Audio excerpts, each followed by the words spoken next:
I'm gonna have to redo my audio settings in OBS for whatever I play next, because I just have the audio for this game just cranked. That's fine. Hold on 1 second, then we'll start.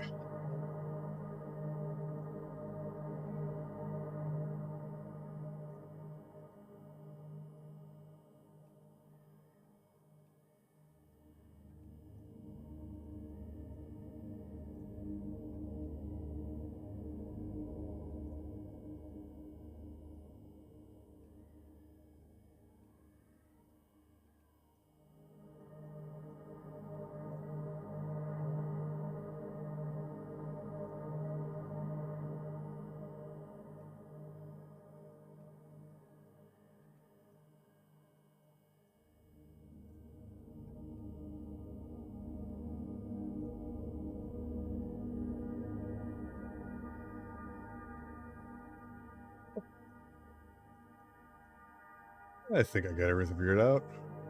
By that I mean probably something will go wrong. I'm not like muted. Yeah, okay, good. Welcome.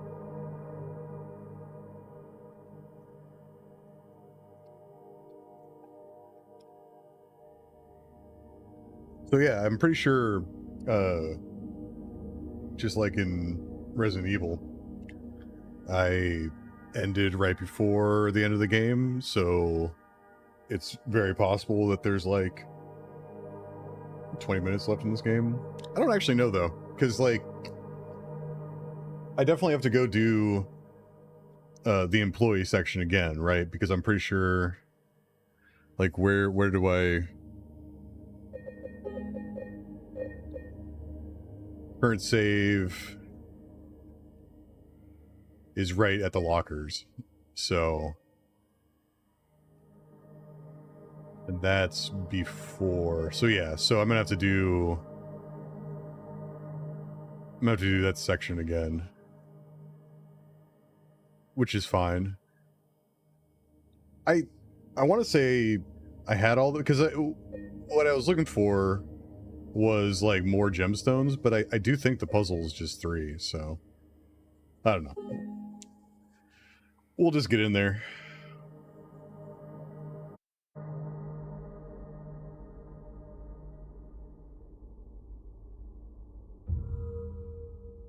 Yeah, hold on.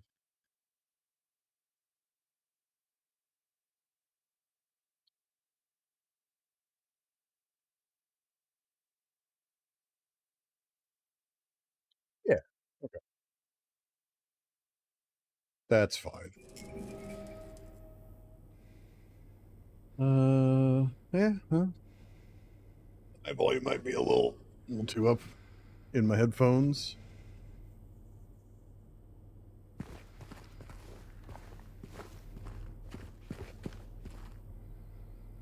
All right, so put all our stuff away. No, did I already put all my stuff away?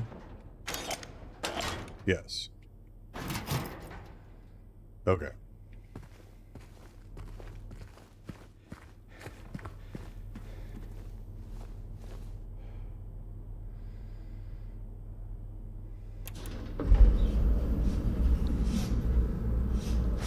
I just never even checked into, like, can you just, like, not get into this elevator if you have items on your person? I wonder. Alright, listen, guys.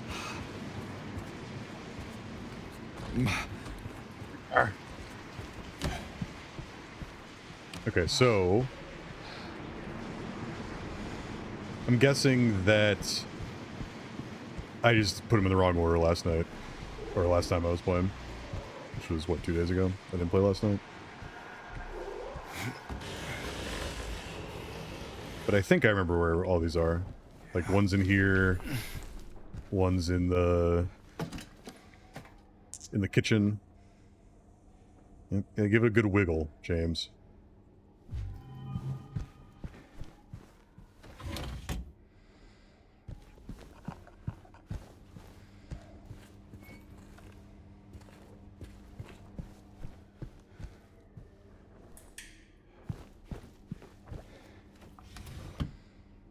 Yeah, that's an empty drawer. And I can't go out that way. All right. Anything else in here? I mean, I should probably open that door so I can get. Can you open the drawer, James? It's an empty drawer. There's nothing in there for you.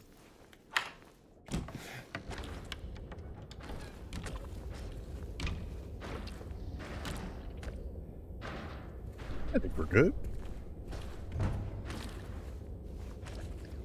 Like, there is no crouch button in this game, right? Because if there is, I haven't used it once.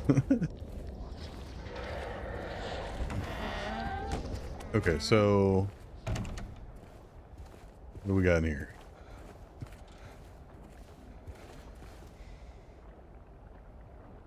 Nothing works. Just won't wash off. Order new sheets.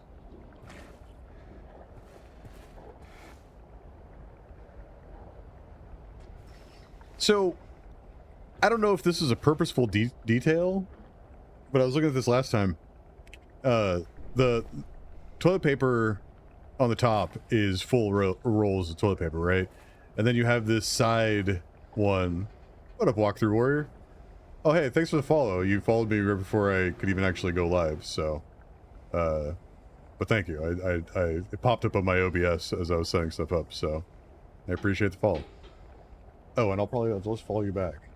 Just really need to get into the habit of that. Of just like... when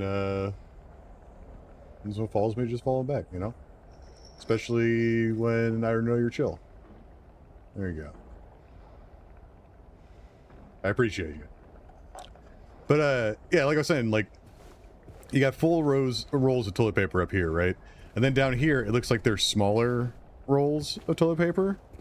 And, like, I don't know if that's just a perspective thing and I'm just thinking into it too much, but, like, typically at hotels, like, you do have...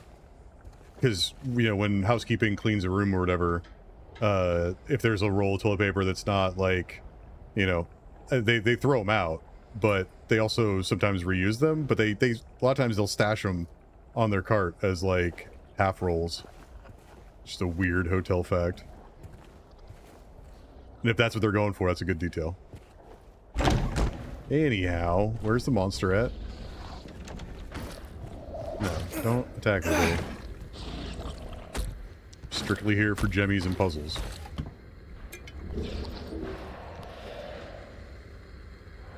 Yeah, I see you. Can I read this note, though?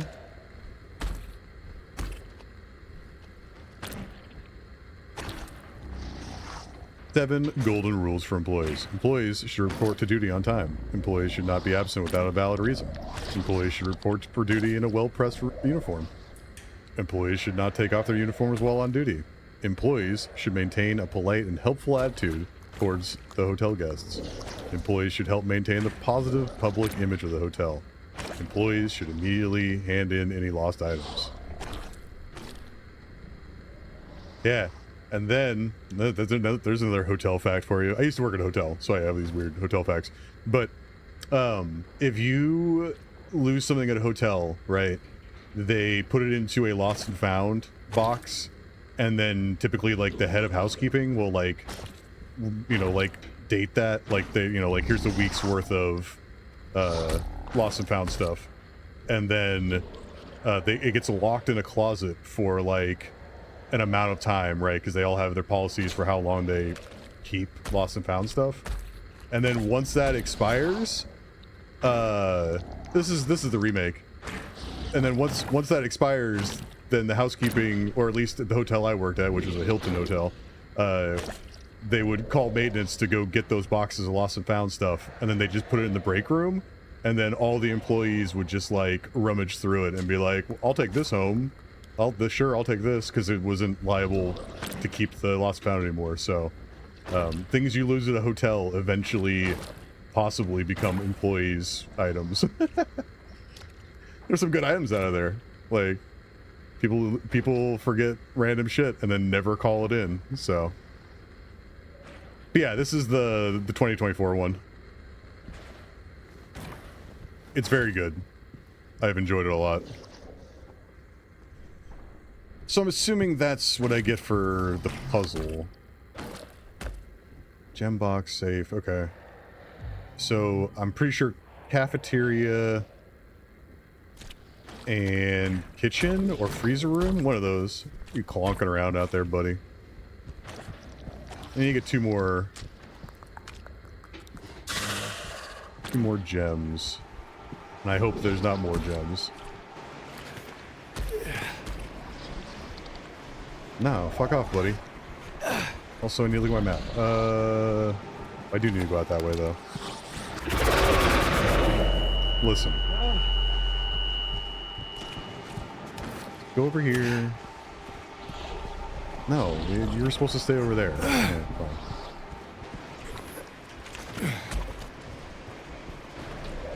But yeah, I really like this game so far.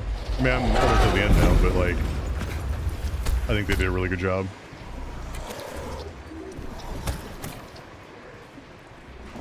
They did a really good job, and I'm gonna have to replay like a chainsaw run so that I can get some of the alternate endings.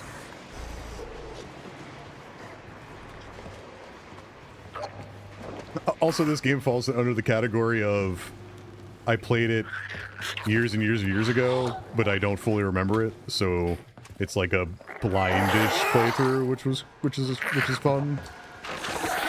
Listen, buddy, don't puke on me. Just need this. Okay, no time to wiggle. I get it, James. No time to wiggle.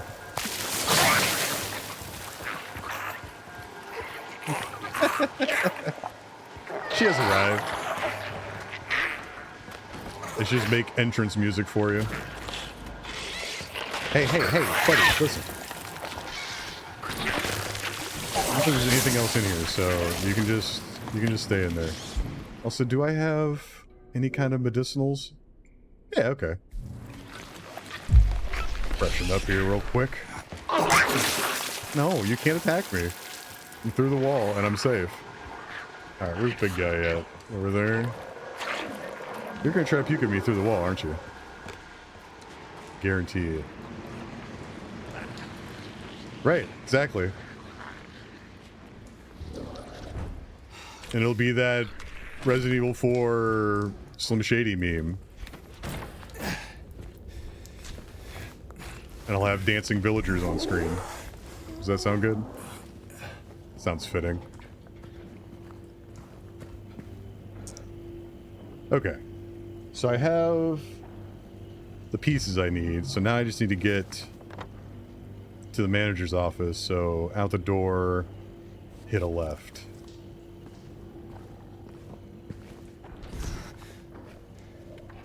Not get... Hey, not get attacked by that guy. Fucking rude.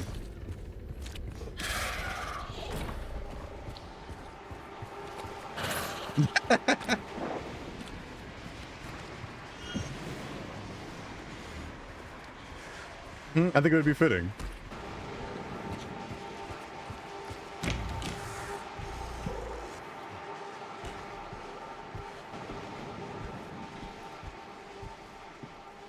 And if the villagers aren't dancing, they're at least like pointing at the screen, right? Like just a bunch of them on the screen, just pointing at the screen. Sounds accurate.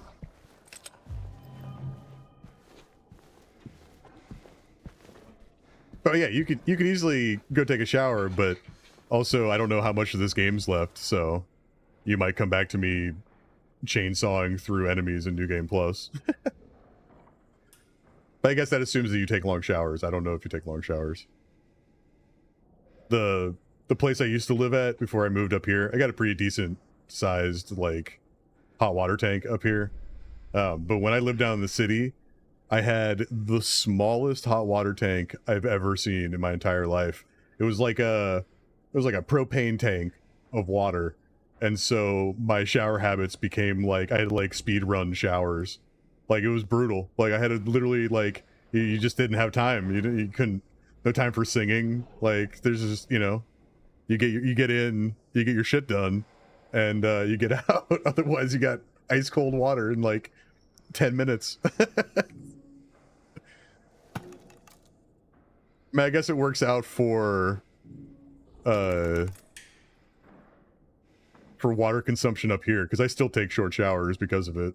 I've been traumatized by the tiny water tank. Okay, so that's not it. Wait, let me go look at this image, because I'm pretty sure this is the image I'm trying to make. So I need 3 heads up top. Also, what's up, Ray? I need 3 heads, hooks going up. Alright.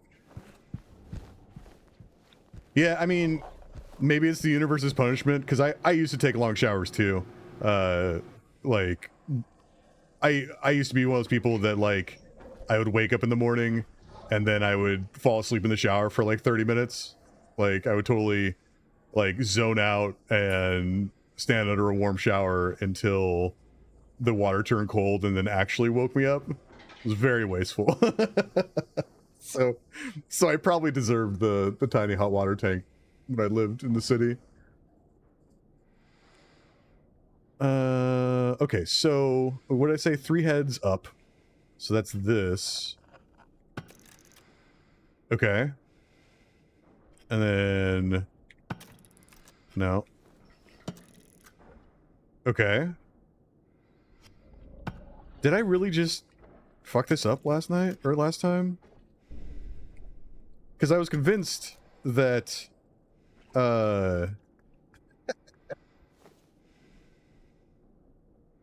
convinced that I had all the pieces last time. Or like that I was missing one of the pieces. But I had the puzzle correct. Yeah, see, it's that, right? Unless... Is the bar actually... Oh, the bar is actually down. Right. So I did have it wrong. So what does that mean? So I need to go... Here... Nope.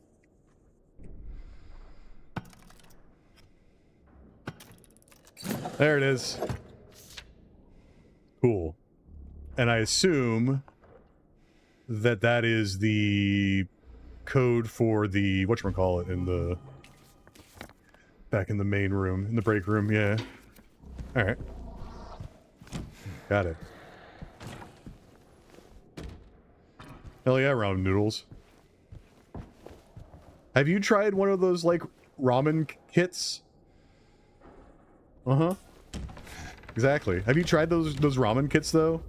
That are, like, vacuum sealed, like, boil up, and it has all, like, the fancy fixings and stuff like that? I'm sure they're expensive, but I contemplate buying them sometimes because they look really good. I forget what the brand is. I mean, there's probably a bunch of brands, but... Listen, guy, I need to go around this corner and I need you not to attack me the second I do. Oh, you're over there. No, but you're over here. Alright, guys. Fine. Listen. I'll take the long road. You guys keep jungle gymming it up. No, don't. They're talking.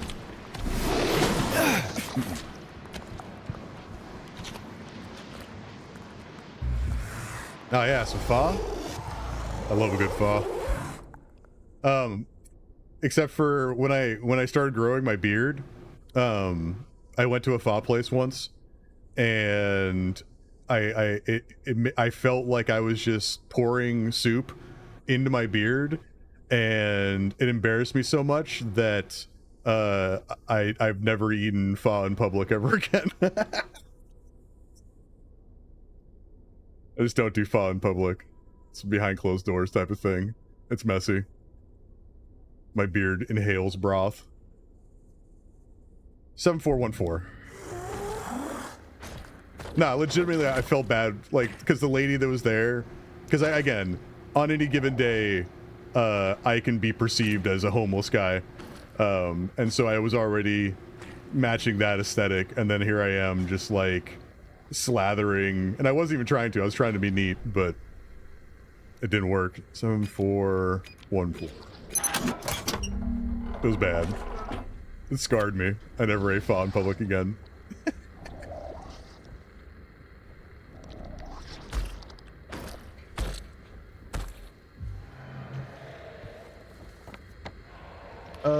Okay, so I got the basement key, so now I can get out of here, is what you're saying?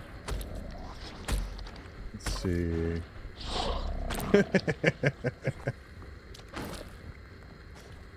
Where is the room I need to go in, though? because I'm sure. But I do love pho. Like I do think that's like one of the better. It's as good as ramen if done right. Like, and I love ramen. I think both of those.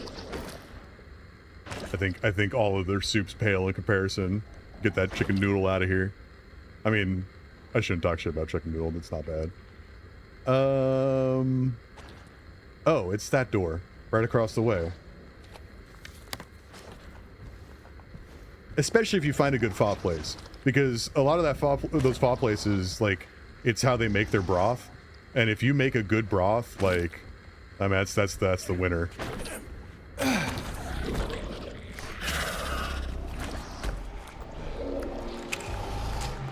Yeah, I shouldn't talk shit about a chicken noodle. You know, it has a time and a place, but it is kind of a basic. It's a mid soup for sure. I guess it's good when you're sick, but again, I would argue that ramen or even pho, like a spicy broth pho when you're sick, oh man, that's the jam.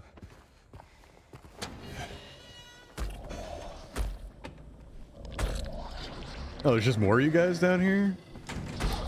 Alright.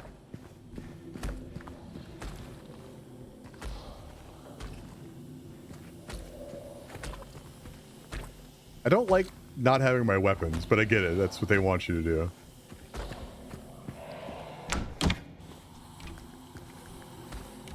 Alright, what do we got in here?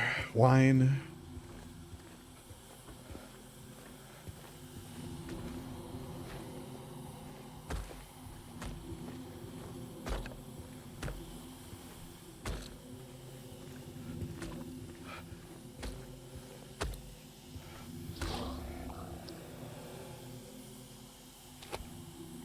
Oh yeah. Get some good short ribs? Hell yeah.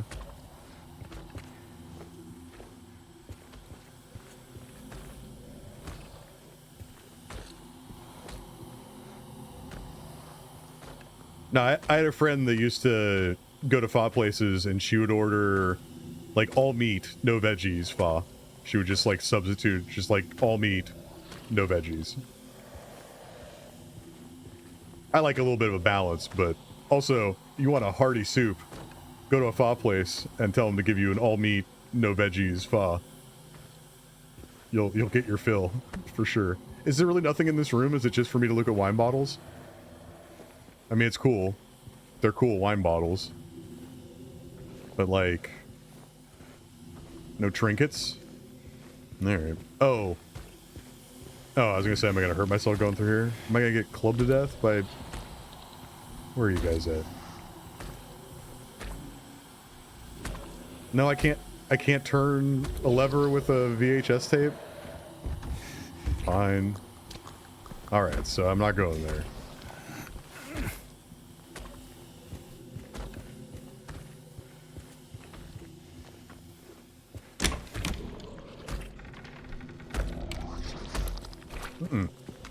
Listen, bud.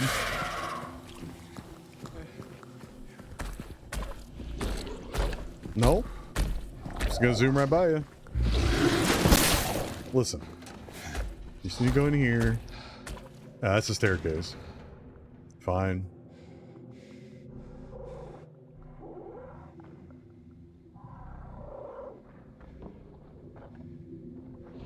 Oh, that's cool. So they had like 4 different kind of broths? Yeah. Because usually they have like 2, right? Like, they usually have like a spicy broth and then a regular broth. But like, that's some fancy pho if they're going with like 4 different varieties. Were they all good?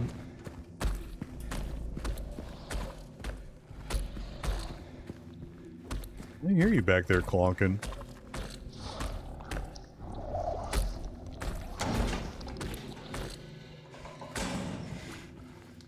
Ah, here we go.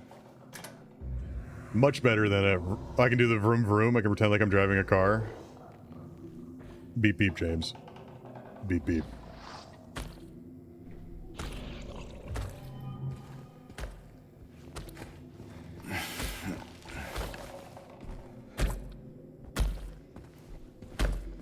Oh, that's cool, yeah. Like a cook it in front of you type of place.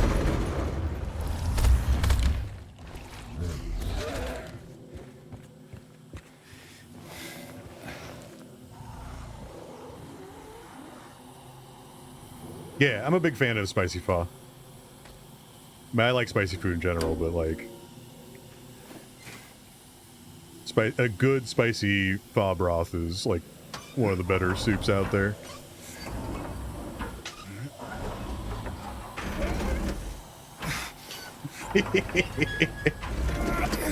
I mean, what kind of cereal? I'm sure it's of the utmost quality, Amber.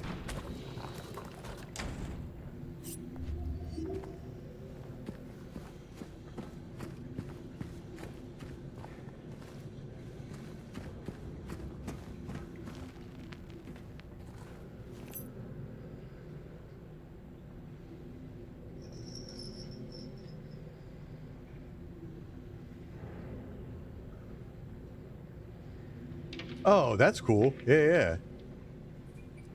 So they're literally just like, we provide the broth.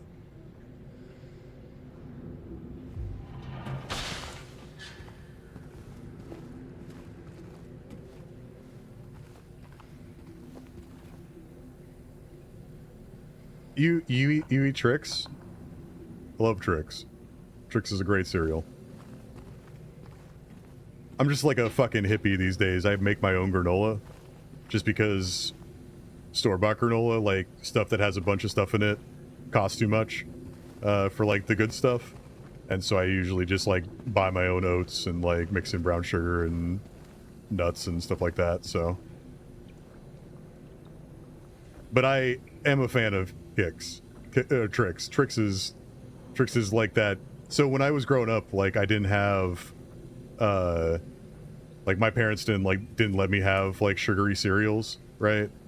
And so I grew up on like regular Cheerios. My favorite cereal, and I get roasted for this all the time, my favorite cereal growing up was Cracklin' Oat Bran, right? Which is like a grandpa cereal, like just that's straight up grandpa fodder. But I genuinely loved it. And then when I like got my own place, I started like branching out on cereals, and I really liked Stupid Cookie Crisp because I think it's ridiculous, and Trix because it's also ridiculous. They're delicious though.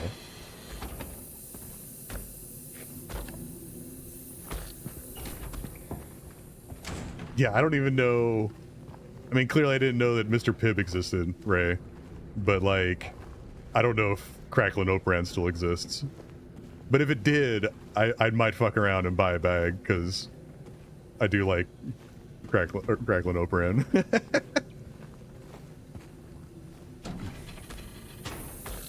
Okay, so I already got the thing I need in there, right?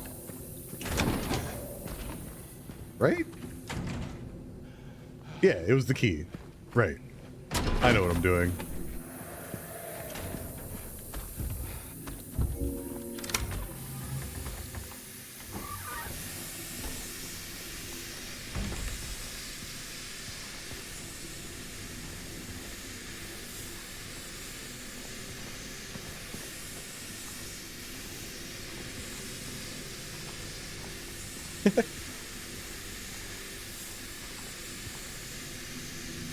No. Oh, do I have to...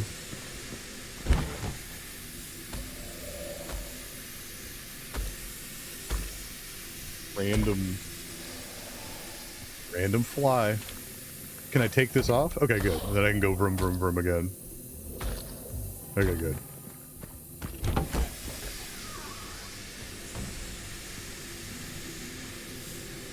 But is there another wheel here? Oh yeah, it is right here. I'm super basic these days. Like, you know, I eat granola for breakfast, and then like sandwiches, and like a bunch of like tofu and veggies on rice. Like I get real creative with tofu and veggies and rice.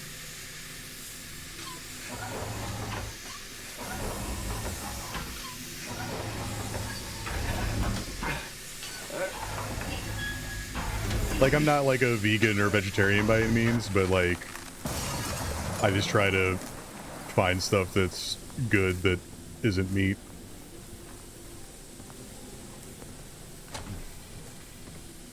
but I still eat. Like, one of my...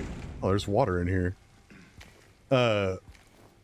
One of my favorite dishes that even if I don't eat it as much anymore, is just steak and fries. Like, if you get a good steak and some good fries, like, that is, to me, one of, like, the best food combos ever. Just simple, delicious.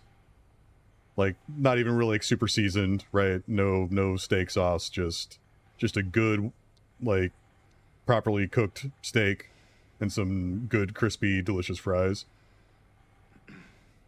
I do sometimes. Like I said, I'm not like a vegetarian or vegan. I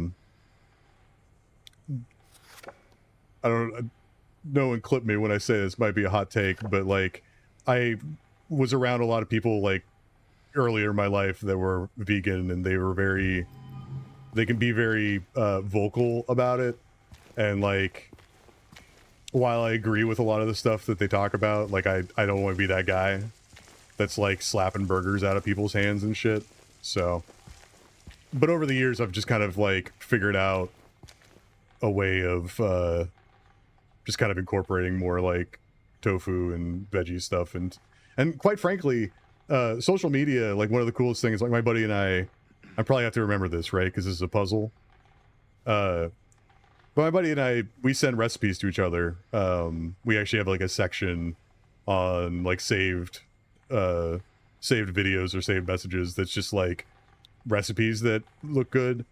And like in the last 5-10 years, like vegetarian stuff and like plant-based stuff in general has really evolved into like, there's some good stuff, right? We're far from the land of like tofu hot dogs and like tofurkey and shit like that, right? Like there's some good stuff.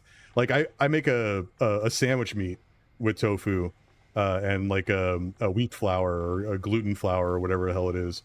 And like, if done right, like it literally just tastes like deli sliced turkey, right? Like you could give that to a sandwich person and they probably wouldn't be able to tell the difference, right? And like, I think that's cool for that style of cuisine, is that it's just evolved into something that is tasty, right? Like you don't have to eat bland food and still eat well. So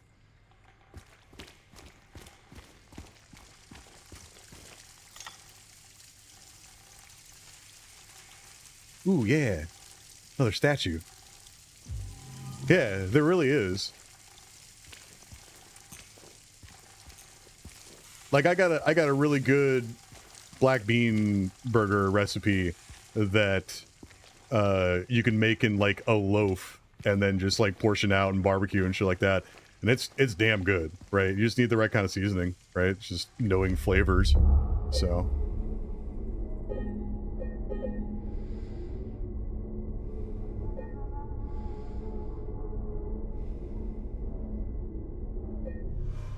I mean, the chicken rice thing, people always go, oh well, that's boring or whatever, but like honestly, chicken and rice is like one of those things where like if you have a style of chicken that you like on rice, like it fucking works, right? Like, and again, ramen is always delicious. Okay, so now I have, oh, that's this door. So now I have another statue, but I need a third statue.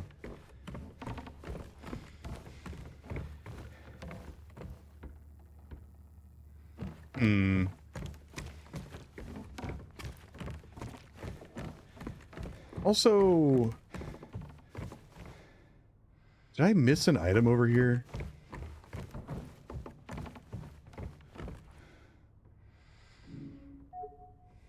No, doesn't go there. How about here? Okay.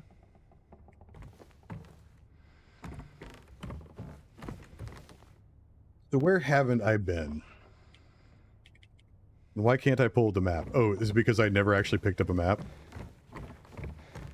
Where was that map? It was over here. No?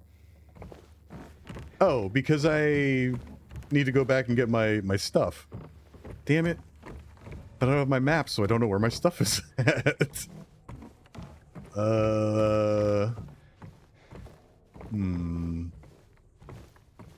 Hell yeah. Udon noodles? Delicious. No, where do I...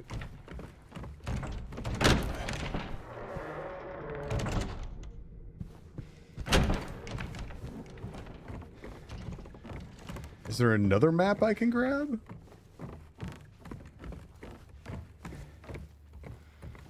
It's employee... Wait, right here. No, that's not helpful at all. There's another brochure here, James. You should pick it up so I can see where we're going. Fine. Ooh.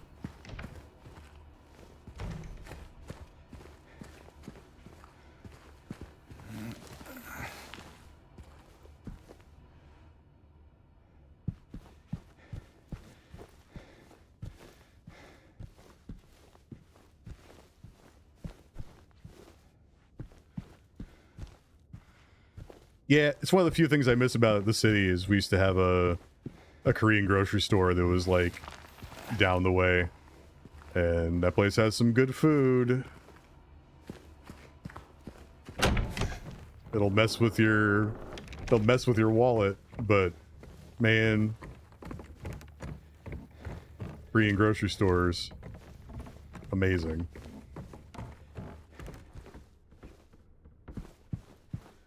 I mean, can I just go back through here?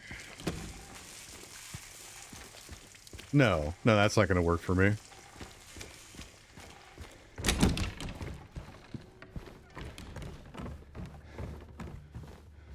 Hey, thanks for the alert, guys.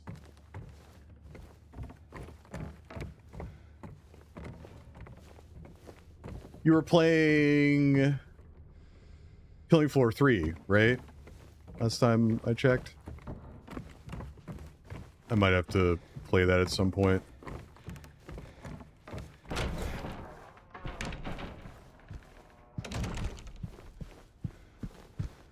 Some point if I ever figure out how to get back down to where my stuff is.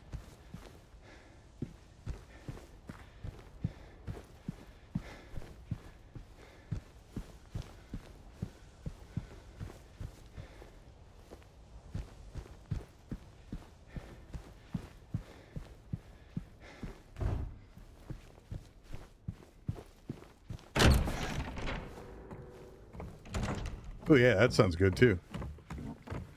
I like a good spring roll.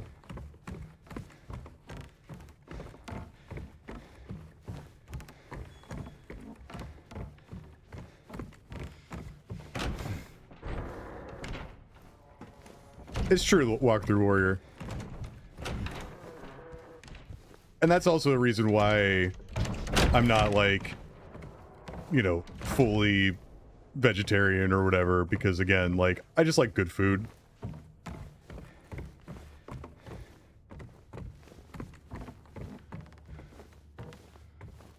Game, listen, I just want to find the employee elevator. Oh, it was upstairs. I'm being dumb.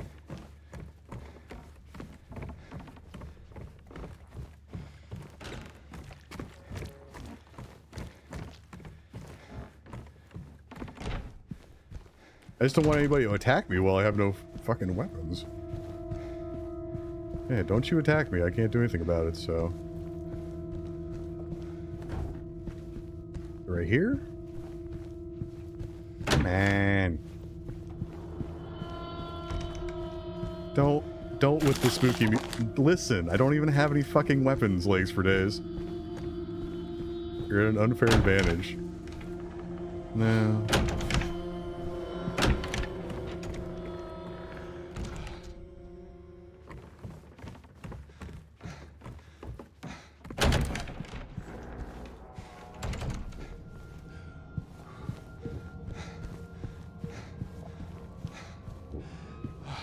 Man, I guess I could read the signage? Man, that is a fucking dark hallway.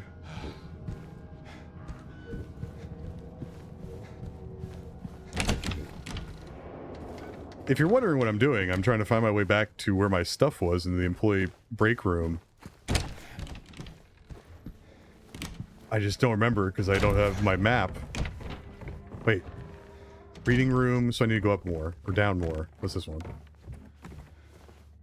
No.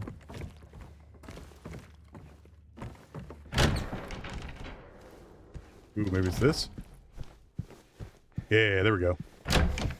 Cool. Give me back my stuff.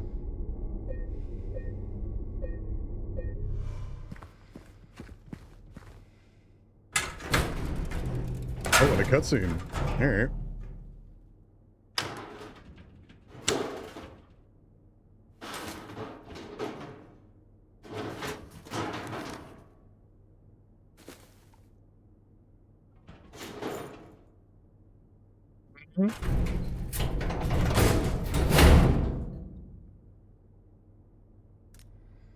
Like, it's like, give me a break though. Like, again, like, I mean, I guess I should have, like, made a mental note of how to get back here.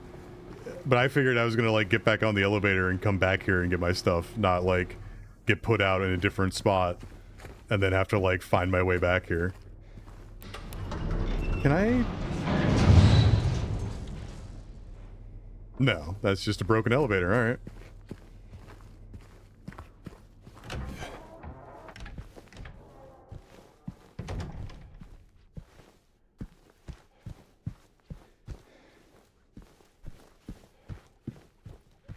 Let's see.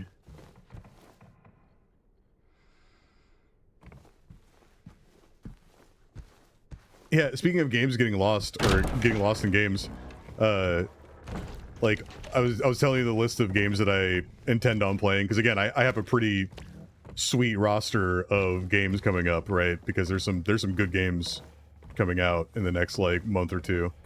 But I kind of want to go back and play Alien Isolation, just because, as far as, like, puzzle solving, like, that game is, like, puzzle solving under constant threat of a xenomorph dropping out of the ceiling and punching a hole in your face, right?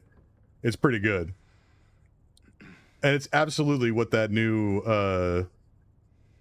stalker character in Resident Evil 9, like, that's absolutely what that reminds me of, because it's like, it's not just walking at you from a hall. It's like what's his name in Biohazard, where he's like breaking through walls, and moldy grandpa or whatever the fuck his name is.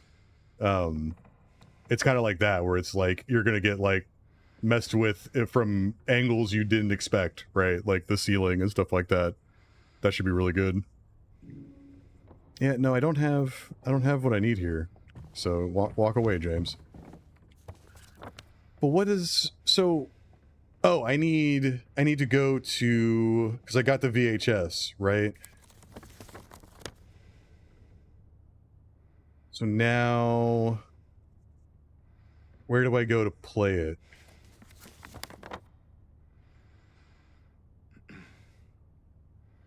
Maybe I have to go to 312? I mean, it doesn't say anything.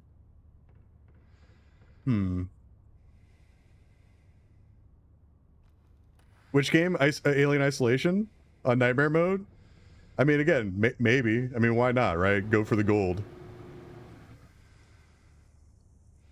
I mean, like, 5 years ago, me would have said absolutely there is no other difficulty, right? But, like, I've definitely tempered, like, my level of frustration with super difficult games. Like, sometimes, especially like a game like this, right? Like, I don't necessarily need to be on the most punishing difficulty. Like, maybe like RE4, I might go back and do a professional run. But for, like, first playthrough, it's like, nah, just get the story, get the exploration, all that stuff. But maybe because again, the nightmare mode on Alien Isolation is no fucking joke. So, like, no fucking joke. And the survival mode is really good in that game too, because it's just, like, literally relentless xenomorph hunting. What do you think? I think the VHS player's in that hotel room? I don't see anything else. He was talking about Alien Isolation, Amber. gotta be that.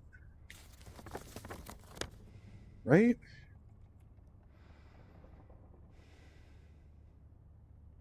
Yeah, sure. We'll go upstairs. It's gonna be...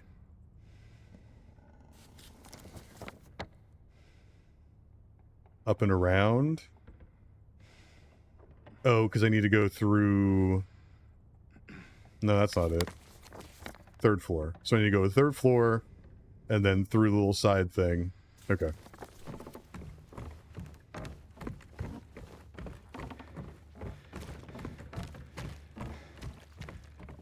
Yeah, specifically Alien Isolation walkthrough, because like the AI of that xenomorph is incredible programming. Like it's, and again, like we say that now and like AI is like a whole new thing now, but like at the time, like the way that xenomorph acts like off screen and stuff like that, like it's real good. And when you're on nightmare mode, it's like very concentrated. So no, it's an older game. Not like super old, but from like, I don't know, 2010s maybe? Yeah, 2014. Okay, so now I'm on the third floor. I need to go out and around. Oh, right, because I need this key. Oh, and I can just go to 312. Okay, yeah, so I'm right. I have to get to 312.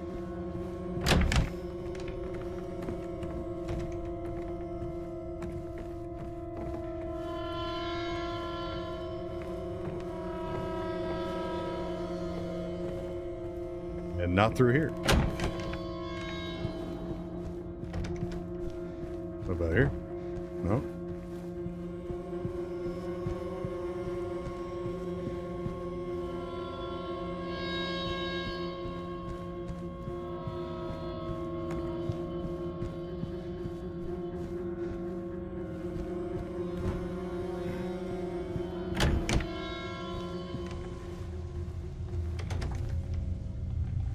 Oh, okay. Yeah, that's where I came in at.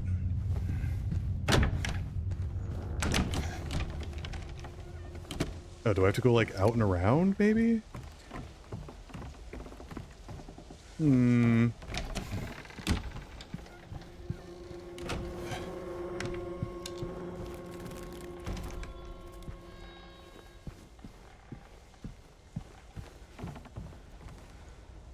That was just for the book. In here.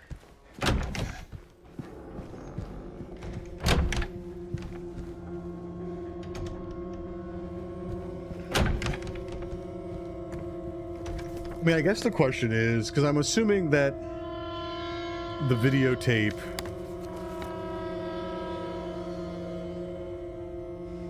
Yeah, I need to get that padlock key.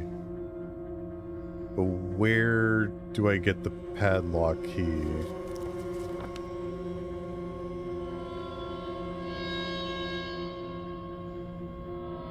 Listen to spooky music. Trying to figure out what the hell I'm doing here.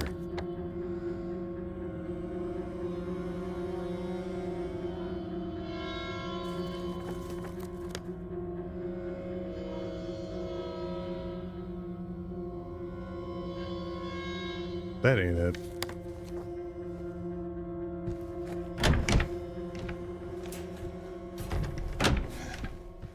I feel like I'm just missing something. Here.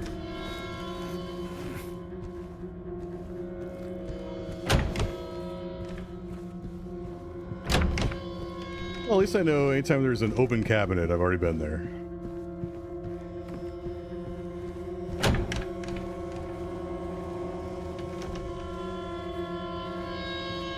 Piece of candy here, though.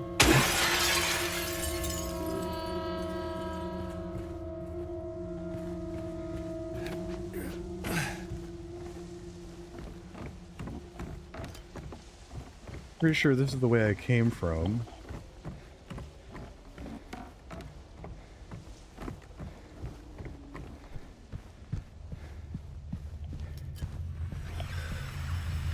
Oh yeah? Oh hey, look at that.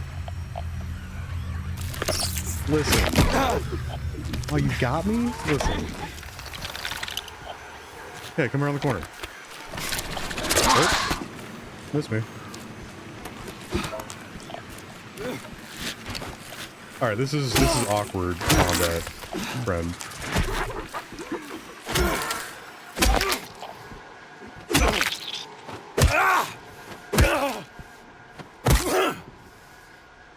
Very good.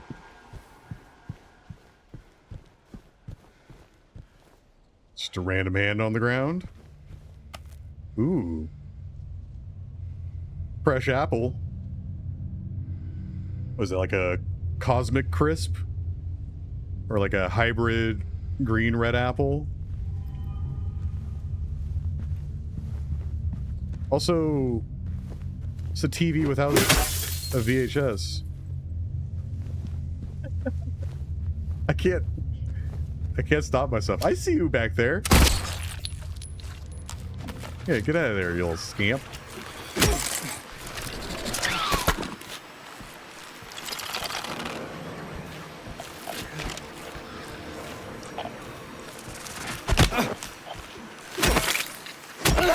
Cheap shot.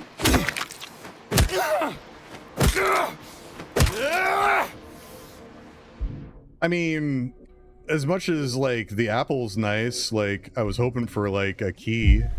Is there a key in here though?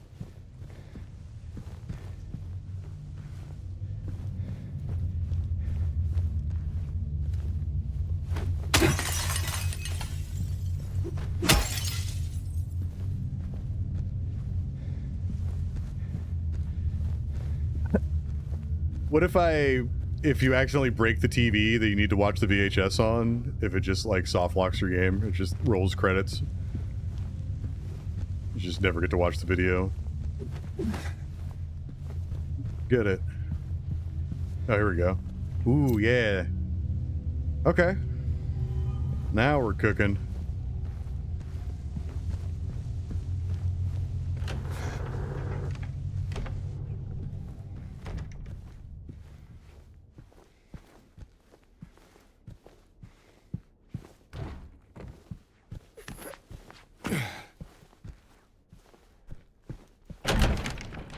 Is that key to 202? Where's 202? 202 is the other way.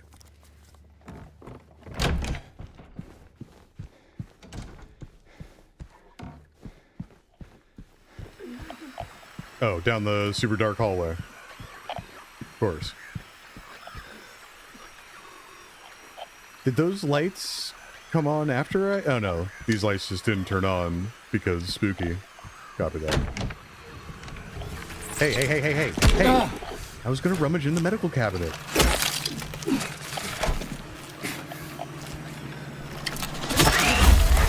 I see it for legs.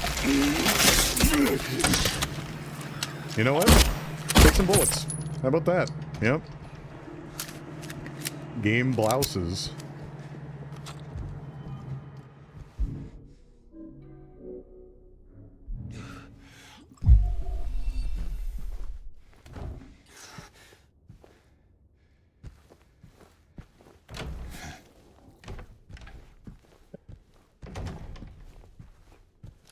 I'm pretty sure the AI is just cranked up, like he's way more effective.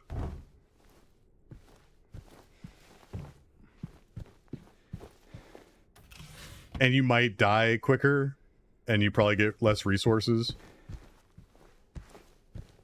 Because, like, that's one of those games where you're, like, it's like an Outlast, right? Where you're, like, hiding under tables and shit like that. Wait, was that actually the... No, it wasn't. But you can, like, get things that... Oh, and no map? Fuck that. No. I take that back, Walkthrough Warrior. I'm not doing Nightmare. Because I need a map in that game. You need to... yeah. You would need to play through it and be familiar with that map layout in order to do that. Because, yeah, there's no way. There's no way. I officially changed my statement, Walkthrough Warrior. There's no fucking way.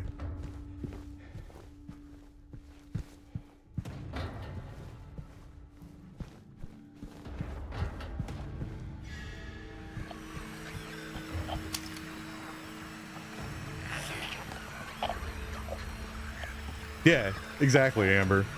I absolutely still get lost, even with a map. I would present to you the apartments of this game, right? Like, I got so turned around, and I totally had a map. It didn't matter. Oh, I see you, legs. Now just come out here.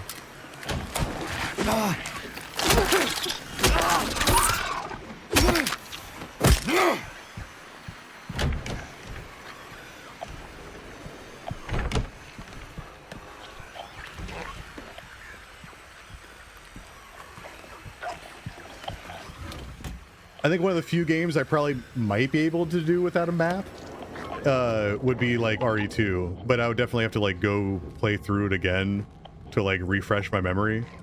But like the Raccoon City Police Department building, like I know that map very well.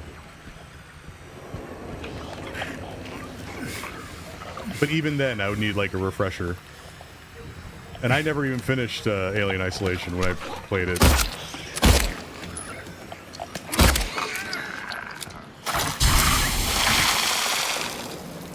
Unnecessary, sir. You keep your pukey innards to yourself. Oh, TV to smash? Oh, yeah.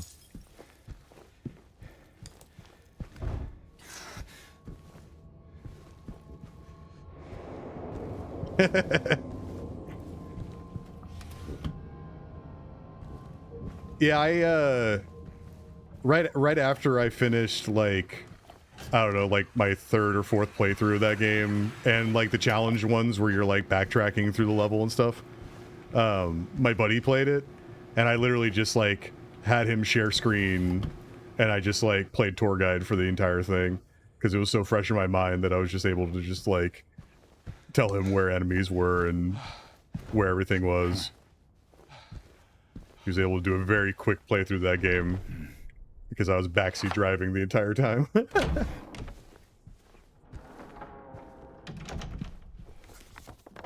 Which was also fun for me because I really liked that game. Did I really just... But yeah, when you play the Leon RE2, like I'll totally play tour guide, I don't care. Again, I really enjoy that game, so.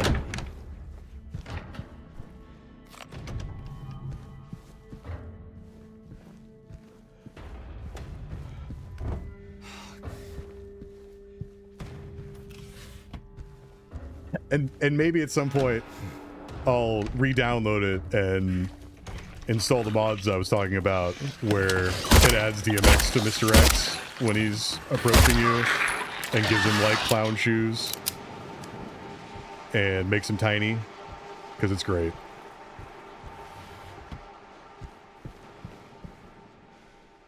The best part about the tiny mod is that he's still, you know, he's like, you know, ankle high, right? Knee high. But he still has the hitbox of regular Mr. X. So you'd like go to run by him and you'd cut past him too close and he'd still grab you, but it'd be a tiny little Mr. X like down the ground, like smash, right? It's great. It's fantastic. True art in video games.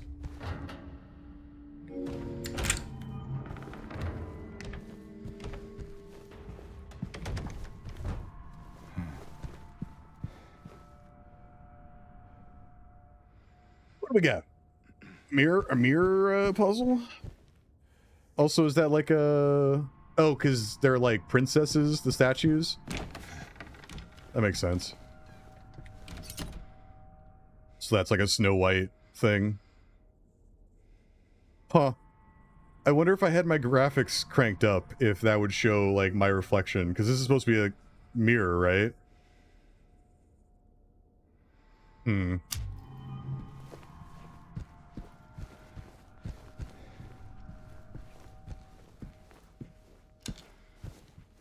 Yeah, I don't usually mod games, mostly because I play online games and there are some games that like the mods require you to install stuff that could be used for questionable things. So I just kind of stay away from it just so I don't run into any problems playing online games, but I made an exception for Resident Evil 2 just because there are some really good mods, and most of them revolve around making Mr. X very silly. Yeah, I really want to know, like, if I had the graphics, because again, I don't have reflections turned up, right?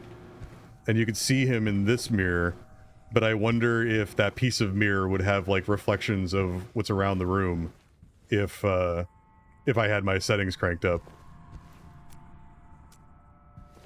Sometimes I kind of want to go to my graphic settings and just crank it up and see what it looks like, but then I might run into technical problems, so I'm not going to do that. Okay, so yeah, just a mirror puzzle. How do I rotate? I'll tell you, some of these puzzles on mouse and keyboard is not the most, like, it'd be easier to do on controller. It feels a little awkward. Yeah, see, no, you know what I'm talking about, Amber. Like, yeah, maybe I'll mess with some graphic settings. You're like, nah, maybe I won't. Second thought, let's not. I mean, I got that first piece right.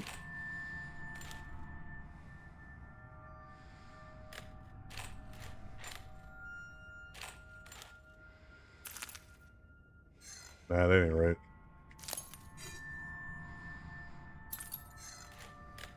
I mean, this looks like it's on the side. There we go. Okay.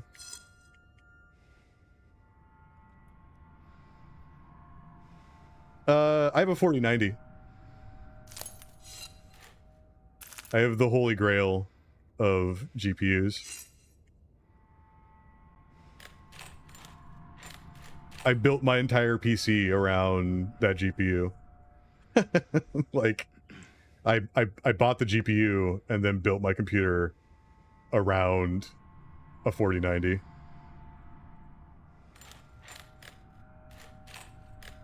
And lately, I'm not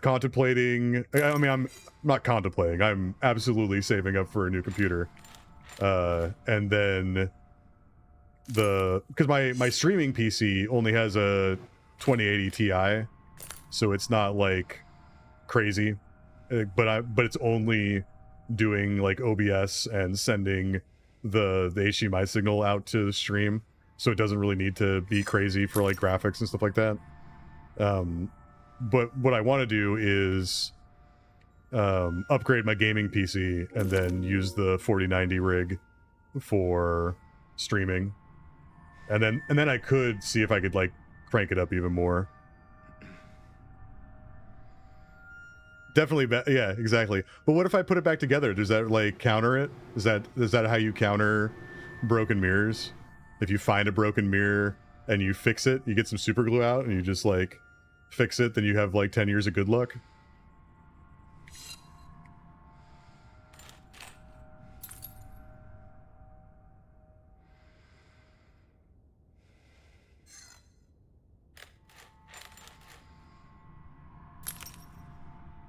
Win.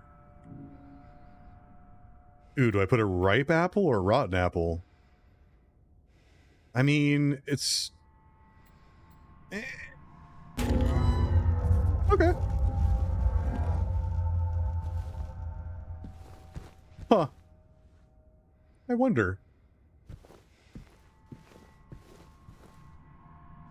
I wonder if I could have put the rotten apple there. Also, is it bad that I just reconstructed this mirror and I immediately want to smash it? Oh, alright. I mean, I guess that's fair. Smash his TV, though. That's for sure.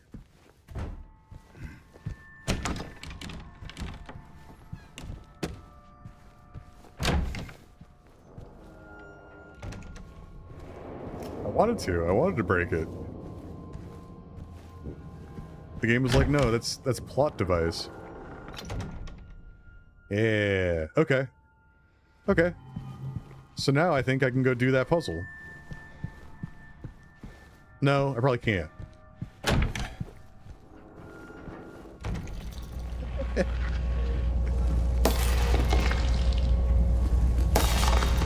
Excuse me? Hey, listen, guys. Listen. I don't have that many bullets, but it's a first come, first serve basis.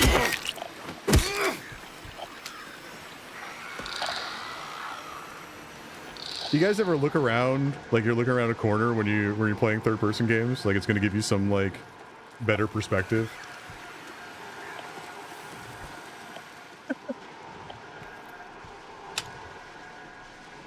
Are you guys just going to hang out in there? You are, aren't you? Listen, legs for days. I need you to come out into the light. Well, that's a missed shot.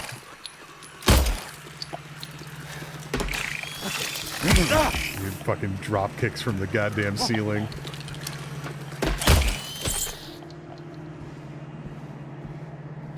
I hate these guys. Like the nurses are, you know, they're their own thing or whatever, and they're supposed to be like more difficult. But these fucking guys, these legs for days, they're obnoxious. And they were fine until that prison level where they started like hanging out on the ceiling. Come on. I know you want to do it. From the cheap seats. Come on.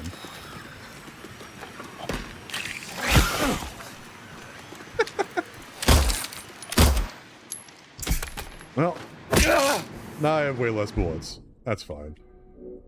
I do have pockets full of syringes. 19 syringes. I'm just stockpiling syringes in my pockets. Oh, right. I assume I have to go the way with all the creepies. That makes sense.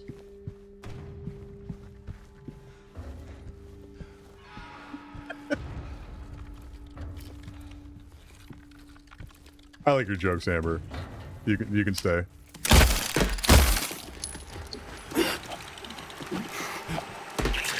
I swear. Hate you. Hate you, legs for days.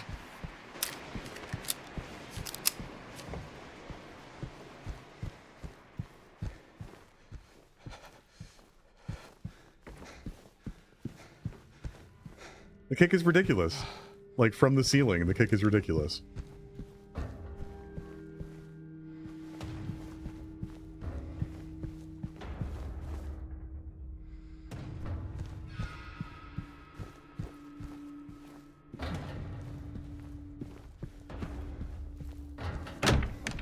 Okay, hold on.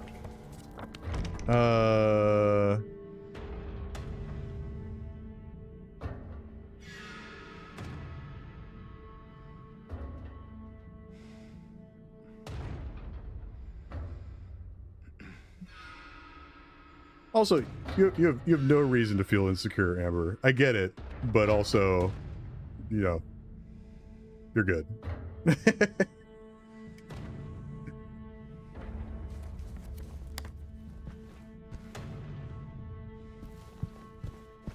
Unlike me eating pho in public, right? Which is embarrassing, and I have all the right to feel self-conscious and embarrassed to eat pho. But you're good. No reason for concern. Okay. Oh, right. I'm just going out the thing. I just got attacked by legs, and I lost my way.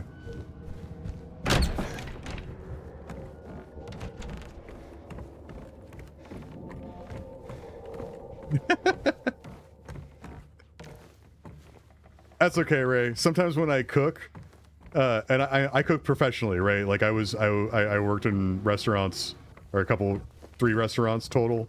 And sometimes I make food that I look at and go, wow, I couldn't serve this to anybody. It's still delicious, but sometimes I'm just like, what are you doing? Like, the flavor is there. Like the old Gordon Ramsay, the flavors are in there. But, man, it looks like trough food. So, I'm right there with you.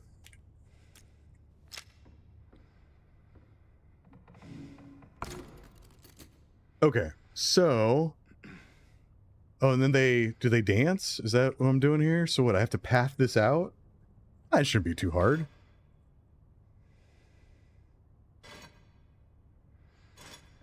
Famous last words.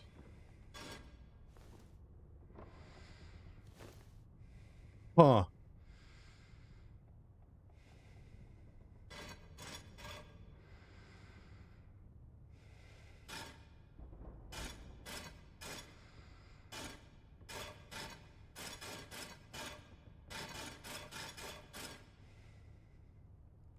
Sure? Nah, it doesn't look right. Also, can I even do anything with this yet? No? Or do I really have to...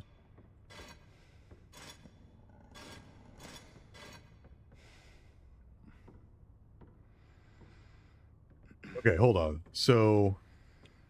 Oh, I see. There's a little button.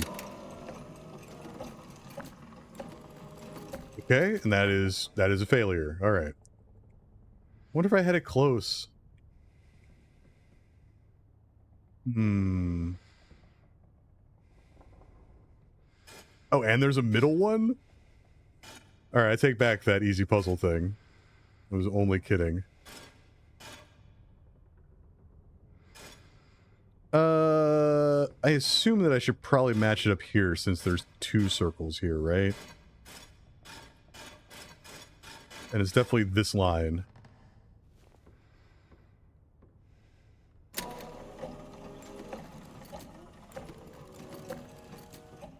Well, that was a mess.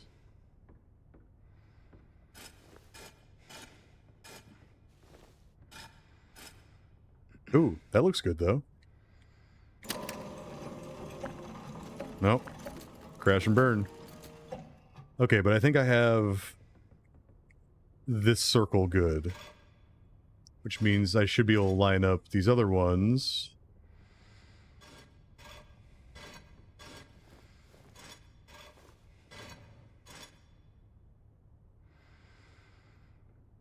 That doesn't look like it's lined up at all. Oh, maybe it's that though.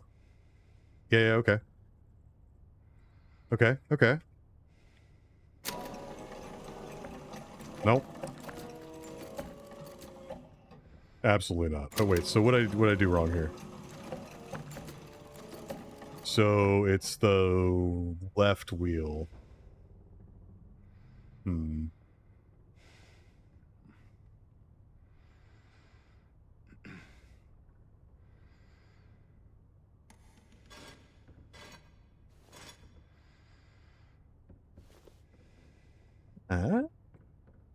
Maybe that?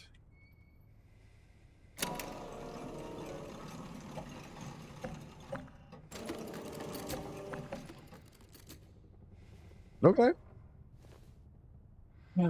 So now what we got?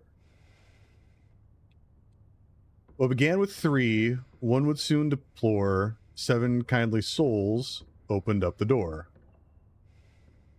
Okay.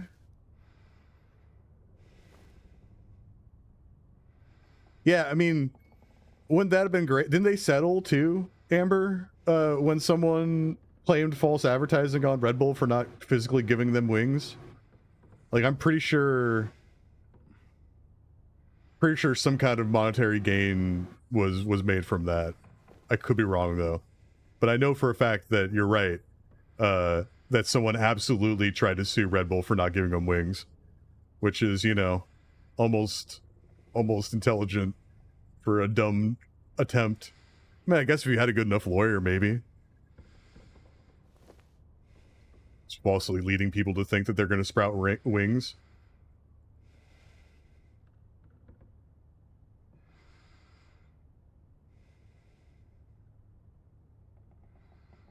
Yeah. The most weight I've ever lost was when I was very stressed out for like 2 years straight, and I wouldn't recommend that as a dietary option.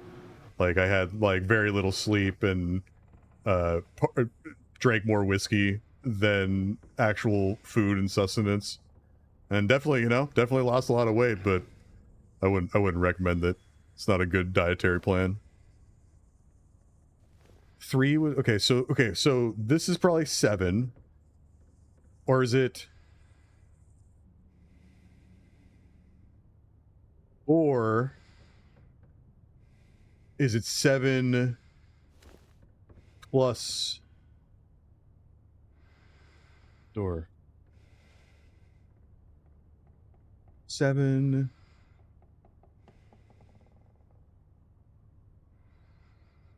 Ready, 1 for 2. 7, 5. 7, 5, 2?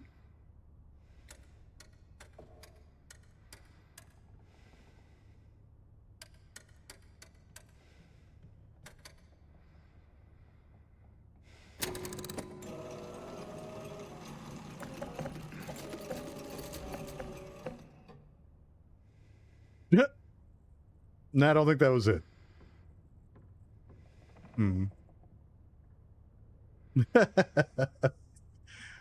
Yeah. I know that one, Ray. Oh, because again, like, I have a, not a huge rotation of clothing options. And like when I lost a bunch of weight, like all of a sudden, like none of my pants or anything fit. And I was like, well, that's just inconvenient. Like nothing, everything's too baggy now. All right, reset. So, oh, damn it. Reset. Or do I have to go back to, okay. So maybe it is. So maybe it's, let's do it this way. 7 minus 3. 7 minus 3. 5 minus 2. And then 2.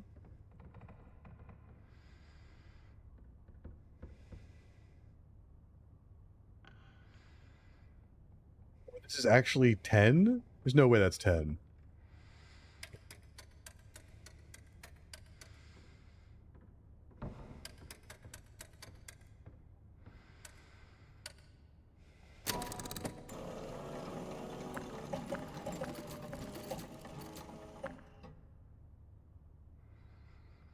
Also, is the pathing on that, did it change?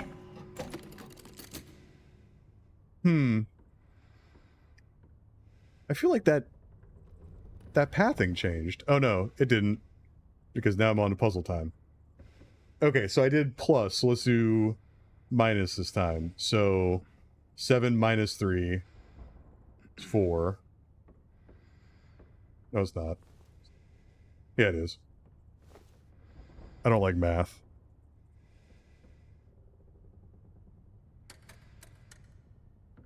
And then 5 minus 2 is 3. And then 2.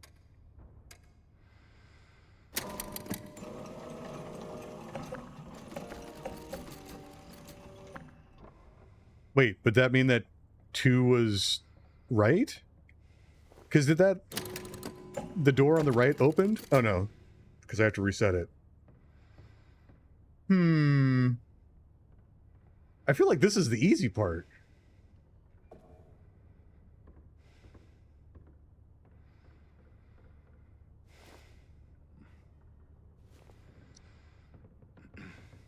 Oh, I'm dumb.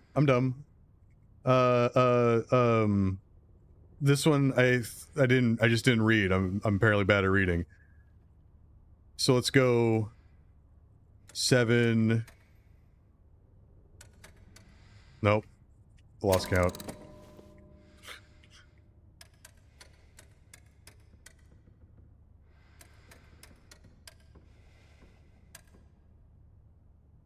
Seven, 5, 1. Eh? Ooh, yeah, okay. Ooh, and then that's the third floor key. Alright. I win. It's playing a song, though. I should probably go listen to the song.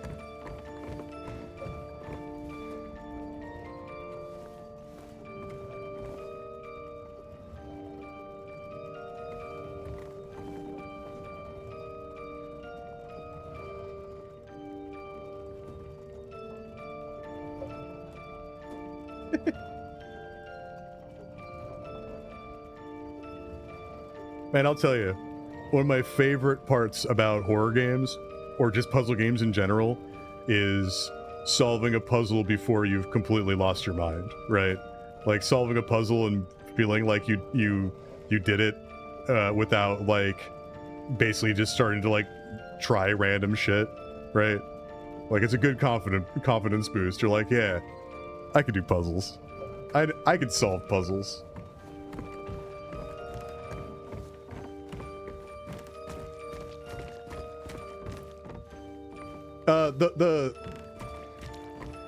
The answer was 751. Oh, can I not look at it again? Yeah, it was 751. I did 752, right? But this one, I think this one had 2 minus 1, right? So that's what I changed. 751. Oh man, when I finish this game, I'm going to... Hey, look at that. I can look through this window. Oh, okay. Cool window. Can I smash it, though? No? It's just out of reach, James. But when I beat this game, I really want to... Like, New Game Plus of this game... like, in Resident Evil games, it's the rocket launcher, right? And you go back through, and you just, like... destroy everything because you have a rocket launcher playing a game that you had to like conserve your ammo and be all cautious about. This game has a chainsaw as that weapon, and I think it's unlimited, and I kind of want to, after I beat this game, just immediately go back and try to just run through, like bring up like a list of every code, every combination for lockers and stuff like that. Just bring it up on my second monitor and just rip through and see, because there's 6 endings to this game, and I'm pretty sure as long as I find all the items I need leading up until like a section, I can save my game and then see all the different endings in sequence.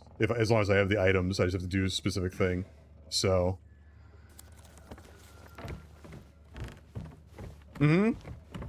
with the foggy garden shot, it's pretty good. Very peaceful. I mean, there's probably some, you know, mutant leg monster hiding off in the background, but still pretty chill.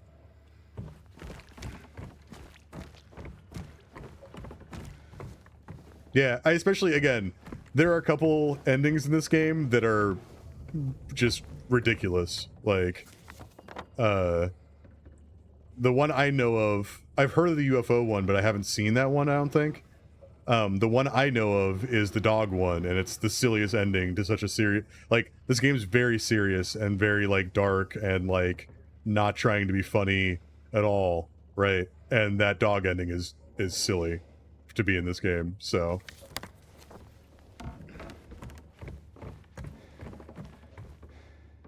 No, I think it changes it in a little bit. I've also heard that there's one that's an extra one in this, but I could be wrong. But I think it's like probably good, bad, ignore, and then novelty endings.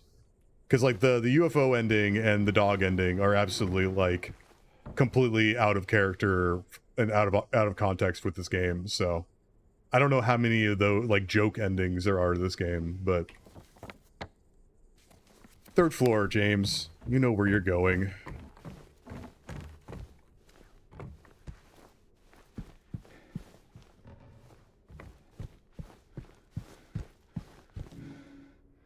Yeah, the dog one's ridiculous. Again, especially given the context of this game, right? This game is not like trying to be funny at all throughout the entirety of it, right? And yet you throw a dog in there that's like, again, it's a very silly ending.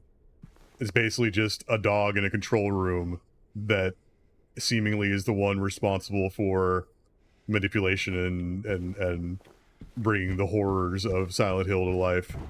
It's just a Shiba Inu at a control panel. and I really want to see that on this game engine, right? Because I've only seen that ending on like the original. All right, James. You made it to 312. Huh.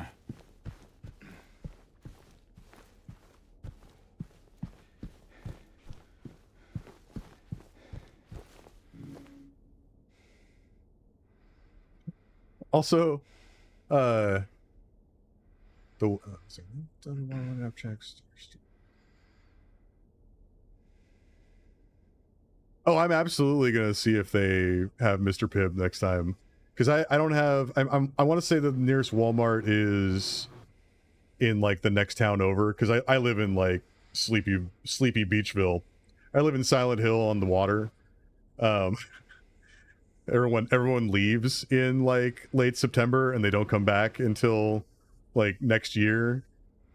Like when I was up here during the wintertime, it literally was like the most like quiet place I've ever lived ever, because like no one's around. It's a bunch of like summer homes, and like most people aren't up here during the wintertime. But it's a small town, and I'm pretty sure the nearest Walmart is probably Mount Vernon or Marysville. But I'm curious, because again, after you mentioned that, Ray, I was thinking about it, and I was like, I think that I did see Mr. Pibb somewhere a while ago, but it was like it looked different, right? Like they redid the can design on it. I mean, it is heaven, Amber. like straight up, it is heaven up here. Like this is my happy place. And during the wintertime, it's like really my happy place, because like everyone just goes away. Like it's fantastic. Let's see. All right, let's do this.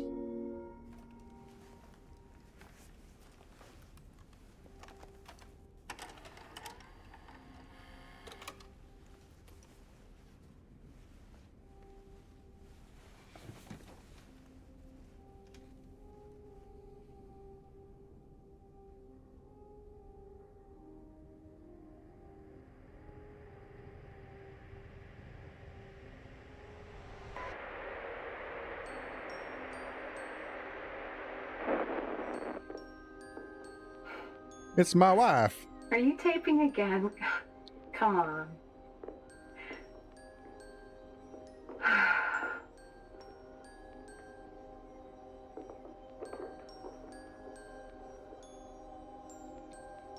don't know why, but I just love it here. It's so peaceful. You know what I heard? This whole area used to be a sacred place. I think I can see why.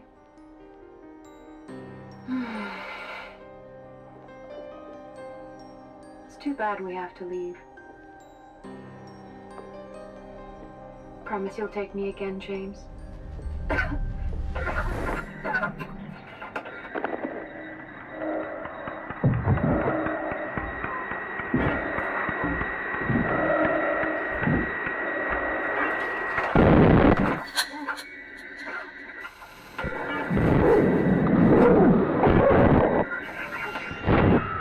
The fuck?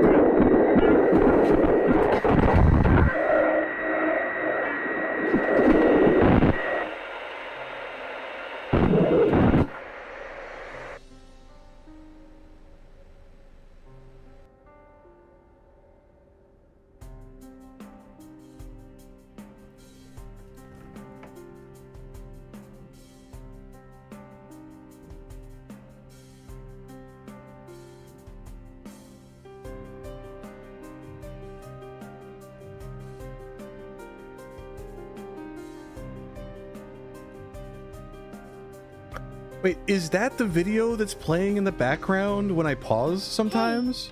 Hey, there you are. Do you know where Mary is? Can I stomp on your hand, sir? Come on. Talk to me. Mary's gone. She's dead.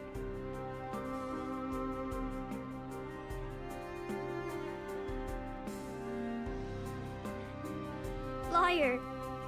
That's a lie. No. It's the truth. Yeah, I want to say that that's like sometimes when you're staring into the mirror in the save screen, but like if you go to the pause screen, died 'cause I'm she pretty was sick. sure that's the video of her getting strangled. Oh, it was him. The fuck? Killer! Why'd you do it?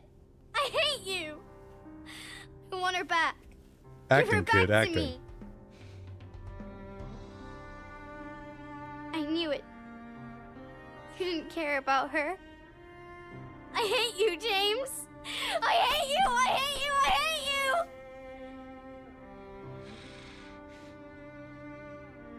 She was always waiting for you. Why? Why? I'm sorry. Mary, you know, isn't here.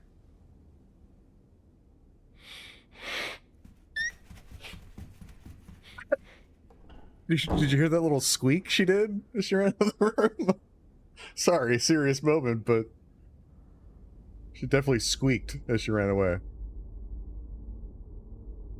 Yeah, I really want to know now, because I kept seeing that where it's like it's obviously like a distorted the VHS right in the background when like you're hurt and taking meds.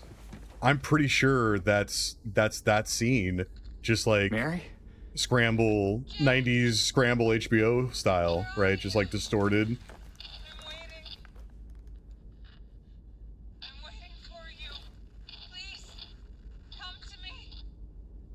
Yeah, Ray, I much like I was never really a fan of like Dr. Pepper, but like I liked Mr. Pibb. It's definitely got like a different yeah, it's Where it's are like you? it's like Dr. Pepper, but So like close. much better. I agree. Please, don't give up. And I bet they have a diet version of it, Get out here. especially if they're trying to like rebrand it and like launch it again. I feel like if Diet Mountain Dew exists, then Diet Mr. Pibb probably exists. Right? Did you caught that, right? I hate you, sweet. And then she scampered out of the room, and then turned into a mouse. Also, is the final boss my wife?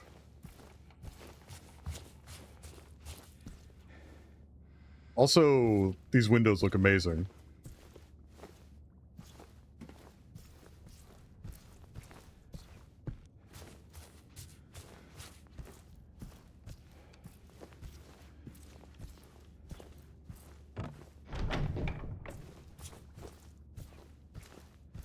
Yeah, I like cherry Pepsi as well.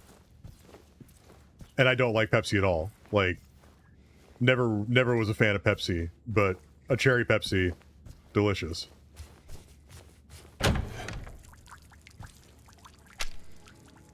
Good, I have 10 bullets. Can you turn your flashlight on, James? Thank you.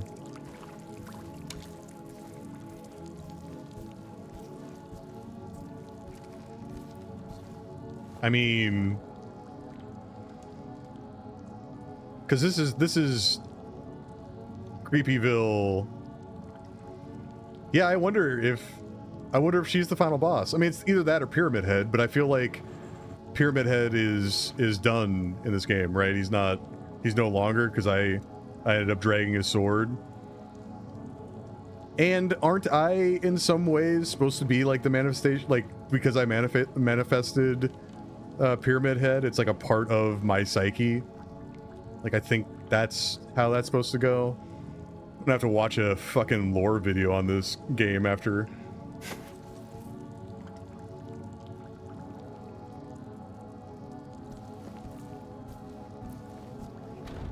Yeah, regular Pepsi is literally one of the not good sodas. It just doesn't, it's not good.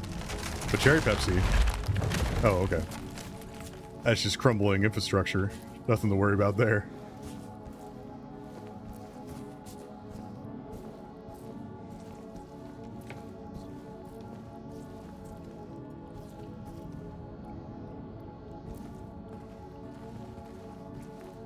Mm-hmm.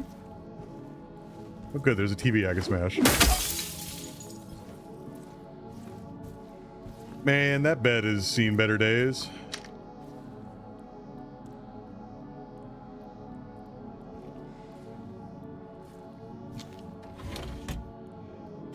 Oh, good. Bullets.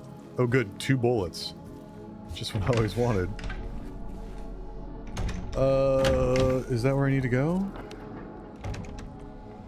That's all blocked off. That's all blocked off. Yeah, okay. Nothing in here.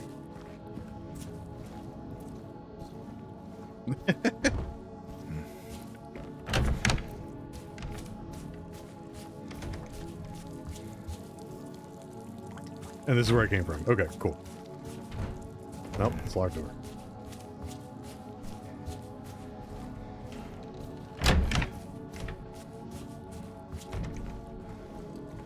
Need a little smoke break, you know?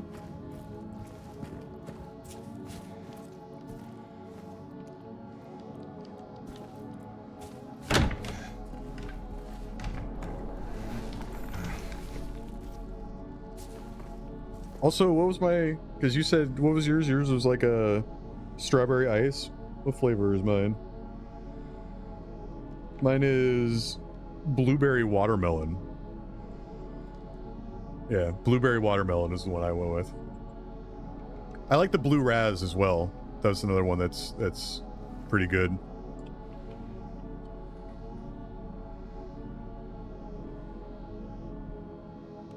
Alright. We go down the stairs, right?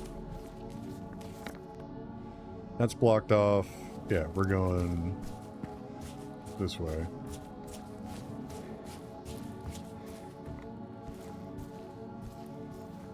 Well, yeah, because like I was saying earlier, like, there are some flavors of vape, because I've tried a lot of the flavors, and, like, some of those flavors, like, literally taste like medicinal, right? Like you're inhaling Flintstone vitamins, which is a weird thing. Like, I try to stay away from, like, grape flavored, because, like, grape flavored is hit or miss.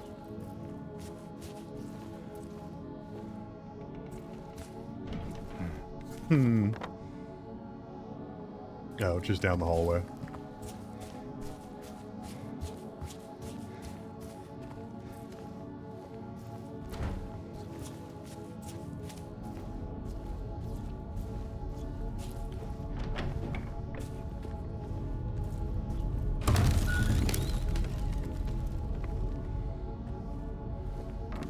It's funny because, like, I used to smoke cigarettes for, like, years. In fact, I think I started smoking cigarettes when I was in, like, 8th grade, like, right before I went to high school.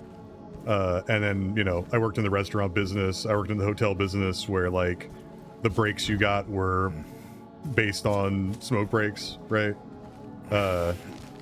And when I quit cold turkey for, like, 2 years, and then I was like, well, I'll try out the vapes or whatever, but I was like, oh, these are all like silly flavors. I won't like them. Like, nah, I like them.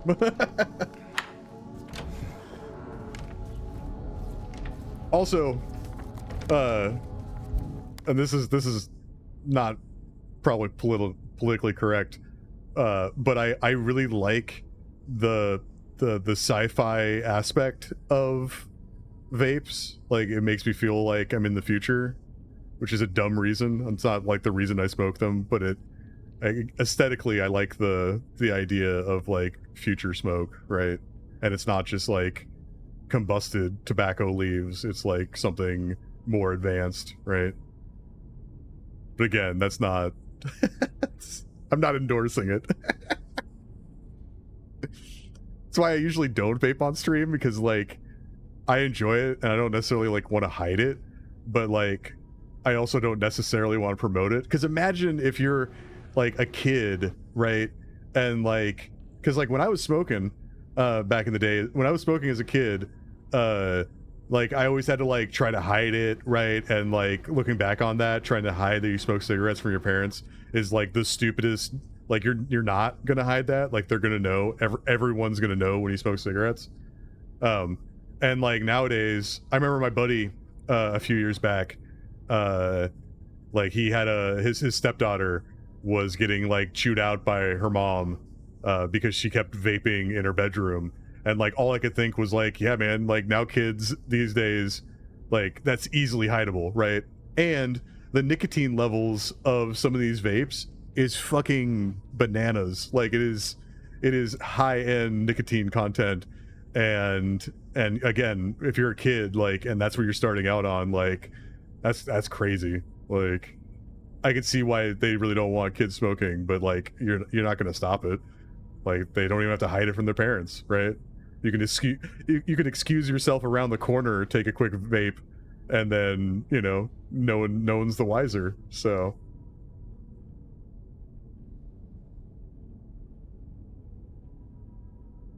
yeah, I mean, nicotine has always been, again, like it's deeply ingrained as like a reward system, right? So like not having that, like, because again, like I tried to quit a couple times over the years.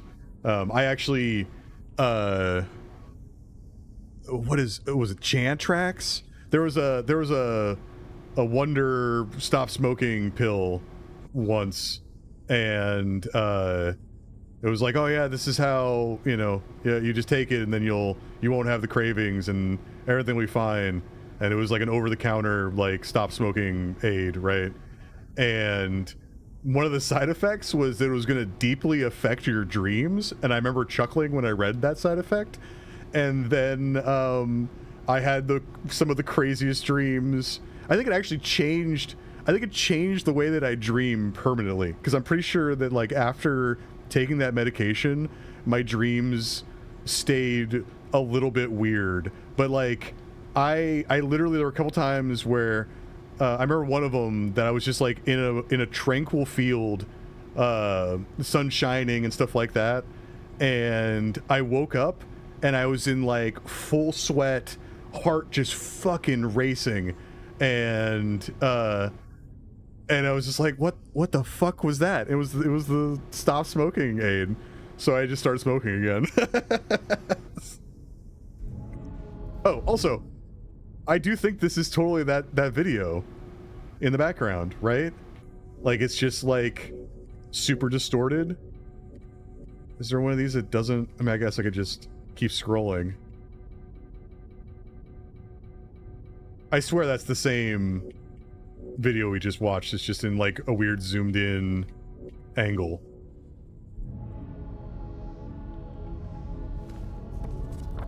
All right, where are you going, James?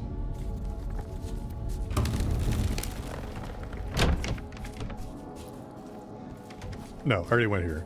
Stop going in circles. Yeah, it totally is. Yeah, I'm convinced now that I saw that video. This way. No?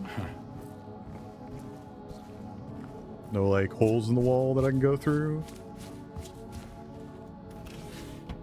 Oh, empty drawers? You love to see it. Huh. Wait, so where do I have to put that up?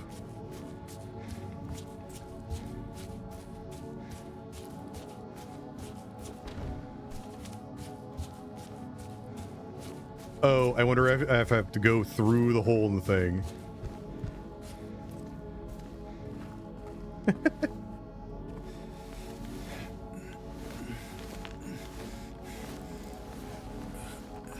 Oh yeah. I mean, I could literally the journey I've been on with dreams in my lifetime, like even to the point where at some point I tried Ubu Lawu, which is like an African dream route,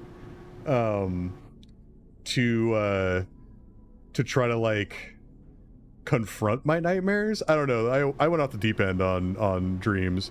I don't have as crazy dreams anymore, but like back in the day, like I had crazy dreams, and I learned how to like, God, what now I can't even think what it's called. It's it cognitive dreaming. It's the dreaming where you affect what's going on, right? and I trained myself on like a little iPod mini and listened to like, what is it, the Deus Ex Ex Machina, that soundtrack, to like trigger me knowing that I was asleep but not wake me up so that I could like control my dreams. And that like totally backfired. Like I learned how to do that, and then my brain would be like, cool, you can affect this? Well, now your shit's just gonna get even crazier. And so I stopped trying to do that. But yeah, I could write a fucking book on the dreams I've had. Like weird dreams. Just like sporadic, right? Like, yeah, it's the, like you said, Amber, like the dreams that don't make sense. Like you wake up from them and you're like, what the fuck was that? Like just a bunch of random events just smashed together. So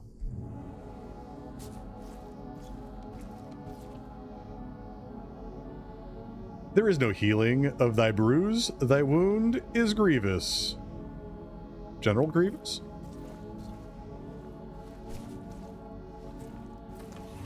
Empty drawers? Oh no.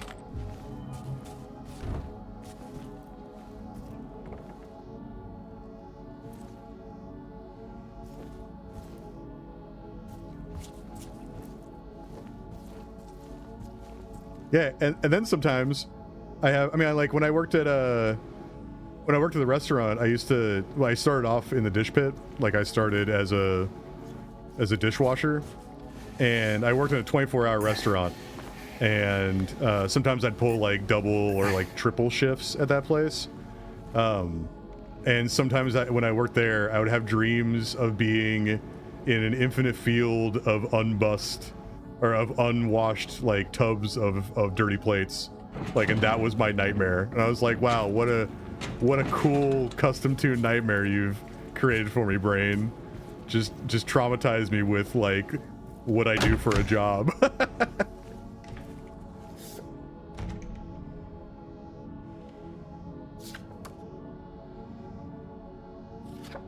I'm gonna have to look up this too, because I swear, like, you don't get all these pictures with numbers behind them to not have some kind of secret with them, right? Like, it has to be something with those numbers. The numbers, Mason. What do they mean?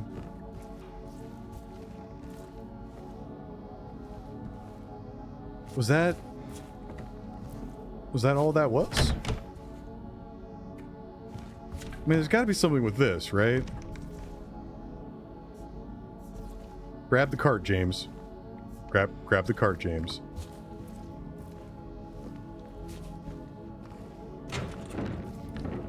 I just don't know where the jump up would be.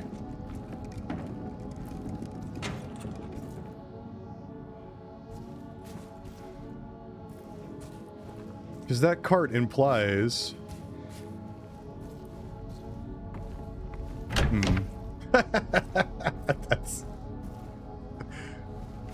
that's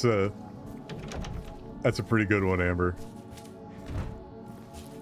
You just continue to dream that you're actually getting up and doing stuff. We're like, and now I'm ready to attack the day, and then you wake up. Oh, I wonder if I have to push this down the thing, and then it'll break. Yeah, there we go. Not going up, going down. I once had a dream that someone stole my car, and I woke up and I knew that it was a dream, but it was so real that I literally had to go down to my parking garage and check to see if my car had actually been stolen. Even though I knew 100% that it had not been stolen, I still went down to my parking garage to verify that I still had a car. Dreams are crazy.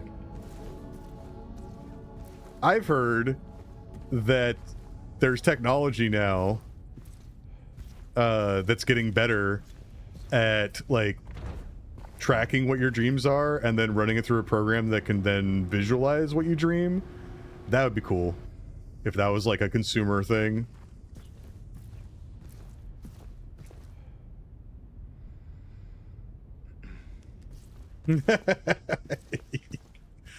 right? Especially when you've had a couple months off of not school schedule, right?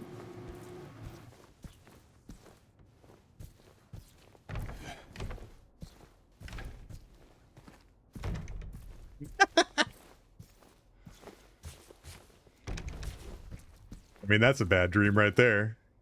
You wake up and you're like, oh, do I have money in the closet? No. It was a lie.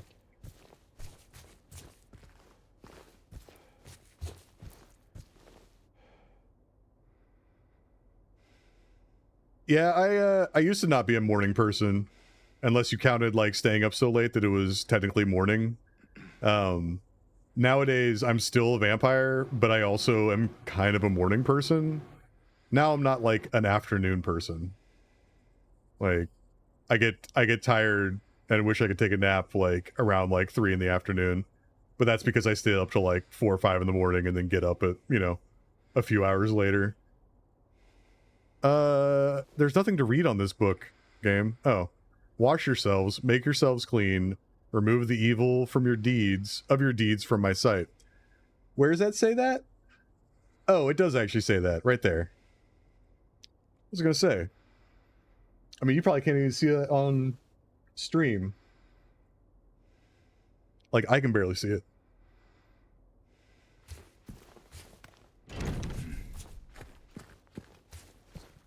I mean, good thing there's a TV to smash. Can I get through this wall? Nah. Okay.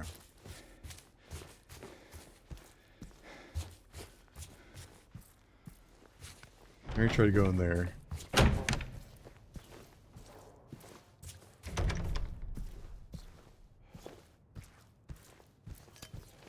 Oh, I'm sure you'll sleep real well once you get kids out of the house, right?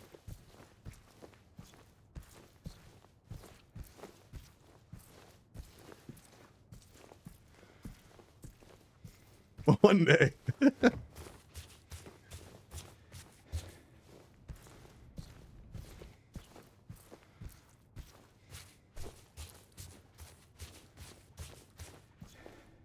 Did I come from this way?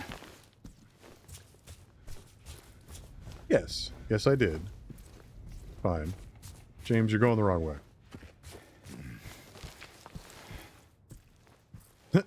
The irony of that, Ray, is that by the time that your kids move out, like, you'll probably miss them, and you'll be like, well, now what do I do? Like, you don't think you will, but I bet you will.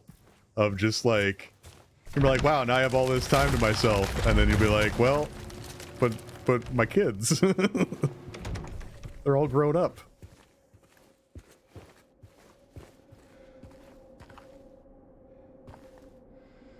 And then you just go play some Call of Duty Zombies or something, you know? And it'll fix that right up.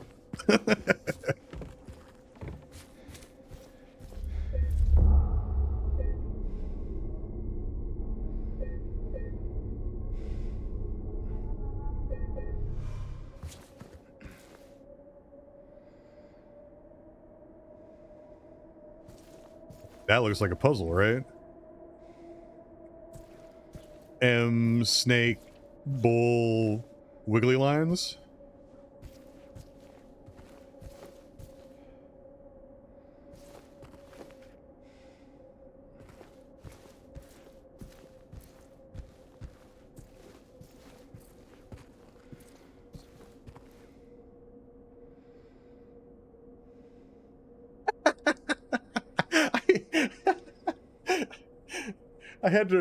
I had to reread that, Amber. I was like, what, did I read that right? Jason was having tea with your mom? I mean, yeah. Totally normal dream. Just a standard dream.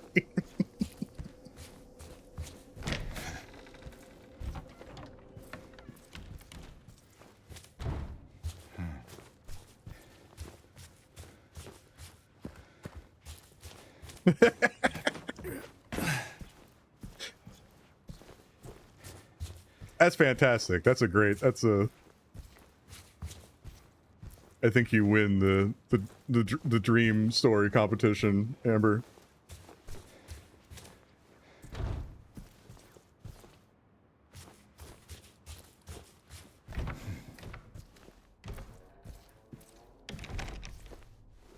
Right, exactly. Stupid ass dreams. Again, like, there are things that when you wake up, you're like, what the fuck was that? Like,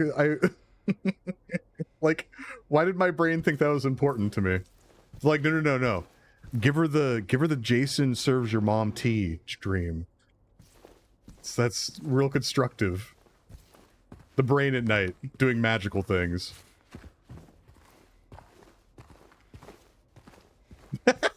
No, I literally read it and was all, did I read that right?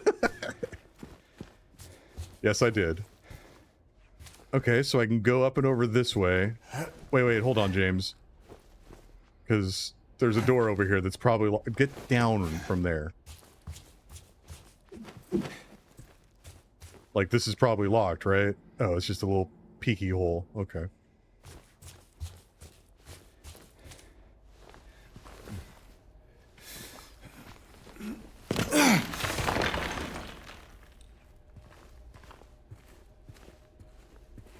Also, fun fact, I looked at a video for the Easter egg for the new Call of Duty map, and my brain just like stopped paying attention midway through, so I didn't learn anything. I learned like the first like 5 steps, and then my brain drifted.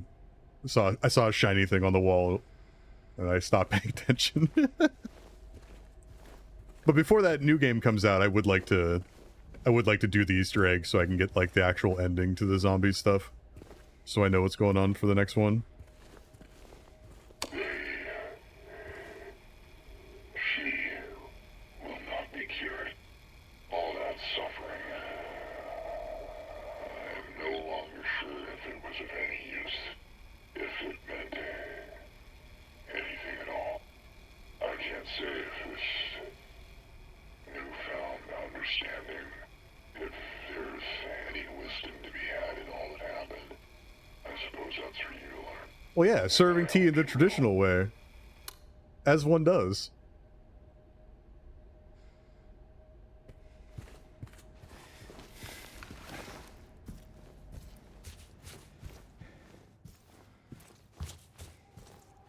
Also, was that James himself on the recording? Like, lamenting about killing his wife? Because did he actually kill his wife? Like, and that's what that video brought back?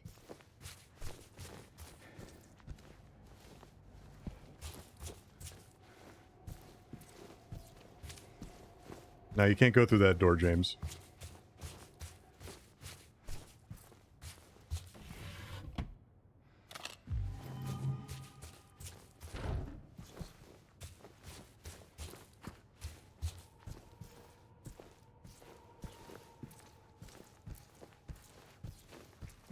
Right, no, exactly. Your brain's like, cool dreams, bet. How about this? We're fresh out of cool dreams, but we'll give you that instead. It's the best I can do is Jason serving tea to your mom. Where's that in your what are those called, dream journals, where you like link up symbolism in dreams and it tells you like that you're missing something or you're agitated or whatever? Like, what category is horror villain serving tea to your mom fall under? What do you think? Camera, what are you doing, camera?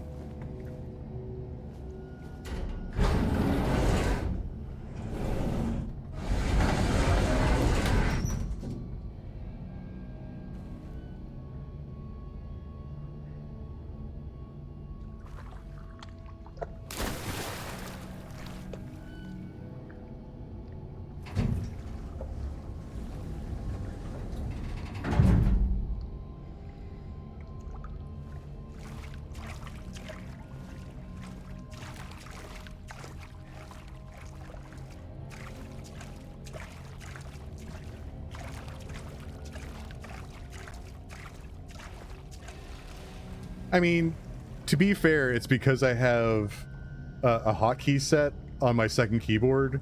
So if I accidentally hit my spacebar, it like toggles on and off my camera, and sometimes I hit it accidentally, and then it mutes my camera. At least that time I noticed it. Sometimes I don't even notice it.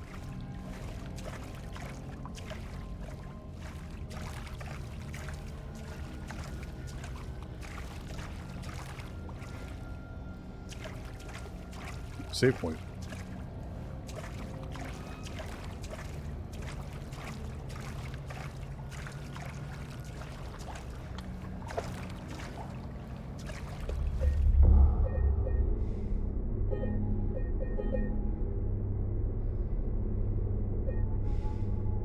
I should change it to be like, was the God, I need to find the meme I saw of Ashley flirting with Leon on the jet ski, and then someone just like made that into a meme where he does like the, I don't know what the proper terminology for like the vanishing animation, where it goes ah, and then he just like disappears. I need to do that for my camera, make a little sound like I just vaporized into thin air.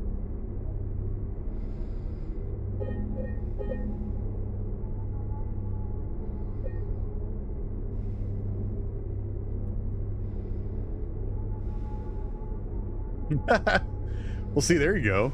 Now, that's a good dream. Solving problems.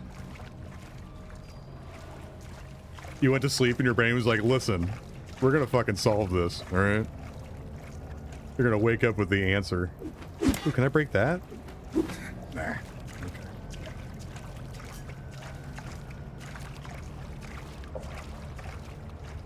Why does he walk like that in the... He's got a little like T-Rex arm pose when he's like doing a little... No, come on, James. How do I make it so that I can show your silly arms when you're walking like that? It's like a mouse or something.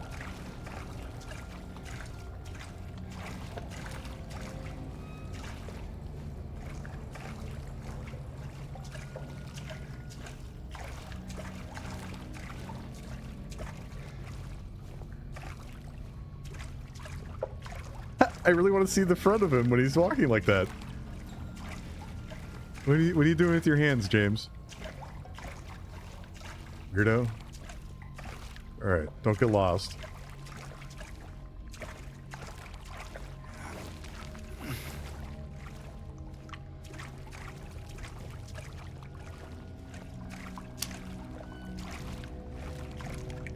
I mean, it's a good thing that I only have like 19 bullets left. How many do I have with my... I got a decent amount of rifle rounds. Decent amount of shotgun rounds. Alright, that's fine. Not the worst.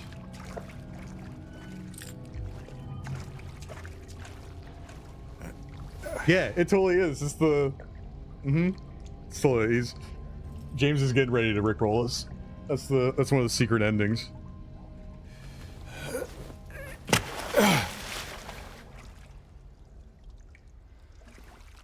I was watching, what, like part 1 or part 2? One of the parts in this game, when every time that James jumped down through these windows, the character model would just like lose all of his hair for a minute, so he was like bald James for like a split second. It's very weird, and it didn't happen in all the levels, just in like one of the parts. I mean, that one would be good too, Ray. Just make it so that like bushes appear behind me and I just like slowly back up into them. That would be a good one. I like that. It's a good camera transition. Also, Amber, those emotes that person came in and self-promoted on your stream and I don't think actually said anything, you can absolutely make those, because I'm pretty sure you can have... I don't think you can have as big of a chain of animated emotes, but you can absolutely have like have an image, cut it down into 4 squares or 3 squares, right, and then have them all be animated. Now the rickrolling is happening. But you can absolutely do that. Like, you just sync up the animation and then put, like, you know, eyes or whatever it is behind it, and then you would just put them in sequence and they'd all animate at the same time. Mama? Yeah, it was super cool. Mama! That channel had I was 44 looking for emotes you. if you subscribe to them. So You're I'm the pretty sure only like one that was their gig. Maybe then I can finally rest. Mama. I'm not your mama, Angela. What's wrong? Wait, Yeah, I'm a James, not a mom. you're not my mama. Nah, sorry, Angela. It's you.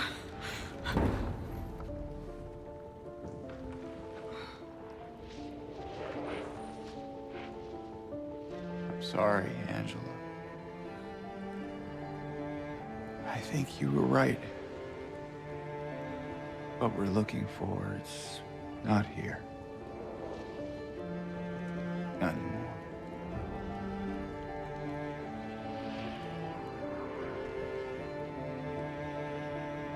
Thank you for helping me earlier. But I wish you hadn't.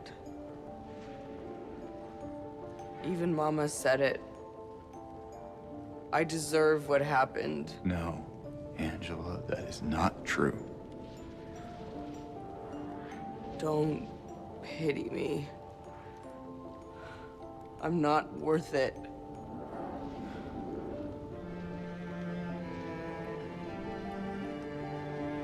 Or maybe you think you can save me?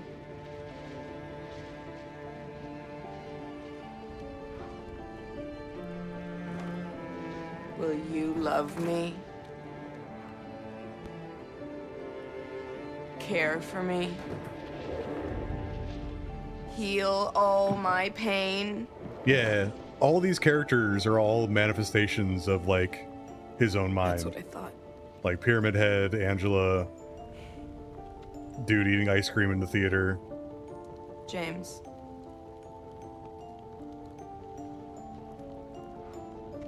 Laura, the little kid. Give me back the knife. No, I won't. Saving it for yourself.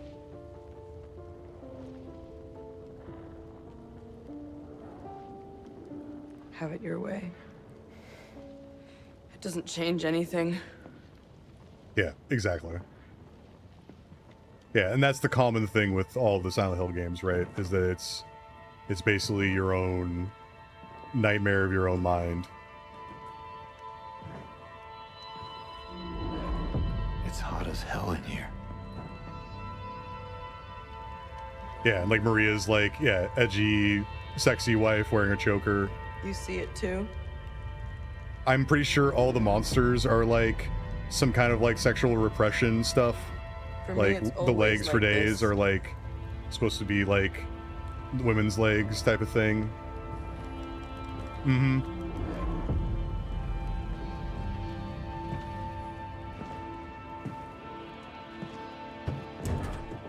Yeah, Silent Hill is basically an interpretation of hell, right? Like you're living your own personal nightmare and you can't leave. You're just stuck in a loop.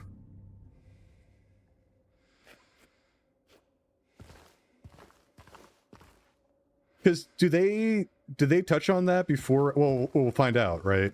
But like, I'm assuming that it weaves it into the New Game Plus, right? Where at the end, it's not a happy ending, and you can just replay it over and over and over again, right?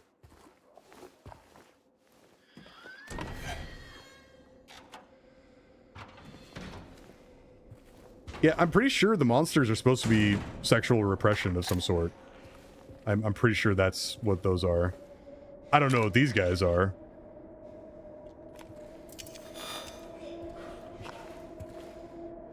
Also, are you not gonna attack me? Also, I never noticed these guys are wearing high heels. The fuck? Listen, creepies. Yeah, that's weird.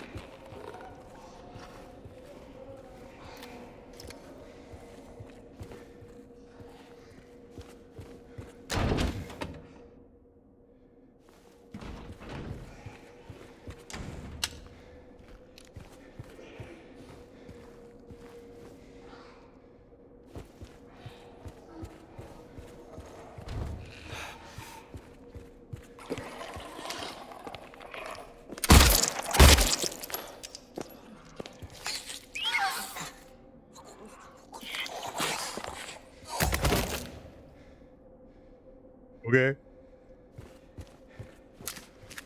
I don't know if that nurse was going to attack me.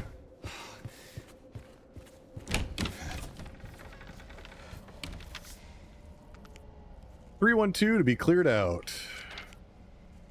No one's returning."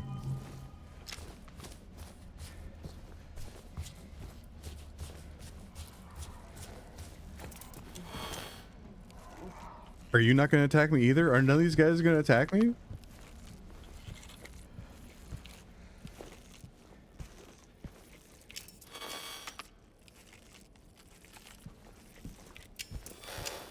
Also, that's weird. Like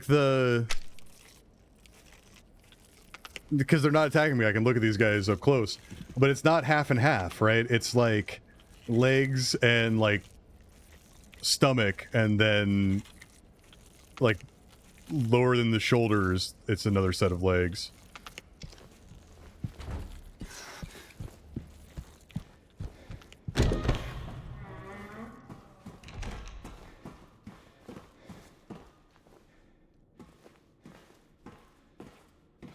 Yeah, and no feet, no upper body. Also, as we're going through this, like, I'd like to reiterate how much I really like this part of the game with like how they did rust and like degradation. Like, it's real good. Like,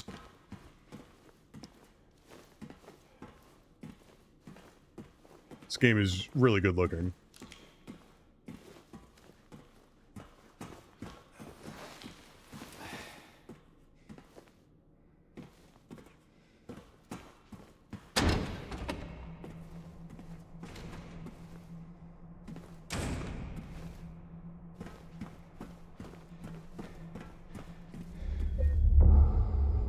Oh, weird.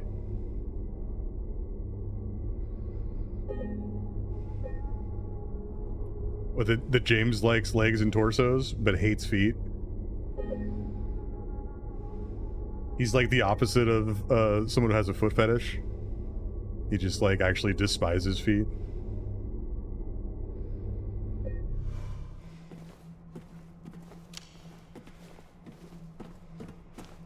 Also, what are these things?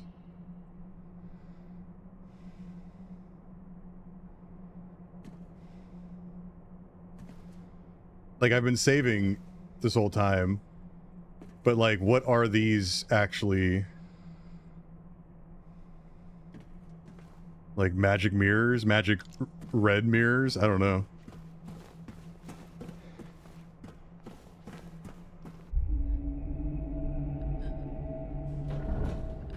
Like corrupted mirrors without, because he does have a reflection, right? Because when you save, it shows his face like he's reflecting, like it is a mirror, but it's like a corrupted mirror. James! Oh, hey. Leave her alone. Oh, leave her Leave us both the hell alone. alone. Oh, double pyramid heads?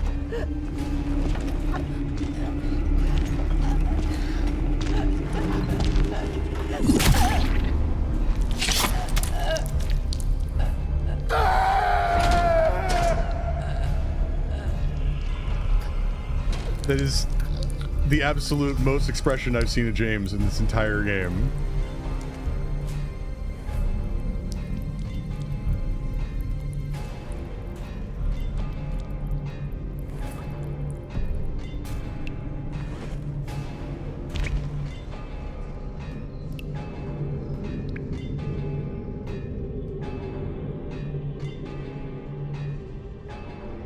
I know what you are.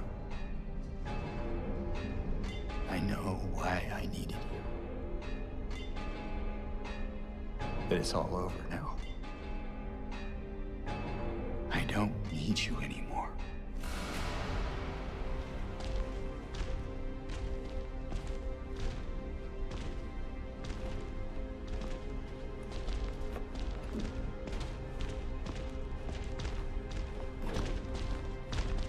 I'm ready. Oh, shit. Listen, guys. Piece of candy. Hold that thought. Hold that you're gonna murder me with spikes thought.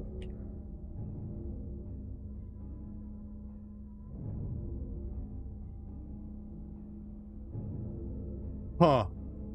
Is that what it is? The shape forces the mind? Okay.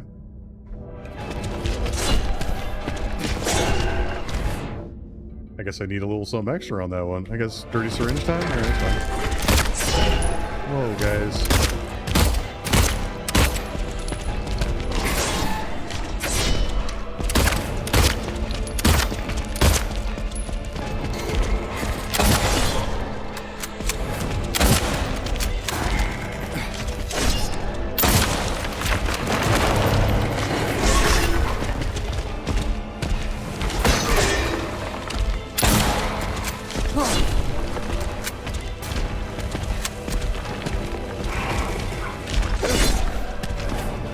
Oh, it is a spoiler, so it is actually gonna. Okay.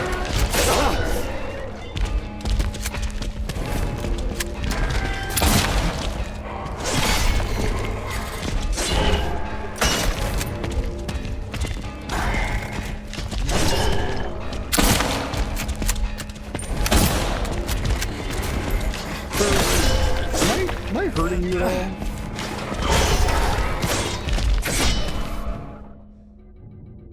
I don't know if I'm actually hurting this guy. Or these guys. Listen, that one hurt.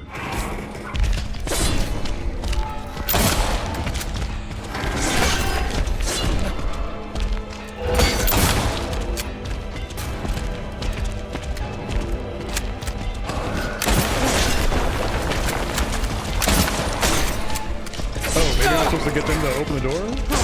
Listen, guys. I have an idea.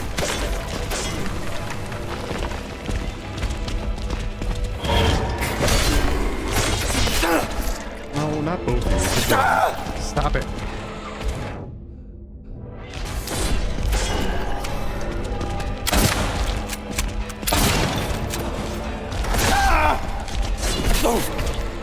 James.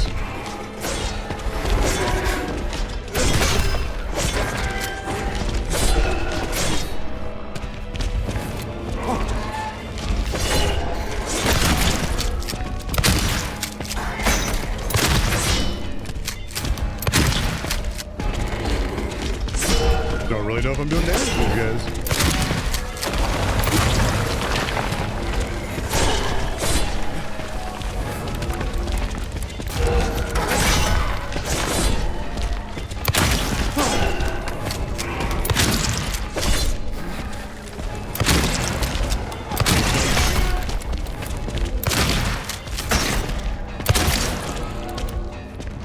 Okay.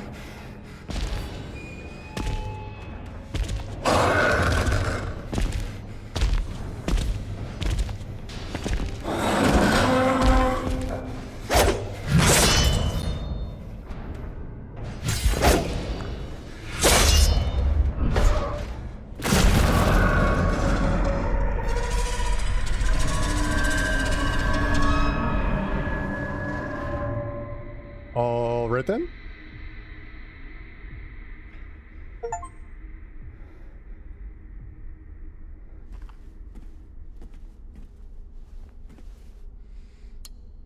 Yeah, that was cool too. Scarlet egg.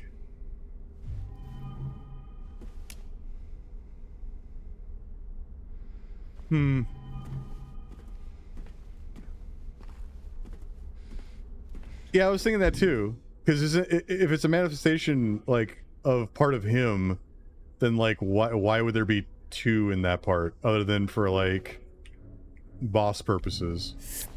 Because it could just be for like boss purposes, or so you can watch two of them like impale themselves in that cutscene, because that was fucking cool looking. But like, I don't know what the practical application of it is. It's basically the same, except they had less tea to offer. Oh, do I have to like pick?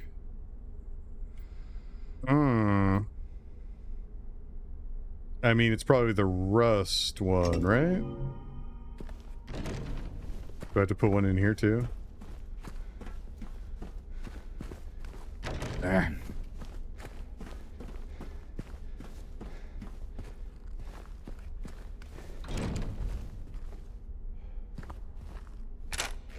Uh.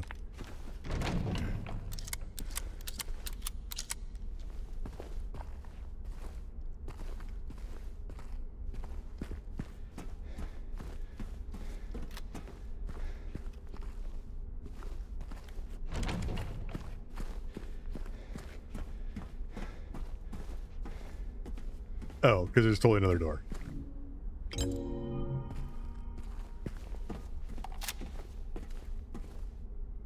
Also, I know that they, not to be a stickler or anything, but like, what did they, how did they kill her?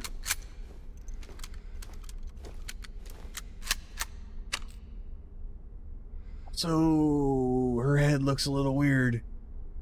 Also, is that boss that I fought earlier? That seems like it's the same thing, where like that bed frame like came to life and tried to like murder me.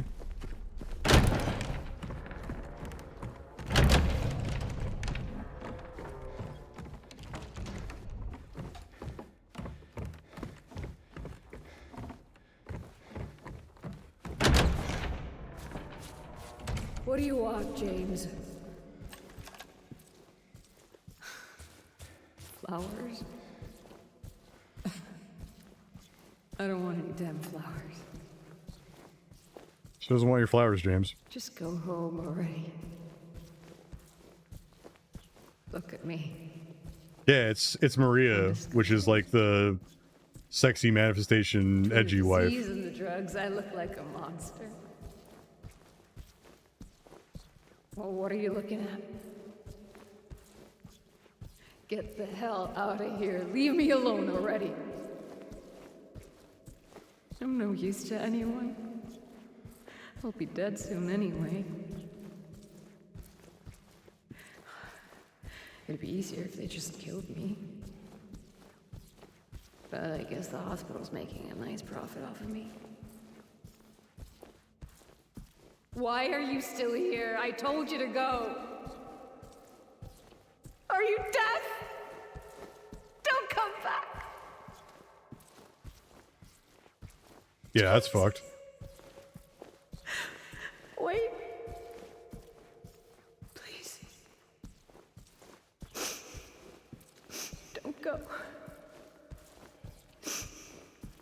Don't leave me alone. I didn't mean what I said. Please. Tell me I'll be okay.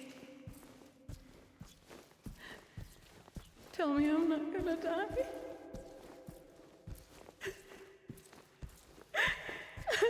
Help me.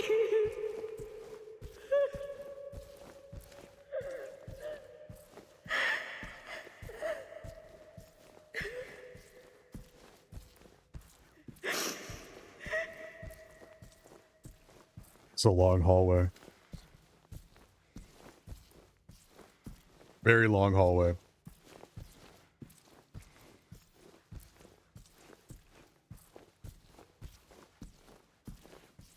Also, was his wife dying? And then he killed her?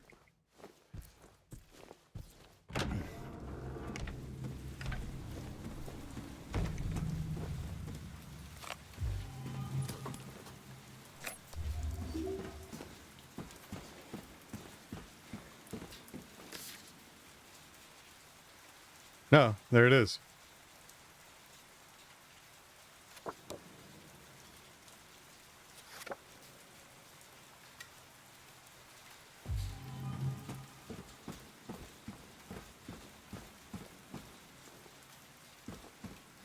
Yeah, I when I saw the ammo thing, I was like, oh, so I'm still, so maybe the final boss is my wife.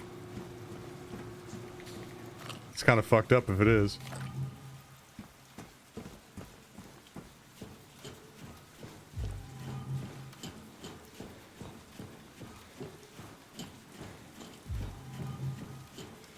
But now I'm thinking about it, like it might actually be because again, like that monster that was in the bed thing, right, earlier, like, is that symbolizing like hospital bed? Is that what that was? I'm about to find out. Get up the stairs, you'll find out, James.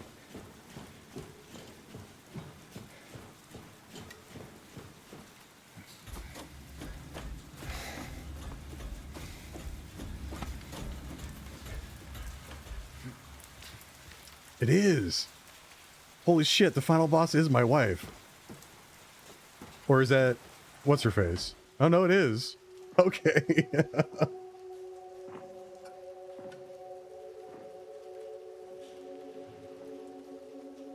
Mary?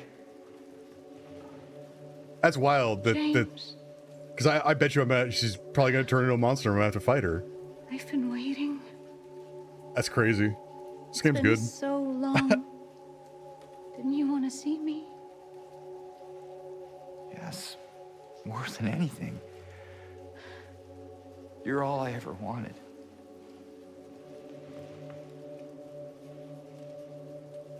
That's not true. Is it? Mary? You killed me, James. That's crazy. And I bet I am going to have to fight her. Like, I bet that's the final boss. Is your dying, hospitalized wife. That's fucking nuts. I did. I couldn't bear to see you suffer. Don't make excuses. I know how you saw me, how you felt. You really hated me. Didn't you? I think so, because that's what she was talking about when I was walking through the hallway. It's true. I may was have had some of those feelings. That she's dying in a hospital and the hospital's It was a profiting long off of her. 3 years. It'd be easier if they just killed her. So tired. I guess I understand. I know I was a burden. You wanted a long, happy life. Something I couldn't give. Can she?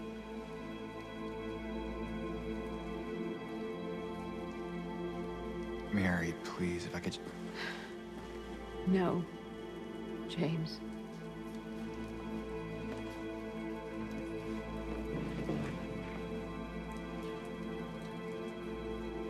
Those were the last precious moments I had. How could I ever forgive you?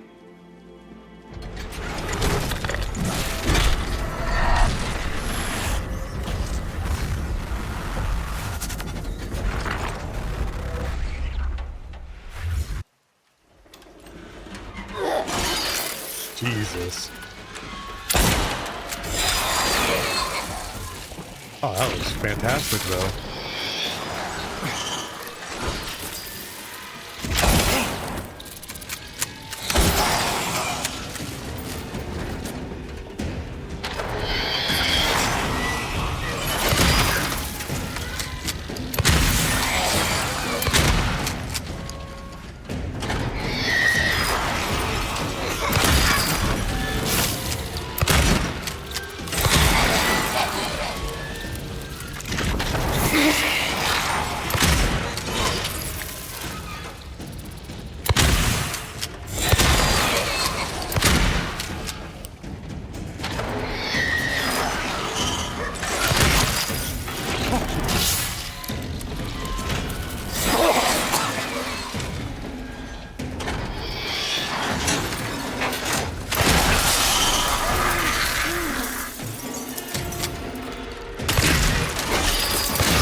Right. Yeah, and again, it's like that other monster. It was like the bed monster or whatever.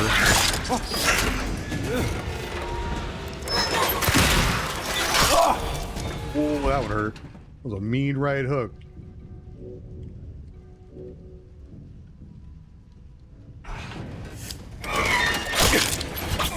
Oh, and I'm dead.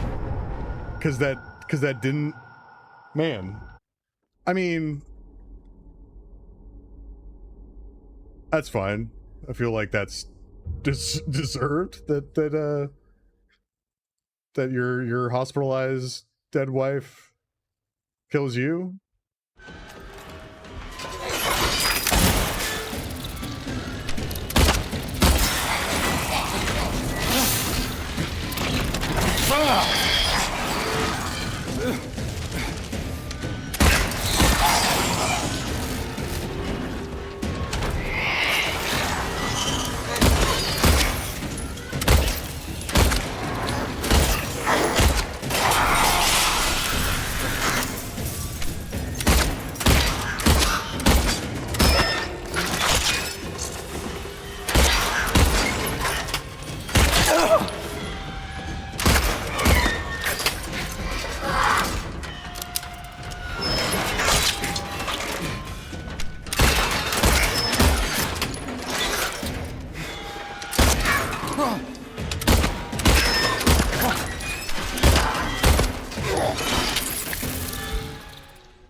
Right? Is Maria a demon? Is Maria a manifestation of someone that he figured was better than his wife? Like was she in the hospital and he cheated on her? Yeah.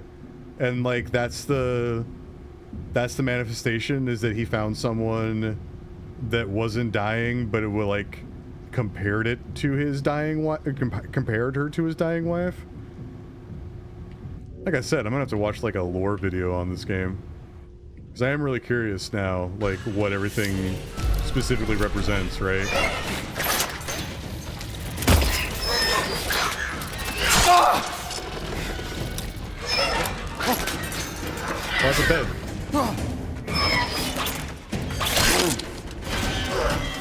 Listen. It hurts.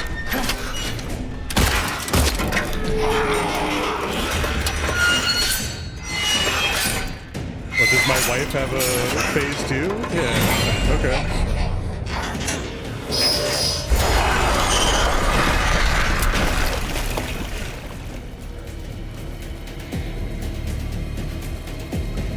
Yeah, right?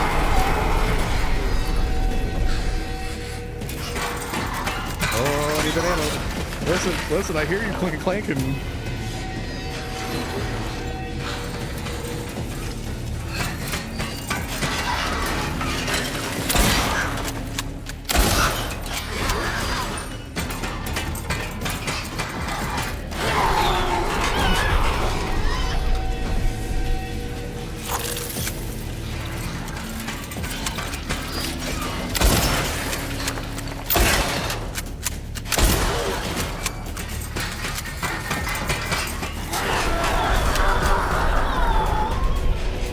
Yeah, this is creepy as hell.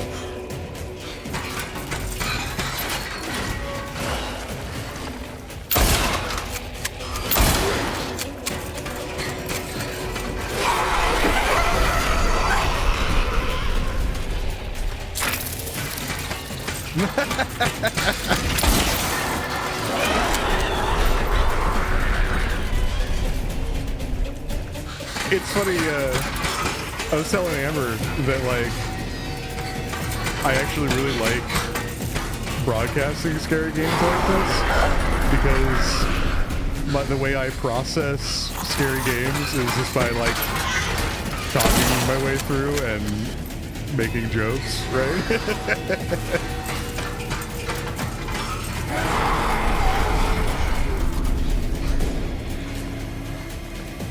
You gonna drop down? There you go.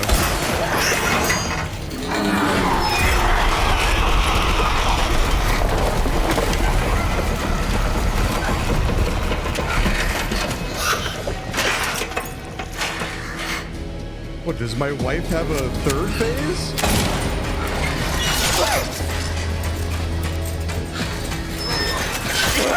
Listen. No, I need to heal right now.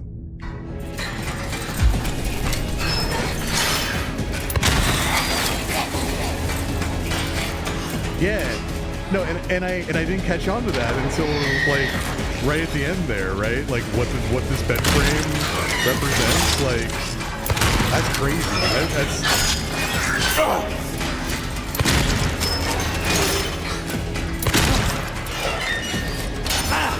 oh man, cheap shot. Oh, gotta heal.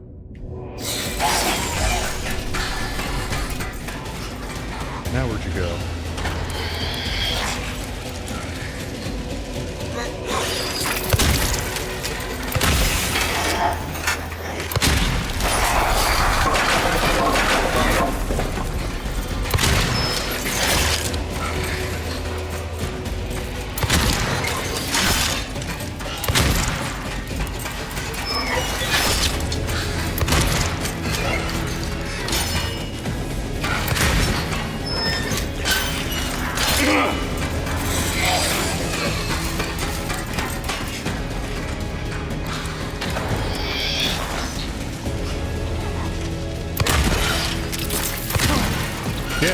No, and that's totally what it is, right? Is that his wife was dying, and he was selfish and like developed like this like you're holding me back, and hated her. Like that's nuts.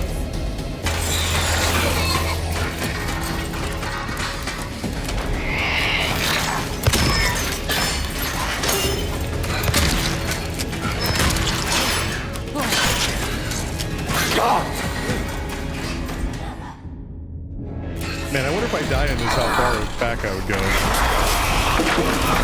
gonna try not to die.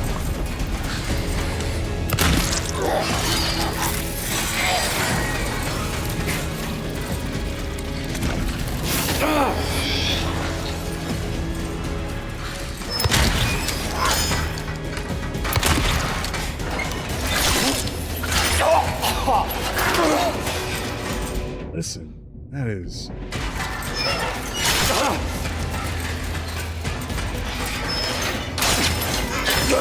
Please don't kill me, wife.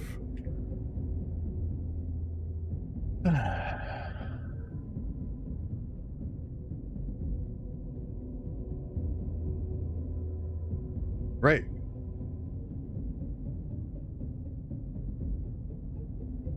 Yeah, that's oh, did I dodge roll out of that?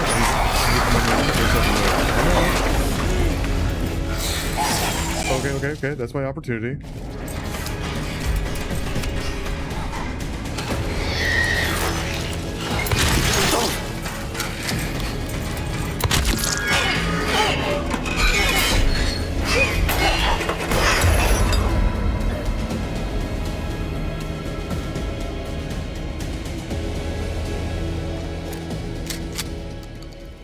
What, you gotta like deliver the killing blow? Jesus.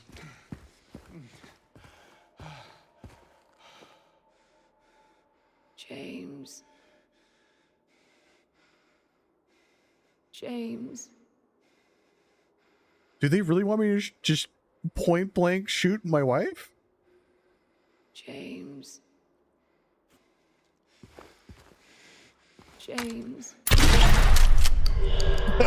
God. Oh man, that's rough. that's rough.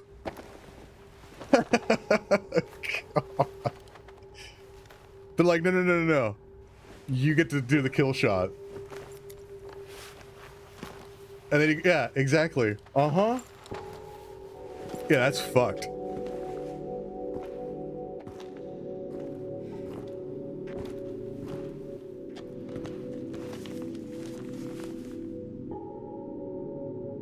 What is this? Is what you've been looking for.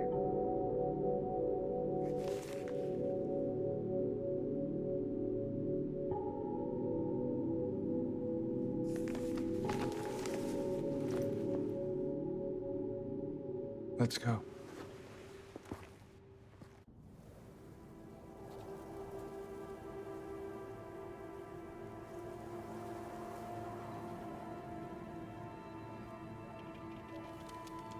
Wait, is that how it fucking ends?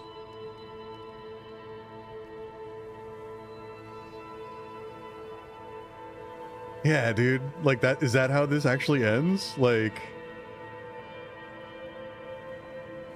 I mean, very effective story writing, right? Like,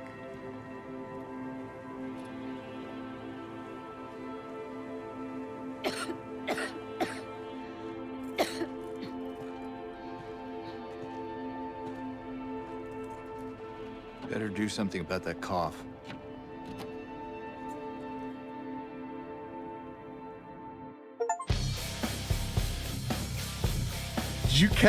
did you catch that last line too? Better do something about that cough? God.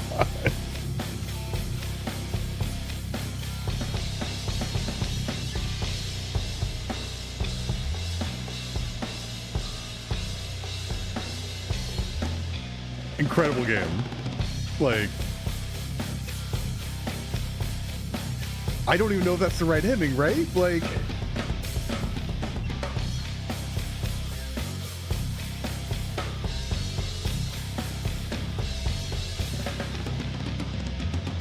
see, now I really need to know what those other endings are. Yeah. I didn't let my dead wife kill me. I feel so good about myself. Oh man.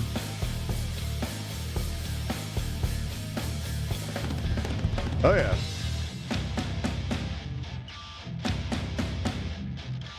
Well, now we just speed run through this thing, and because again, I'm pretty sure that all the other endings you can basically, as long as you have the items for them, you have to. I'm gonna turn this down a little bit. You have to have played the game normally first, right? I think I did, yeah.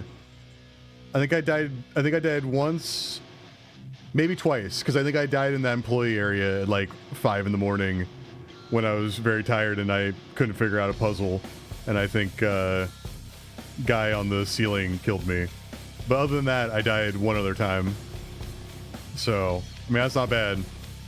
I thought my dead wife was gonna kill me, but I apparently didn't die during that.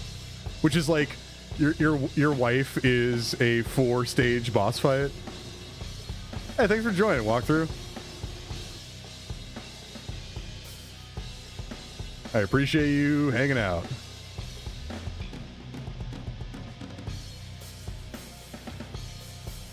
Yeah, that's a real twisted story. But again, like we were talking about, like it's like a interpretation of hell, right? So like, and again, I feel like the New Game Plus thing is really just like it's an infinite time loop, right?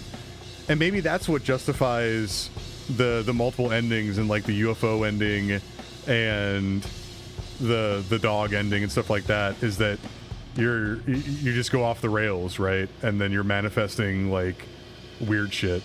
But I wonder if there's multiple ways of doing that last part. Like, is there an ending where I don't have to point blank shoot my wife in the face with a shotgun? Like, is that canon? Like, which, by the way, that's a brutal touch right there, right? Like, adding that to the end of that boss fight of just like, no, now she's defenseless, now you deliver the killing shot, right? Like, what a crazy take on like a boss fight. But I do wonder if you can get to that point, like maybe if you get all the pictures or if all the things. Yeah, I wonder if there's a different ending that's like that but different, right?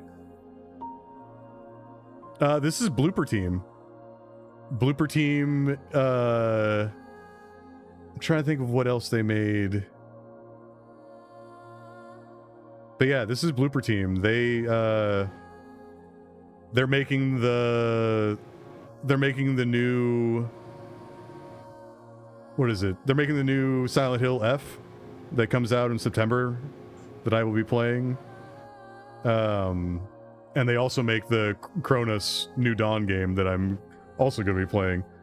There are 2 games from Blooper Team that are coming out that I am very excited now to play, because graphically, again, like, I'm pretty sure graphically the only other game that looks as good as this one was Alan Wake 2. Like, Alan Wake 2 is just an absolute, like, it's just phenomenal looking game. This game, however, like, some of the details, especially that Rust world, like, that's real good looking graphics. So thank you. Yes, thank you, Amber. Layers of Fear. Have you played Layers of Fear or Medium? Medium was the one where you, like, switched dimensions, right? Like, you went back and forth between, like, the Shadow Realm and regular realm. And Layers of Fear is apparently a really good game. I'm pretty sure that was their first game, right? Layers of Fear, with, like, the painting horror walking simulator game.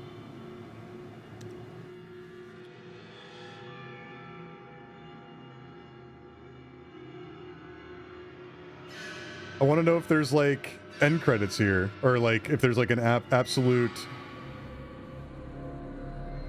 I've watched someone play Layers of Fear, and I have not played Medium, but I'm pretty sure Medium is the one that was, like, the big tech of it was that you, like, went back between, like, you know, like, regular realm and Shadow Realm type of stuff, right?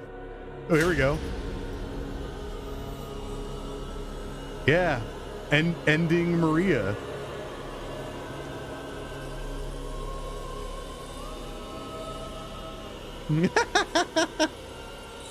You see that last stat?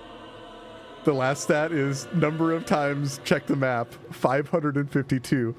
I checked the map 552 times in this playthrough. Oh, and I tried to open locked doors 607 times. That's great.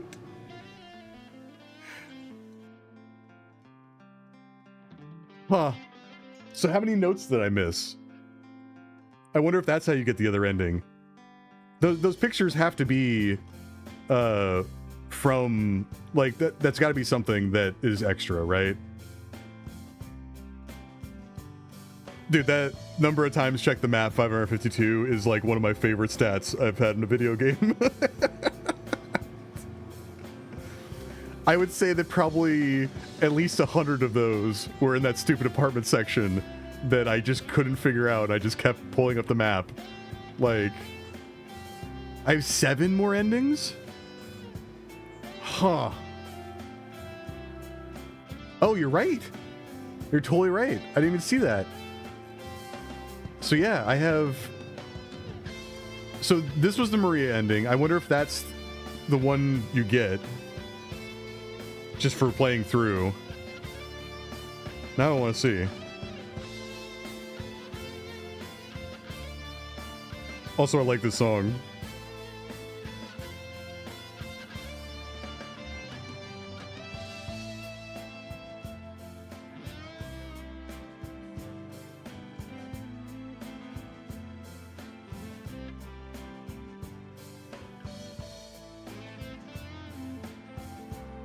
I'm looking this up. I mean, it's definitely given the Resident Evil 6 vibes. I mean, to be fair, like, the original one of this, and I think a lot of the songs in this game are from, like, the original. They might be, like, redone, but I'm pretty sure they're the same as the original game. But, like, this is definitely, like, of that era, right? Even though Resident Evil 6 came later, or from the original one of this, but it definitely has that vibe.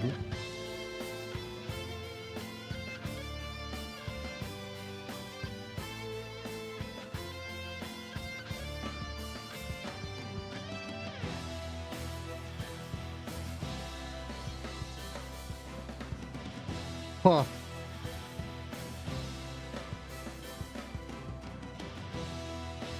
So you can just leave.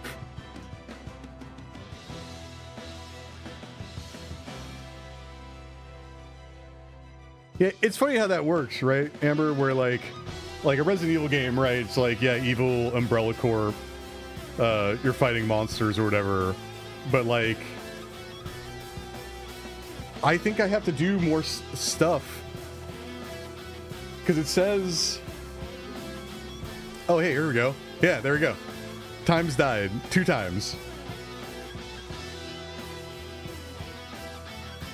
I mean, that's accurate. My favorite weapon was the steel pipe.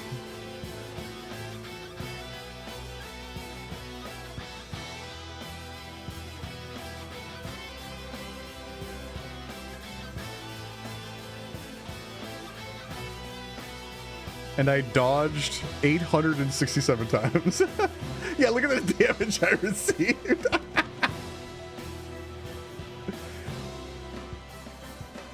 That's a lot of damage because it says here that one of the things you have to do is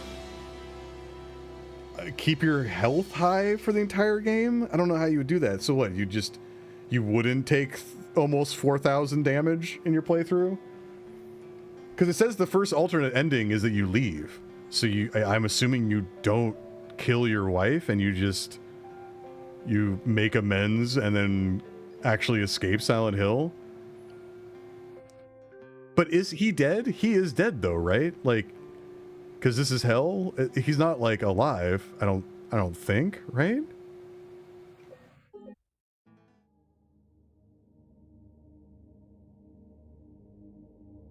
Huh. So maybe I do have to beat the game. Maybe that is the canon ending. And then the other endings are optional, right? Yeah, I wonder. Like, because I don't think it's explicitly hell, right? But it is like a nightmare. So maybe that's just like an interpretation of like his mental state.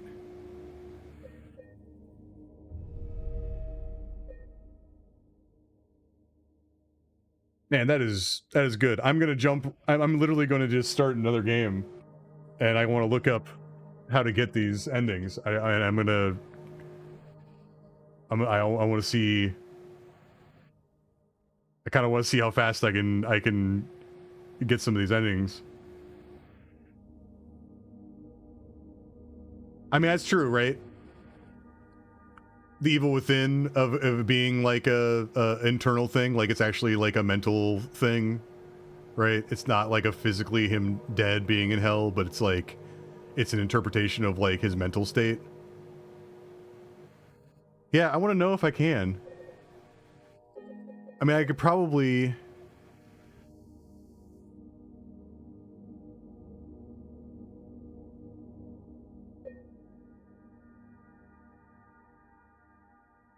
So I'm assuming this is the end. And so this one would probably be the one before it? I'm gonna try this again, but hold on. Oh, I'll be right back. I need to take a bathroom break.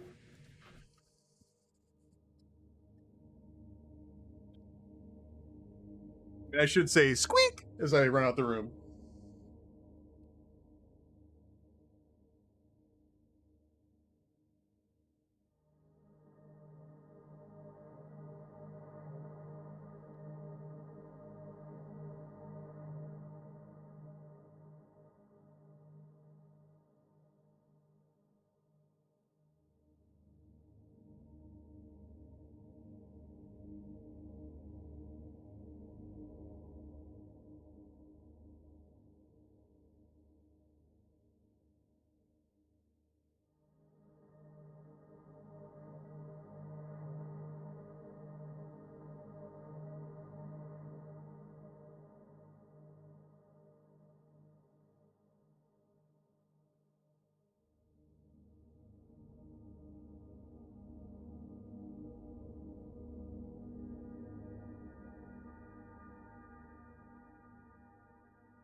All right. Uh-huh. I want that as a soundbite. Just the Laura squeaks as she runs out the room. Okay, so let's see. Before I do that, let's Alt-tab out.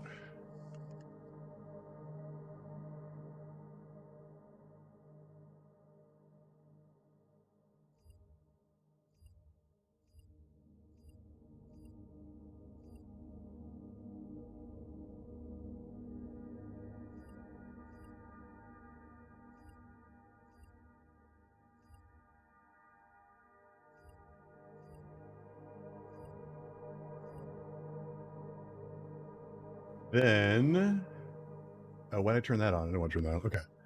So, oh, I lost my mouse cursor. Why do I have caps lock on?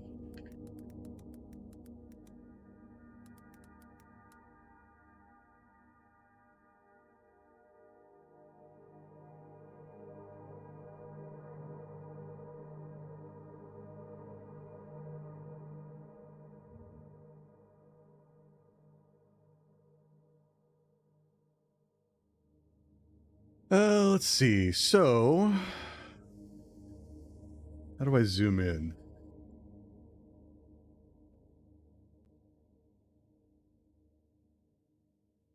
Is that big enough to actually see? Now that I have it on Reader's Digest for old people font? Okay, so we have the leave ending. To receive this ending, James must act as he wants to survive and complete his journey while not showing too much focus and attention on Maria. This is the most likely ending you'll achieve playing the game normally, especially on your first playthrough. So you're saying that me killing my wife and being trapped in Silent Hill forever is the non-standard ending? Yes. In the first boss fight? Like in the first encounter with Pyramid Head? Yeah, I did. I wasted like 12 bullets on him. And then he just like heard a bell and was like, I'm just gonna fuck off now. And just left. So yes. So that probably messed up something. But see, it says I have to examine Mary's letter or photo at least 3 times.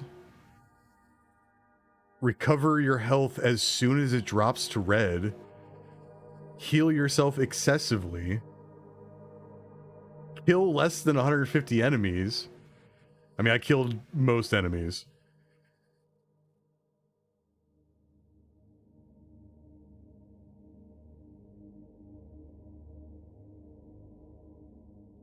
Use the snake to blame at the end of the coin cabinet puzzle?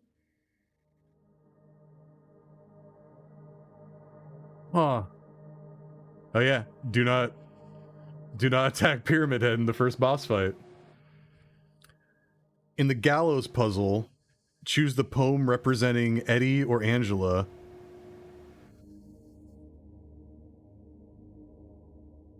Two, 5, or 6. Oh, so look at that. I could have used the rotten apple, which symbolizes that's fucked. That she's a rotten apple. This game's wild, man.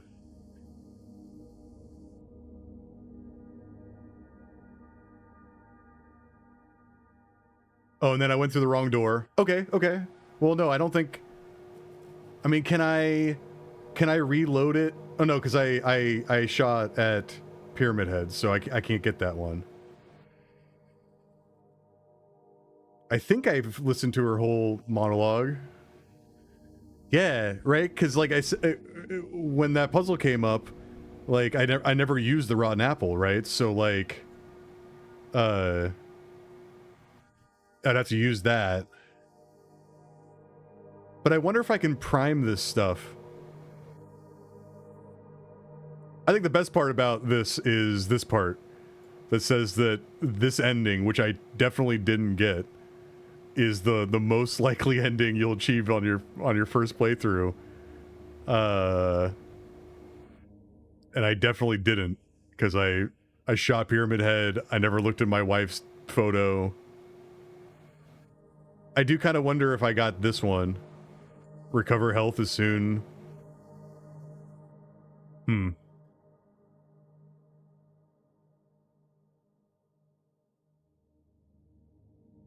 that's a lot of parameters to get an ending. Don't examine the knife. Well, I guess I technically didn't do that.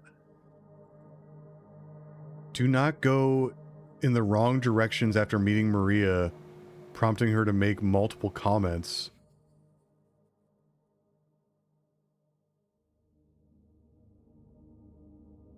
Right. I was figuring that, like, I could just, you know, run around with a chainsaw and then just change the decision at the end. Don't interact with Maria. Do not check on Maria. Yeah, right? And that makes sense, too. That, like, in order to get the ending, that you don't just leave with Maria, is you have to, like, actively ignore her and show interest in finding your wife. Right?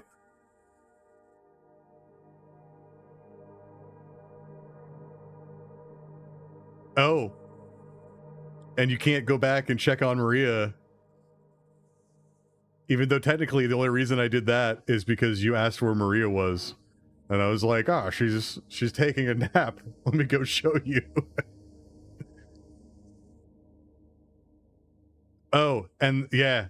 And you totally weren't supposed to kill the enemies that aren't attacking you, right? So when I shot that nurse, I fucked that up.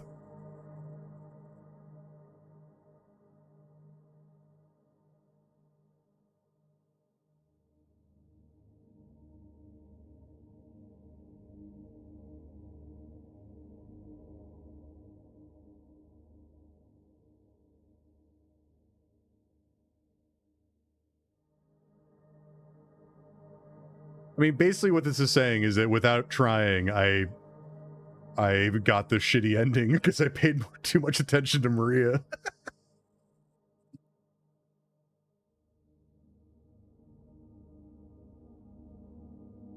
Yeah, that's wild.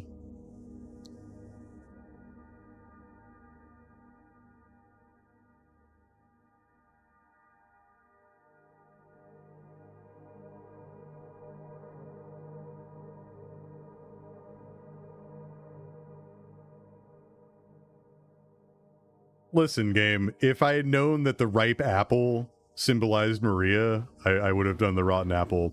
But I feel like that's, like, more fucked up, right? That, like, you're symbolizing your dying wife with a rotten apple. Like, that's crazy.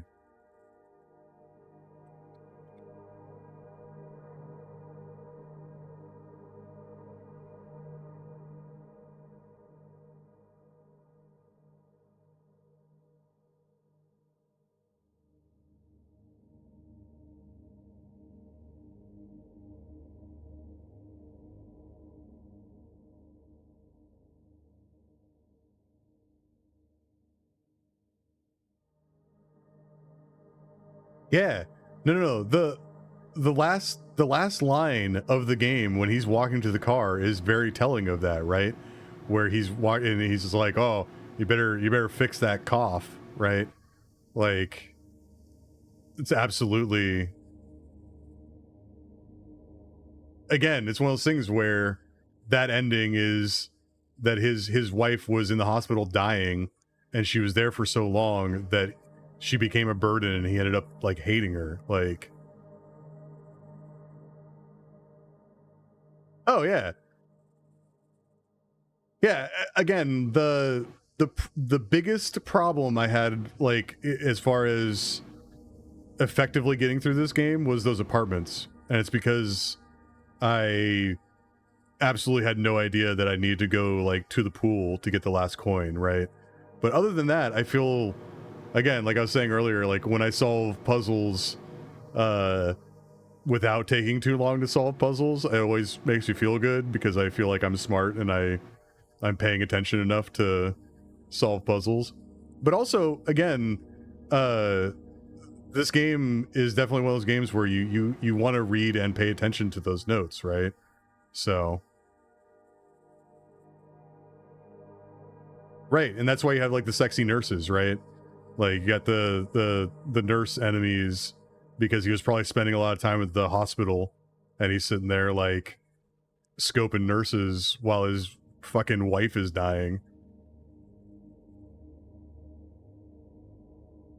Well, I kind of want to know, like, is there one of these that's like not bad? Here we go. There are 5 additional endings that you can get in New Game Plus.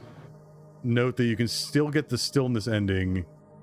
You must note that to get the stillness ending, you must obtain the water ending during one of your playthroughs. So what's the water ending? To receive this ending, James must act in a suicidal or reckless manner while also keeping a strong attachment to Mary.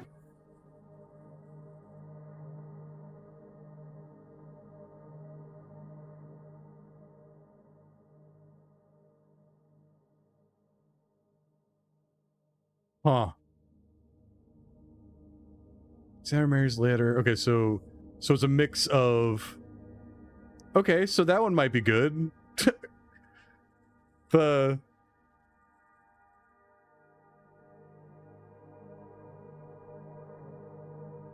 Choose the man...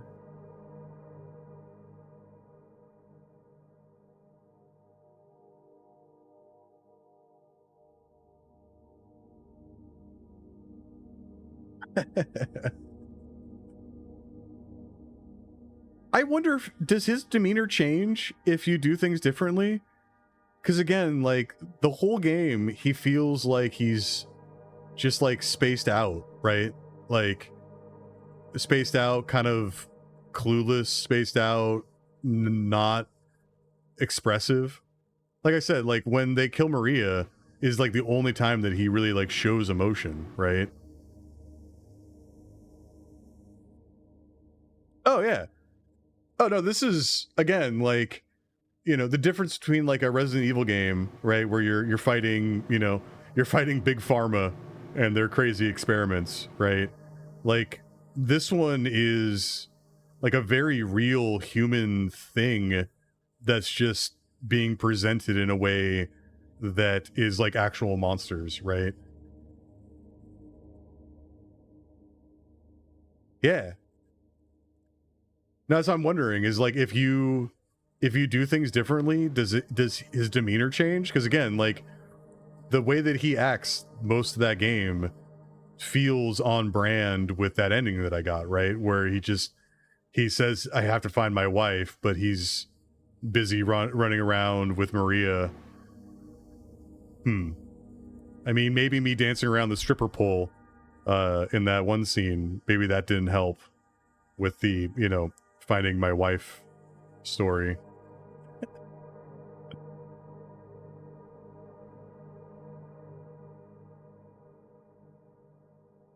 You know, but sometimes you just gotta dance, you know? Like, James just wanted to let loose, you know? Cut a rug. He was trying to be a sexy robot in Detroit Become Human. Need to zoom in to get the stripper POV security footage.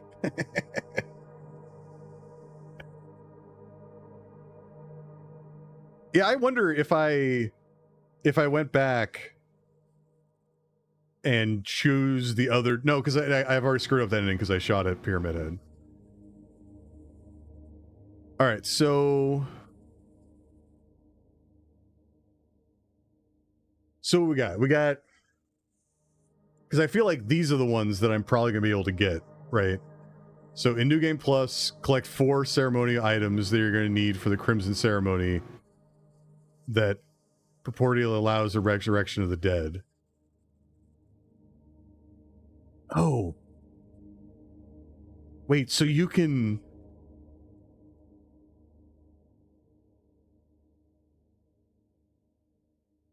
I mean, I kind of just want to watch a couple of these.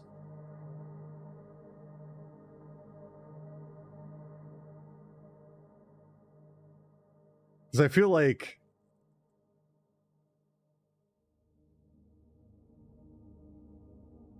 I'm gonna... Yeah, here.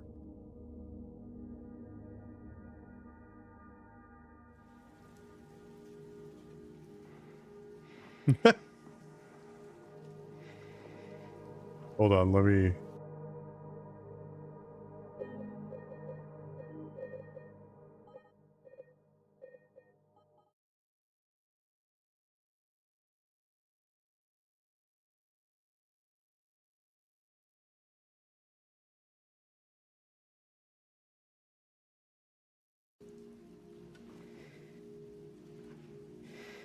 I mean, because otherwise, some of these endings are going to take like actual focus and specific parameters to. Mary? So, let's just go ahead and watch a couple of these. So this is the leave ending. So this is if you care about your wife and ignore Maria. I've missed you too. We can finally be together. Forever.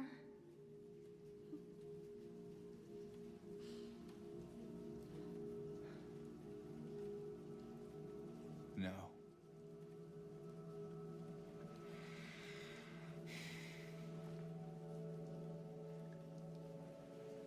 James.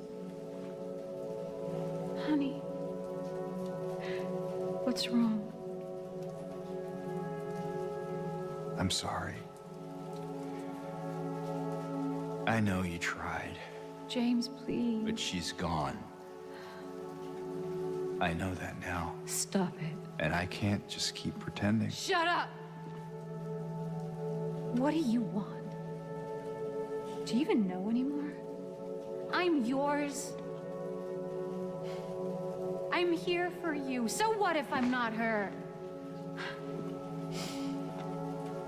I can give you what she never could. I can be better than her. What else do you want me to be? What else can I be? I am so sorry, Maria. I really am. But this has to stop. It's time to let it go.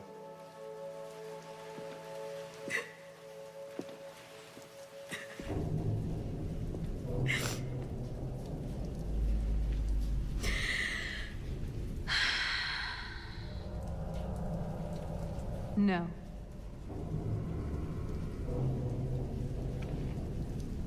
It's still early. What? We're in vampire prime time, you I know. won't let you do this to me. I won't let you go.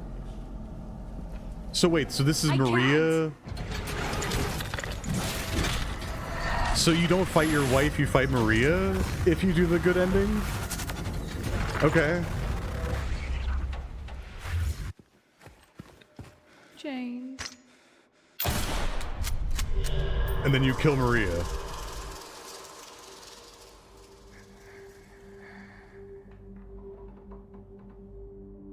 Mary. Hey, handsome.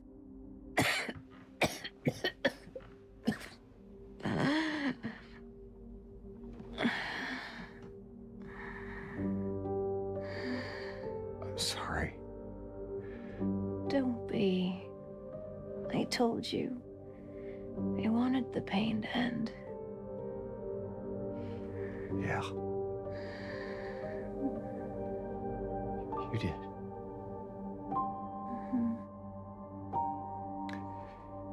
But that's not why I did it.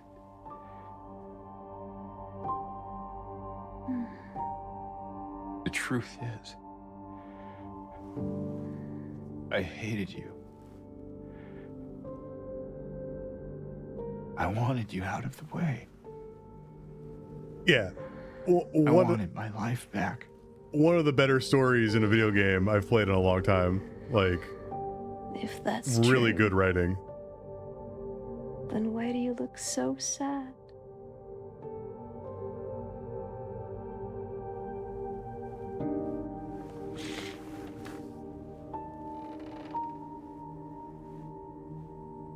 Mary. It's okay, James. Here.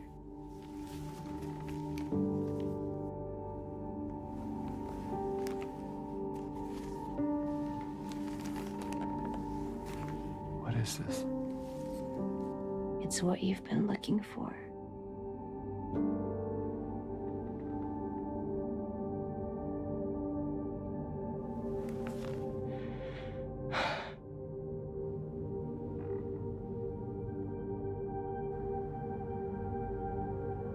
He didn't read it. When Maria gives him the note in the playthrough I did, he literally doesn't even read it. Like, he just goes, "Oh, this is what you're looking for," and he's like, "Cool," and just like stashes it. So he doesn't even read it.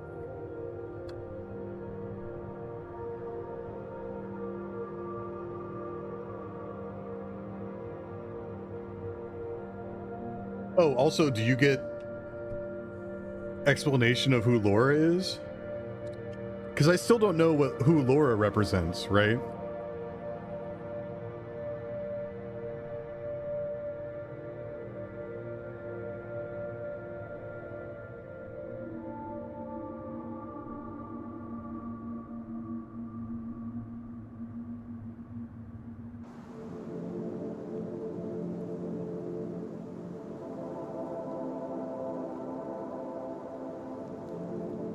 In my restless dreams, I see that town.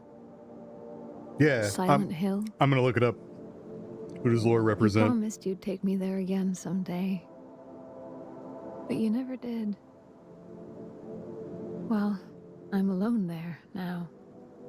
In our special place. Waiting for you to come and see me. But you never do. So, I wait. Wrapped in my cocoon of pain and loneliness. I know I've done a terrible thing to you. I wish I could change that, but I can't. I feel so pathetic and ugly laying here. Every day I stare up at the cracks in the ceiling, and all I can think about is how unfair it is. The doctor came today. Told me I could go home for a short stay. It's not that I'm getting better. It's just that this could be my last chance. Even so, I'm glad to be coming home. I missed you so much. Yeah, innocence and truth. But I'm afraid, James. I'm afraid you don't really want me to come home. Every time you come to see me, I can tell how hard it is on you. I don't know if you hate me or pity me. Maybe I just disgust you. I'm so sorry. When I first learned I was gonna die, I couldn't accept it. I was so angry. I struck out at everyone I loved. Especially you. And that's why I understand if you hate me. But I want you to know, I will always love you. Even though our life together had to end like this, I still wouldn't trade it for the world.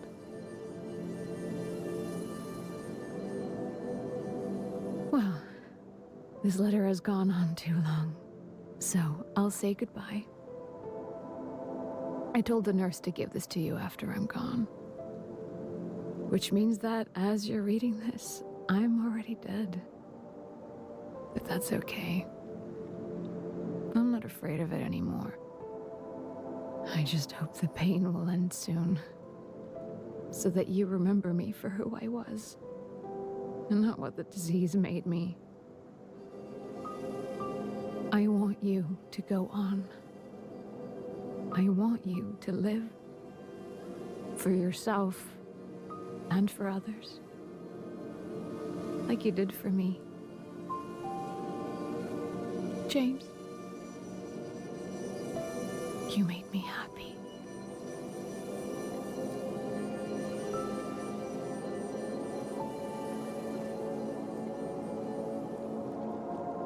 Yeah, Laura also like doesn't see any of the monsters in the town because she's representative of innocence and truth. So like,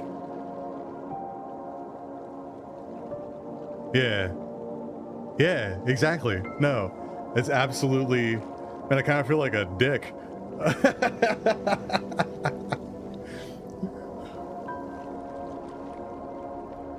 Like I get the letter at the end, and I'm all, yeah, whatever.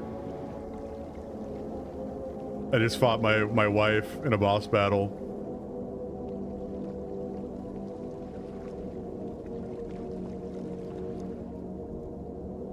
Mm-hmm. Exactly.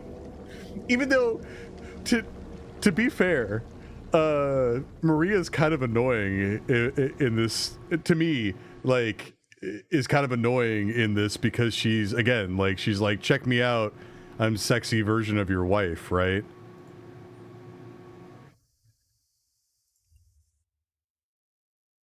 What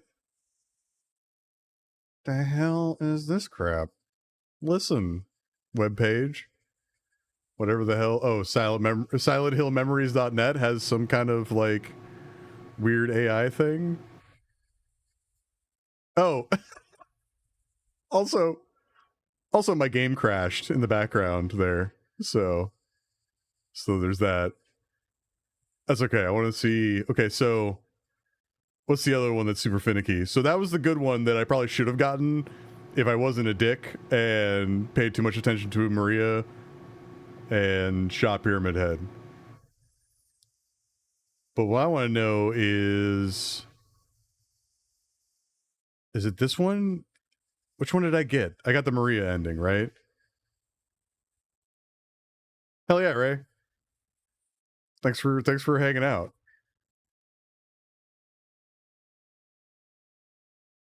I want to know this one.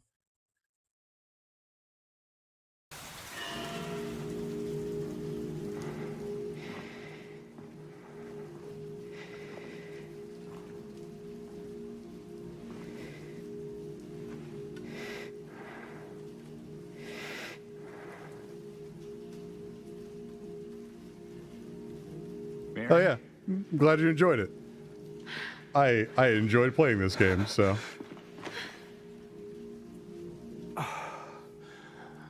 Also, I have missed you so much. Thanks again, Amber, for gifting this to me. Because again, it would have been, I bet you would have been, end of the year, right, before I actually bought this on sale. So, yeah, it was a great gift because I really enjoyed this game. Like, this is definitely one of the better games I've played in a while. James. Honey. Have a good night, Ray. What's wrong? I'm sorry. I know you tried, James, please. but she's gone. Wait, is this the same one? I know that now. Oh, no, this is the water ending. And I can't just keep pretending. Shut up! What do you want? Do you even know anymore? I'm yours. I'm here for you. So what if I'm not her? I can give you what she never could. I can be better than her. Nah. $10 is the perfect price for this game. Again, like, no, that's you got me 90% of the way there, right? Because again, me, the bargain shopper, You give me Sorry. 90% off a game. That's as good as sold. So Has to stop. yeah. Oh yeah. What's It's time to crazy let is that go. he realizes it's Maria, you know, in looking like Mary, right?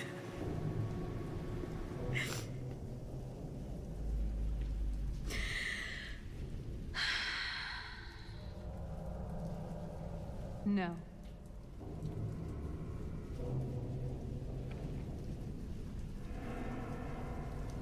What? I won't let you do this to me. I won't let you go. I can't! Yeah, I really wonder if that's what. Again, did he actually? Was he actually having an affair? And again, like, even if it was a different lady, James. even if it was a different lady, it like his manifestation of that is that it's like a better wife.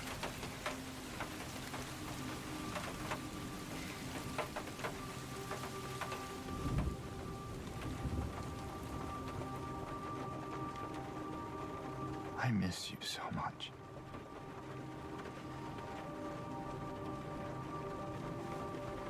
I tried. I really did, but I can't. And then he just fucking kills himself? Is that what this is going to end in? Can't go on without you.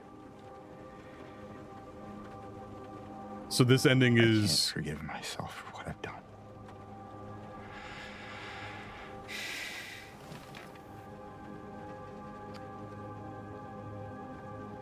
I know this isn't what you would want. But I guess it doesn't matter anymore.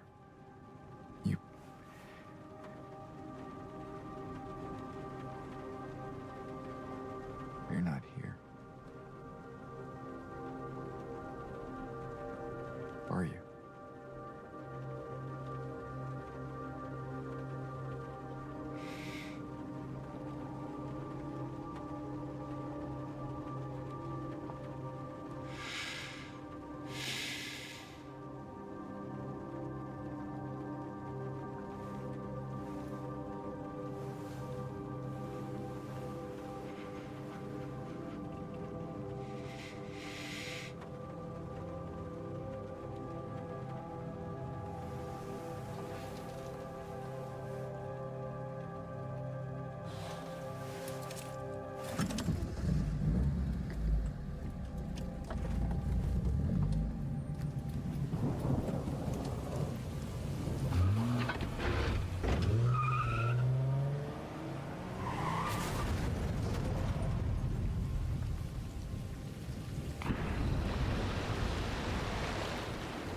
what, and then he drives into the lake? Yeah. In my restless dreams, I see that town. Silent Hill.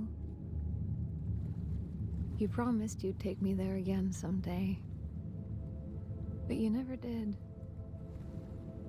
Well, I'm alone there now. In our special place. Waiting for you to come and see me. But you never do. Oh, but then it actually reads the letter. Again, So, my I ending, wait. he never even bothers to read the letter, which is totally fucked, right? Like, after that whole journey, he's all, cool, I got the letter, and just pockets it and never reads it. To you. That's crazy. I wish I could change that, but I can't. I feel so pathetic and ugly laying here. Every day I stare up at the cracks in the ceiling, and all I can think about is how unfair it is. The doctor came today. Told me I could go home for a short stay. It's not that I'm getting better. It's just that this could be my last chance.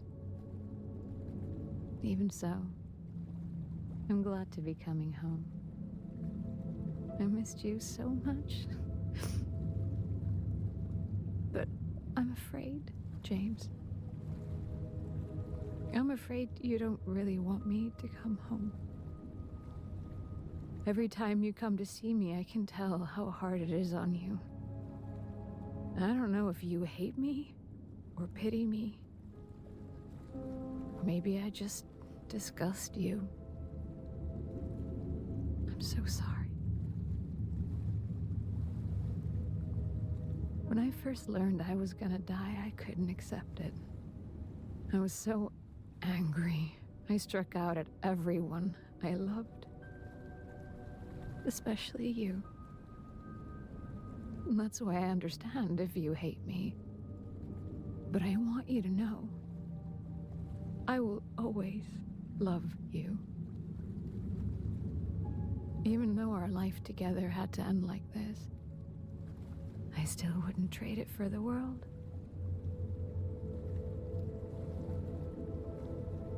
Well, this letter has gone on too long, so I'll say goodbye. I told the nurse to give this to you after I'm gone. Which means that as you're reading this, I'm already dead. But that's okay. I'm not afraid of it anymore. I just hope the pain will end soon. So that you remember me for who I was.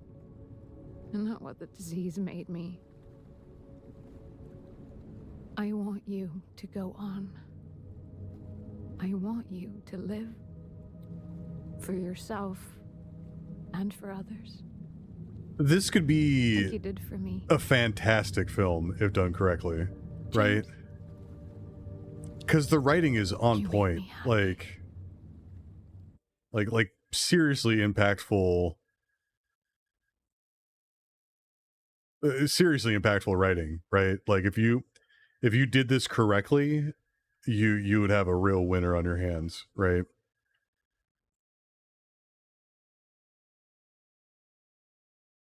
Is this the one? Yeah. I want to know.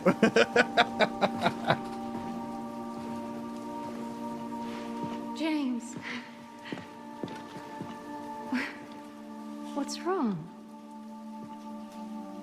Aren't you happy to see me? I'm sorry. I know what you are, Maria. What does it even matter? I'm Wow. here for you. This is a short You're ending. not her. She's gone. I'm gonna She's YouTube not that coming after I watch You're this one. wrong. We're going down the There's rabbit a hole, way. Amber. I can still bring her back. What? This will be No, that's not true. a good Before ending I to do, this. I need to kill that 'Cause part again- of me that still clings to you. Oh, see? Who the hell do you think you are? You don't get a say in this. Not anymore. Like it or not, I am here now. And I won't let it end like this.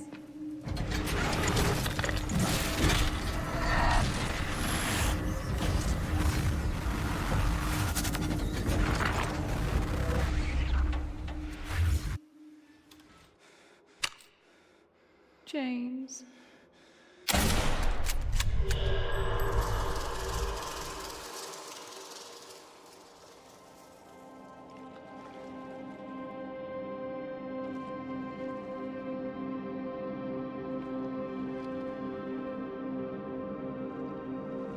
Huh. Mary. You look so peaceful. Forgive me for waking you. But without you, I just can't go on.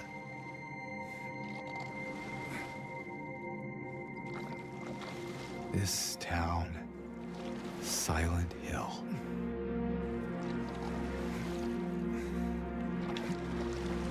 The old gods haven't left this place.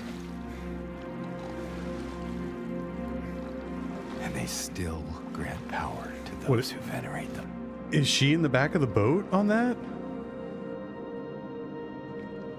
Power to defy even death.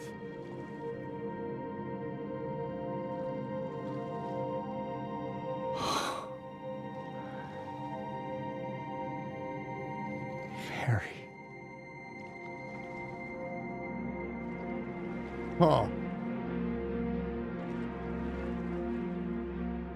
So that one is where is this?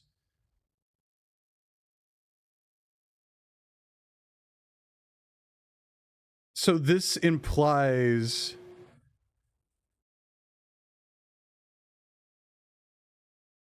that he's bringing her back. I mean, I didn't see. I just thought maybe that's what that sheet in the back of the boat was him or was her.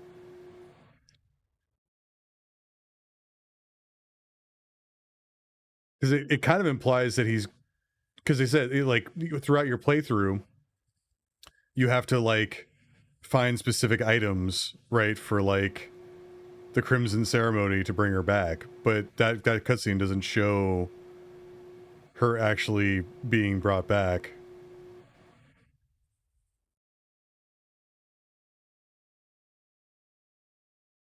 Oh, and there's actually new endings, because I was gonna say, because there were 6 endings in the original, right? So they added 2 endings if there's 8 of them. In New Game Plus, you'll need to collect a certain liquid. Oh, hold on. Where's the... let's see. What did you say to look up? Silent Hill 2 Explained?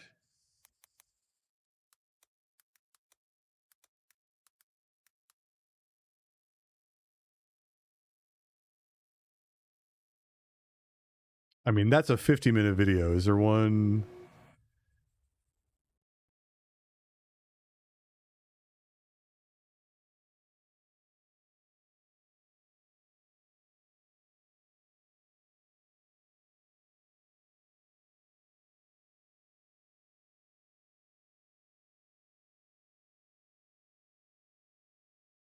Yeah, the one where he's rowing out saying that like the old gods can like bring you back is the rebirth one.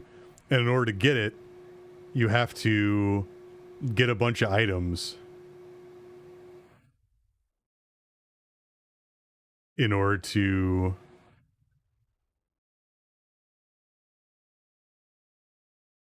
actually like get that ending. So again, like I feel like it's assumed or implied that he's gonna try to bring her back. But what was the one that was Silent Hill 2 Explained in 5 minutes? That is a 50-minute video, internet, not a 5-minute video. So thanks for giving me the wrong video.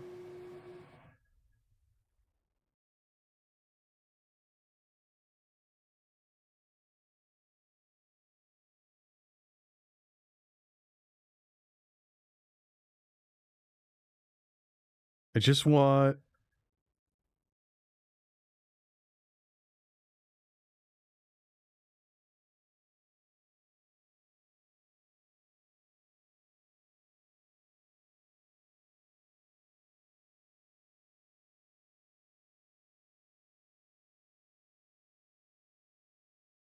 Right. And just like leans in, right?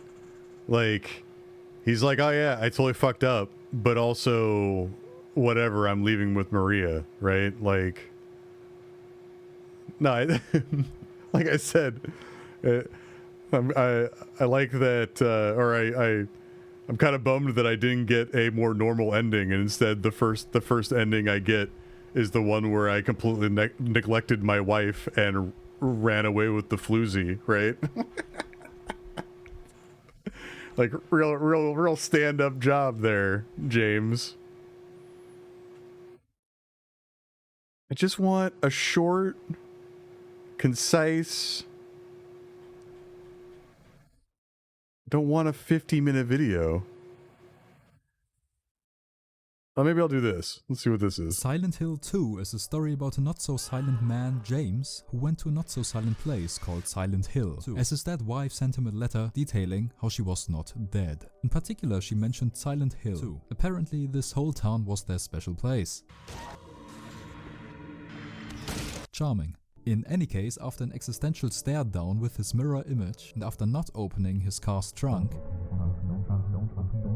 he makes his way down toward the town. He makes acquaintance with Angela, a weird woman who also came here looking for someone. I think you'd better stay away. I guess I really don't care. This town, there's something wrong with I it. guess I really don't care. I'm not lying. No, I guess I really don't care. But why? Silent Nah. Hill 2. Now this That's not the one I'm looking for. I want one that. Let's see. Huh. Where is. Hold on, because I think. Yeah, here we go. Angela Orozco is one of the most poignant and heart-wrenching characters in Silent Hill 2. When we first encounter Angela, she is searching for her mother in the eerie town of Silent Hill. But there's so much more to her story than that. Yeah, I still don't really understand Angela's part in this, right? Angela's journey is one of escape and confrontation. Born into a deeply abusive family, Angela's life was marred by trauma and suffering from a young age.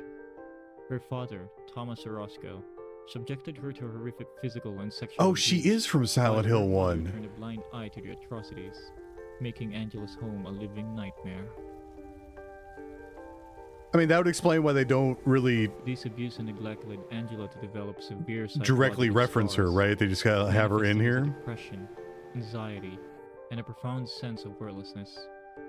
She fled her home, hoping to find solace and escape her past. But Silent Hill had other plans. Throughout Silent Hill 2, we witness Angela's struggle with her inner demons. The town of Silent Hill, known for manifesting inner fears and guilt of those who enter, becomes a twisted reflection of I just like to point out that this narrator sounds like a Stephen Hawking's AI. Like, I don't think this is an actual. Yeah, and I think she's been trapped here since Silent Hill 1, right? Like, because she's a reference to Silent Hill. Yeah, this guy sounds like a robot. No judgment, guy whose video I'm watching on my stream and will then post it on YouTube. It's performative or transformative or something, right? I'm not ripping. I'm not copying your original work. I'm just viewing it and commenting on it. See, yeah. At least it's a short video. I want to see if that touches on that. Disturbing imagery symbolizes her traumatic past and her ongoing battle with self-acceptance and guilt. One of the most disturbing moments in Angela's storyline is her encounter with the abstract daddy monster. This creature is a physical representation of her father's abuse and a grotesque reminder of the horror she endured. Angela's confrontation with this monster is a symbolic act of facing her past traumas head-on, though the scars they left are still painfully visible. Another powerful moment in Angela's story is the staircase scene engulfed in flames. Here, she confronts James Sunderland, the game's protagonist, expressing her belief that the fire represents the hell she lives in, both internally and externally. Angela's perception of the world is one of perpetual suffering, a hellish existence she feels she cannot escape.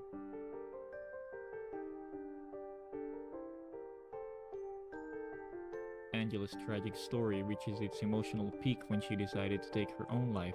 Her character arc is a sobering exploration of the long-term effects of abuse and trauma.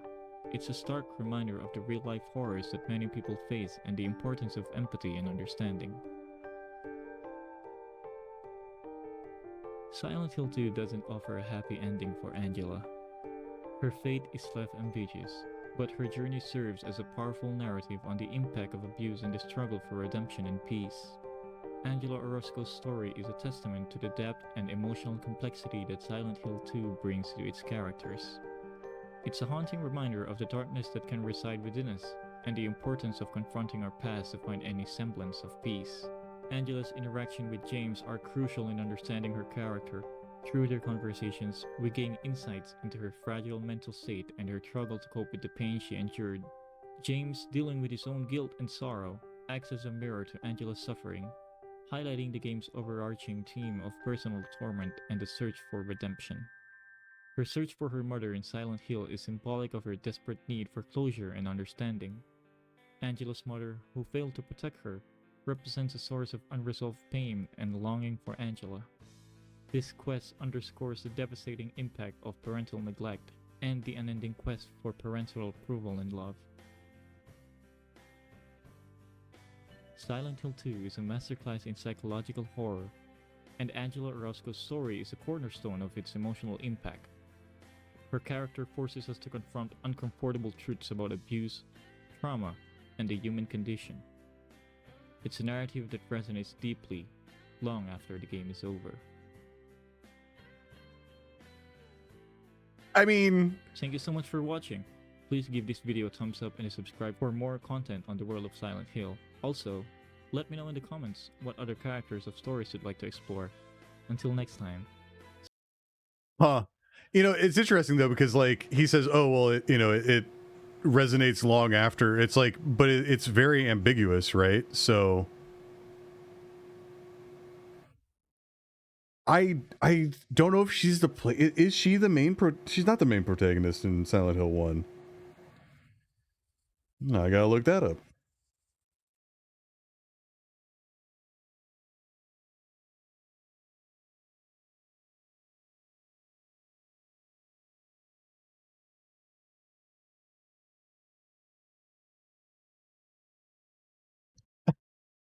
I like how we're just digging into the lore after this.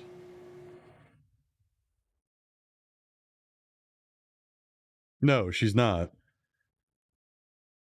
Because who's the main character?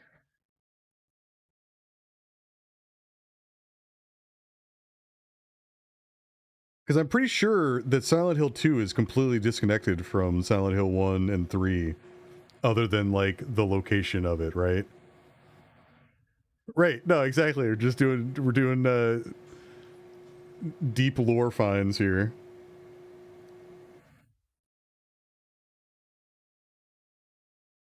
Yeah, because it's Harry Mason is the main guy. Well, because again, I think that the only thing in Silent Hill 2 that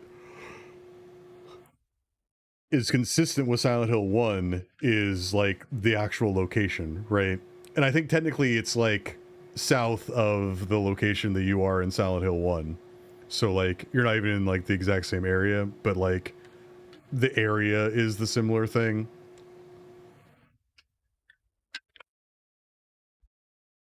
But it doesn't seem like she's in the first one.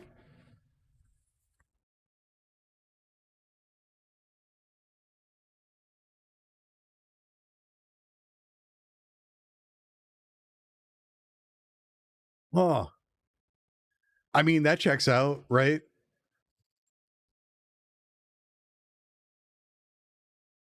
Which is why you do the... Oh, well, that's a 30-minute video. Listen, YouTube, I like lore finding here, but I don't need like 40-minute video essays on... Like, this is a 38-minute video.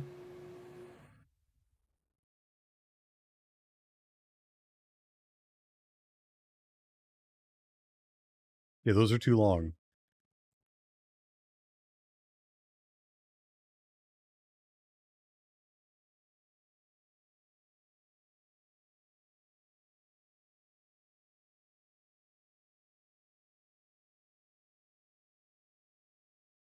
That's 40 minutes.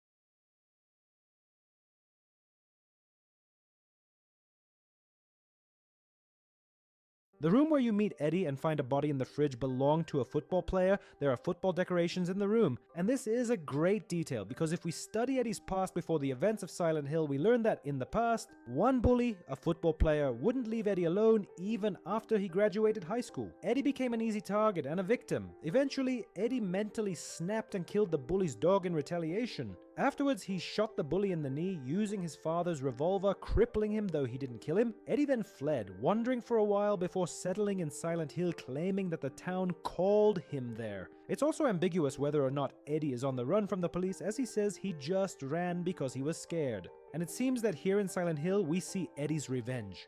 By the way, did you notice the steam coming from Eddie's mouth? When you first find Eddie puking with the dead body in the fridge, Eddie's breath is visible while James's isn't, probably indicating that his other world is colder.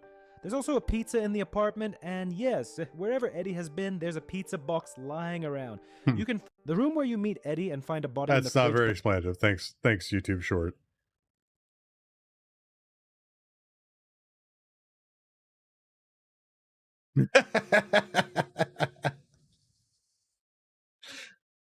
I mean, clearly she walked there. She might have taken a bus or maybe Ubered, you know? You never know.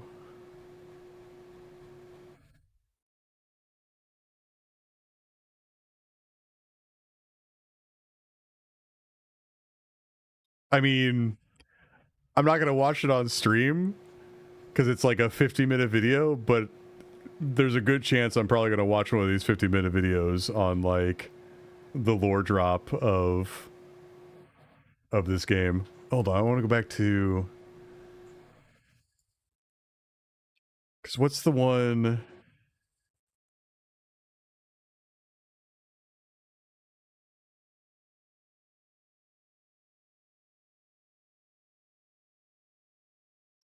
Oh, look at this.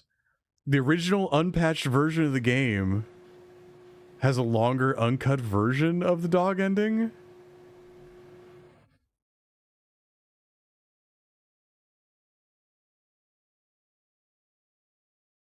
Huh.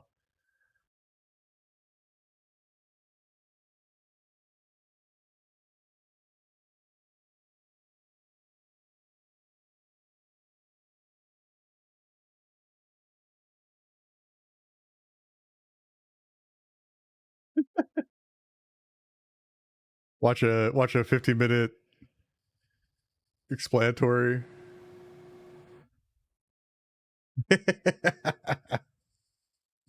just a sidetrack of watching a lore drop of. Yeah, no, like I said, like I probably won't watch it on stream because again, like I don't want to like encroach on other people's YouTube videos. However, I definitely want to watch this, right? Like, because yeah, it's one of those things where there's a lot of like, fuck it. I never knew much about Silent Hill until playing through the remake over this Fuck past it. week, and I can confidently say that the reviews don't even scratch the surface of why it creates such an incredible atmosphere. Silent Hill 2 made me think about horror in an entirely different way, and I'm I watching feel it, both you know? terrified and in complete awe at the fact that my generation, the bunch of brain-rotted gremlins that we are, have had it pushed into our hands as consumers. This video is made for two kinds of people. First, the naive ones who, like me, don't know much about the Silent Hill franchise, and second, the hardened veterans who hold this franchise to be something so important to them as both a nostalgic and simply beautiful work of art. Silent Hill 2 gained a reputation of being especially sad compared to a lot of the stories across the other. I got you, Amber. Let's just go ahead and watch it right now. Who cares, right? Again, it's performative or transformative or something. I'm reacting to it, so. Games, and let me tell exactly. you, that We could want not be any answers. more accurate. This is a depressing story, so if you're ready for a roller coaster of emotions, then I invite you to come along with me and immerse yourself into a town. But not just any town. A town that draws in the most vulnerable. A town that doesn't let you forget. A town that becomes your nightmare. Welcome to Silent Hill.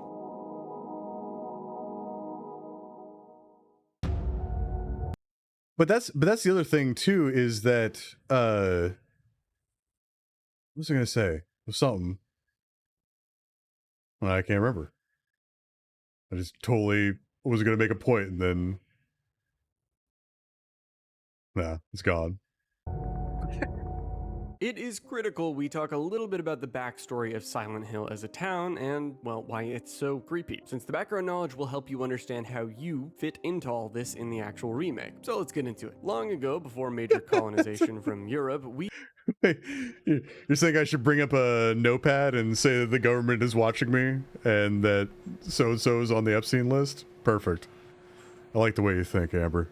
We zoom into what would later become Maine in America. Toluca Lake specifically used to be inhabited by Native Americans. These natives called the land the place of the silent spirits, and it not only had spirits of the natives' relatives, but spirits that they believed had inhabited the trees, rocks, and water around them, meaning this area may very well have been a resting ground for any spirits, with the natives just having settled there at that point in time. And speaking of settlers, after European colonizers arrived in the area, an early version of Silent Hill was built, establishing a settlement. The Native Americans were forced out of their lands in the process, and as such, what Silent Hill would become is a bleak reminder of what happened to many Native American peoples in the earlier days of North America. During this time, before the town was coined Silent Hill, a woman named Jennifer Carroll would come to be an important piece to the puzzle. She was basically a saint to an institution, or really a cult, which was known as the Order. Carroll was executed due to political opposition, likely meaning the witch trials, since this was in the 17th century. It being something to do with the witch trials, or at least religious reasons, is further evident by her memorial found in Rosewater Park, containing a plaque which says, "Victim of persecution by the Christians. Jennifer Carroll lived with pride and honor. What happened here shall never be forgotten." But why is this important? Well, after her death, at the start of the 1700s or 18th century, a plague ravaged the town, killing off most of the residents, and the ones that didn't die left due to the outbreak. Because of this, the town actually lost its original name. In the 19th century, a penal colony, a colony of prisoners, was formed near Toluca Lake, mostly from people who believed in manifest destiny, and they were the ones who at last named the town Silent Hill. During this time, they established a prison and a hospital. But oh boy, Silent Hill is an unlucky place to be, because a second epidemic started to surge through the town. They survived this though, and businesses like the Gillespie Coal and Iron Company established the Devil's Pit mine in 1816, and in the 1850s, the Wilts coal mine opened, which caused the town to be booming in its economy. There's other events that happen, but they're not important to any of the locations you go to in Silent Hill 2, so let's stay laser focused here. In 1862, the town formed the Toluca Prison to house prisoners of the opposition during the Civil War. Though with the conclusion of the battle, it turned into a correctional facility. All seemed well and good, aside from, what just happened with the Civil War, until people started to go missing again in the quaint little town of Silent Hill in 1890. In the early 1900s, or 20th century, the Toluca Prison closed down for unknown reasons, and the Silent Hill Historical Society took its place, which was kind of like a museum. With a non-functional prison and the mines running dry and consequently closing, the town changed to more of a tourist site to gain revenue. Not long after, in 1911, a local legend started to spread that miners discovered mysterious symbols within the mines, with speculation forming that it was witchcraft or from the occult. After this, the Gillespie Coal and Iron Company suspended any more I mean, it's always the occult, right? There's always the cult angle. And the like bad bad omens and like cursed land of like Indian tragedy, right? Like that checks out. I could see that. It's just a cursed village. Mining in the cave due to reports of mysterious creatures being seen in it. These were likely the early forms of the entities we see in the Silent Hill games. Jumping to the latter half of the 20th century, a girl named Alessa Gillespie was born, and she had a strong connection to the paranormal. We're not going to cover her entire story. Oh, it's always a cult. It's kind of irrelevant due to the game being mostly an isolated storyline. But we can cover her later if Konami ever does decide to do a Silent Hill 1 remake. Getting back to it, it was around this time that Silent Hill started to gain its trademark curse of attracting sinful people towards it. Sinful people like a certain main character that you play as in this here remake. So without further ado, let's talk about James. All right, here we go. It's around the 1980s. This is James Sunderland, a regular everyday Joe office worker, depression included. Oh, and he's the protagonist of Silent Hill 2. The game begins with James as he's washing his hands in an old rundown rest stop. Leaving the small building, his car can be seen parked right on the outskirts of the eerie town itself, overlooking the Toluca Lake. James is searching for his wife, Mary, who at this point in time, he believes to have been dead for 3 years from an illness. I say he believes because not all is as it seems. James is in a delusional state of mind, which over the course of the game and his journey into Silent Hill, he'll come to interpret in one of a couple different ways depending ultimately on how you finish the game and which ending you get. But let's not get ahead of ourselves. James needs to find Mary, and while he believes she's been dead for 3 years, Silent Hill is calling to him and his desperation to reunite with her, believing this town could do just that, either in life or in death.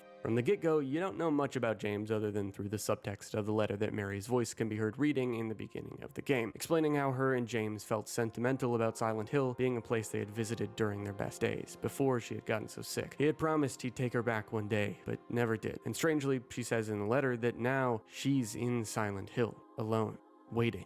This is at least James's perception of the letter, and so, with some hesitation, he ultimately begins his hike down into the eerie, quiet woods, following a trail that splits off from the main road. As James walks down that trail, you start to feel the unsettling weight of your decision. Holy f*** is that? Okay, that was not water. As you should well know by now, you're not approaching a normal town, and before you know it... Yeah, in the beginning of the game, I remember this too, like there's apparently like monster sounds and you can like go back and like there's some kind of Easter egg with like you can hear creatures immediately when you start like breaking off the main path, right? Which again, metaphors and symbolism, right? The further you walk towards the inevitable, the more fog really starts to surround you. Fog is coming, the fog is coming, the fog is coming. Hello, I am Mr. Beast. The fog is coming. Eventually you reach a strange well with what looks like a red square or perhaps a letter lying inside it. This acts as your save point, and while its lore significance is not clear, it's almost as if it is symbolic of the letter being the thing that allows James to push on, to remind him of what he's really here for. Reaching a cemetery... Ah, there you go. That makes sense. Right? Like the save point is the letter that your wife writes to you. And that's like the big motivator of like the refresher. So that makes sense. A lovely place to be in a horror setting. The irony is that this is actually one of the most peaceful places you'll ever be in this game. It's here that you meet one of the few fellow reoccurring travelers to the town, Angela. Excuse me. She's a little anxious after you gave her a Freddy Fazbear jump scare, but ultimately she has a short conversation with James and explains that it's probably best to avoid the town altogether due to something being not quite right. And when James says he's looking for someone, Angela says that she is too. She's looking for her mom. With the connection established of having similar goals, the two ultimately split off on their own paths, both feeling like they need to go it alone. To the nene. That's like the most feminine dodge ever. You head through and out of... Yeah, no, it totally makes sense, right? This is why we watch these lore videos, all right? We're getting the backstory. We're getting the rundown here. Of the cemetery, reaching a long dirt road leading directly to the town. Oh, dude, it's the rocks from Ark. From Ark Survival Evolved. Wait. Also, fun fact, there's a chainsaw you can find this early in the game along the path when you're in New Game Plus mode. Wait, I found a fucking chainsaw. Reaching a locked door, you're forced to look around for a way to open it, and while scavenging, you find a key to do just that. The further you move forward, the further you approach the point of no return. Though, if we're being honest, that ship sailed the moment you entered the forest. You eventually find a map of the east side of Southvale, helping discern your bearings a little bit in the never-ending fog. And speaking of which, you're certainly not alone in it. Oh. I like his fucking eyebrows. Like, the fuck did I just see? Wait, you got a nice ass. Wait, hold on. Wait, come back. Eventually, you're confronted with the creature, and I want you to pay attention to its appearance because the creatures in Silent Hill are a manifestation of the traumas. See, here we go. And the now we're down to the nitty-gritty. Those that it torments.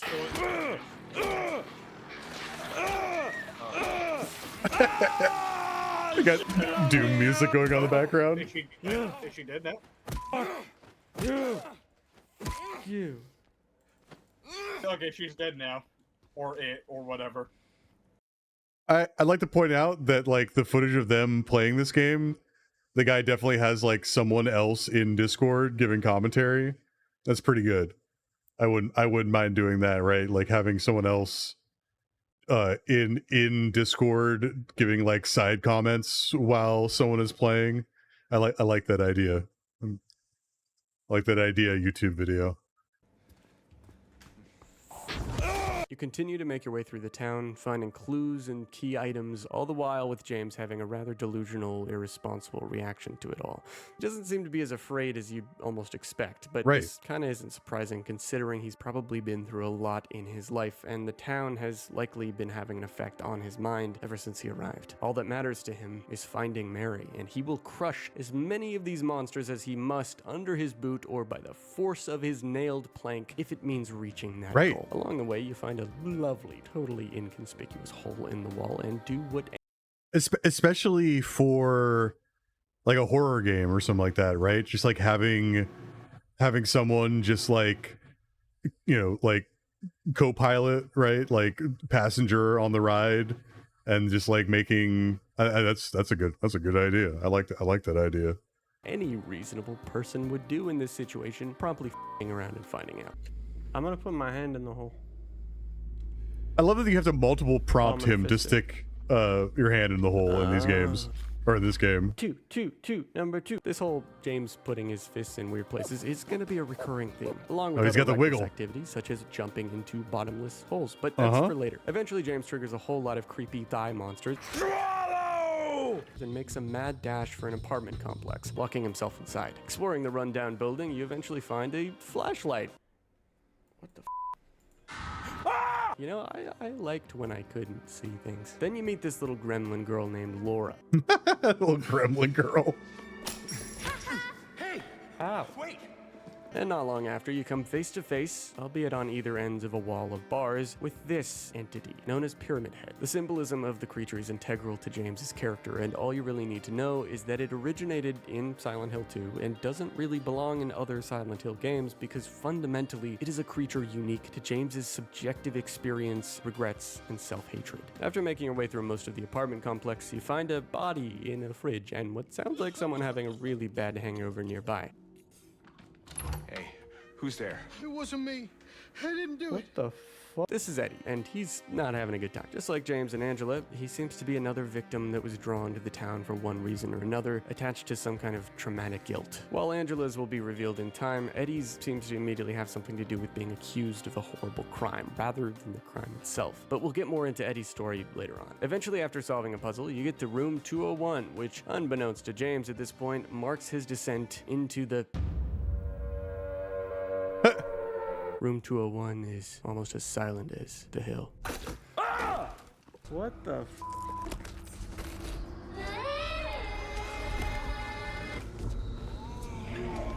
Oh, Jesus. I got a gun. It goes pow.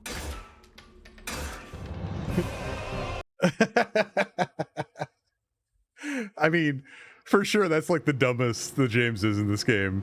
When he hides in a closet, waits for Pyramid Head to walk outside said closet, and then shoots him in the most metal, bulletproof part of Pyramid's body. Right? Like, it's just the dumbest fucking move ever. Pyramid Head leaves, and you head on through this rather strange red door that transports you to the other world. The upside down of the upside down. Allow me to elaborate on... I also, like this part where... Pyramid Head leaves, Hold on. and you head on through this rather strange Where is it? red Right. door that transports... Right here. Like this part where you transition across, and like from like a building perspective, it's like a, you know, an inner compartment or whatever. But I love this specific part where he goes from like normal-ish area and then crosses a threshold, which is like a gap to like this compartmentalized, just fucking crazy madness zone, right? Like this is fantastic.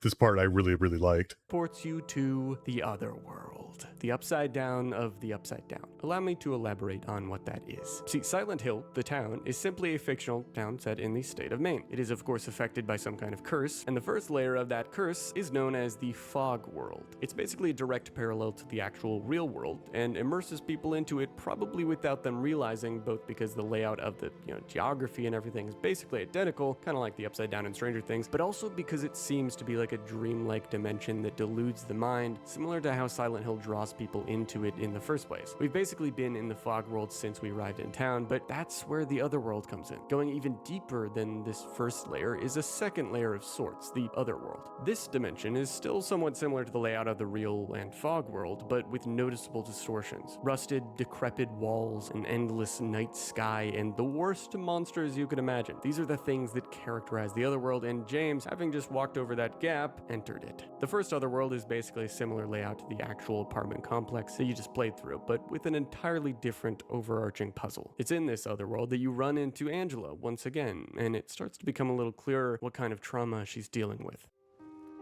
Look, I'm not sure what you're planning, but there's always another way. Really? What's the point? It's easier just to run. Maybe it's all we deserve. We? Me. You. We're all the same. I'm not like you.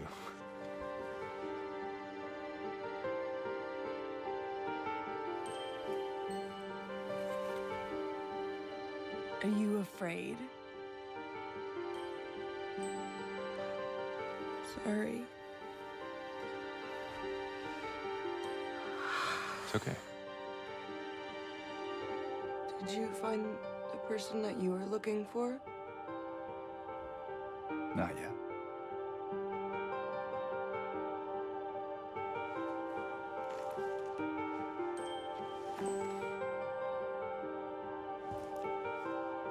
Her name's Mary. She's my wife. I'm sorry. Oh, it's okay. I don't know why I think she's here. She died 3 years ago.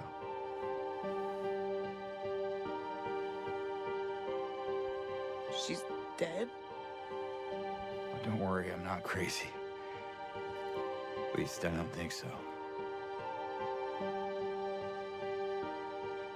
I have to find my mama.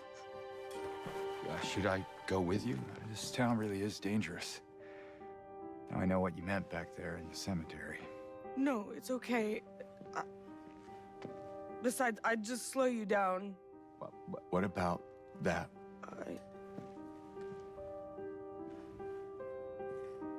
Will you hold it for me? Sure. No problem. If I kept it, I'm not sure what I might do. No! I'm sorry! I've been bad! Please don't!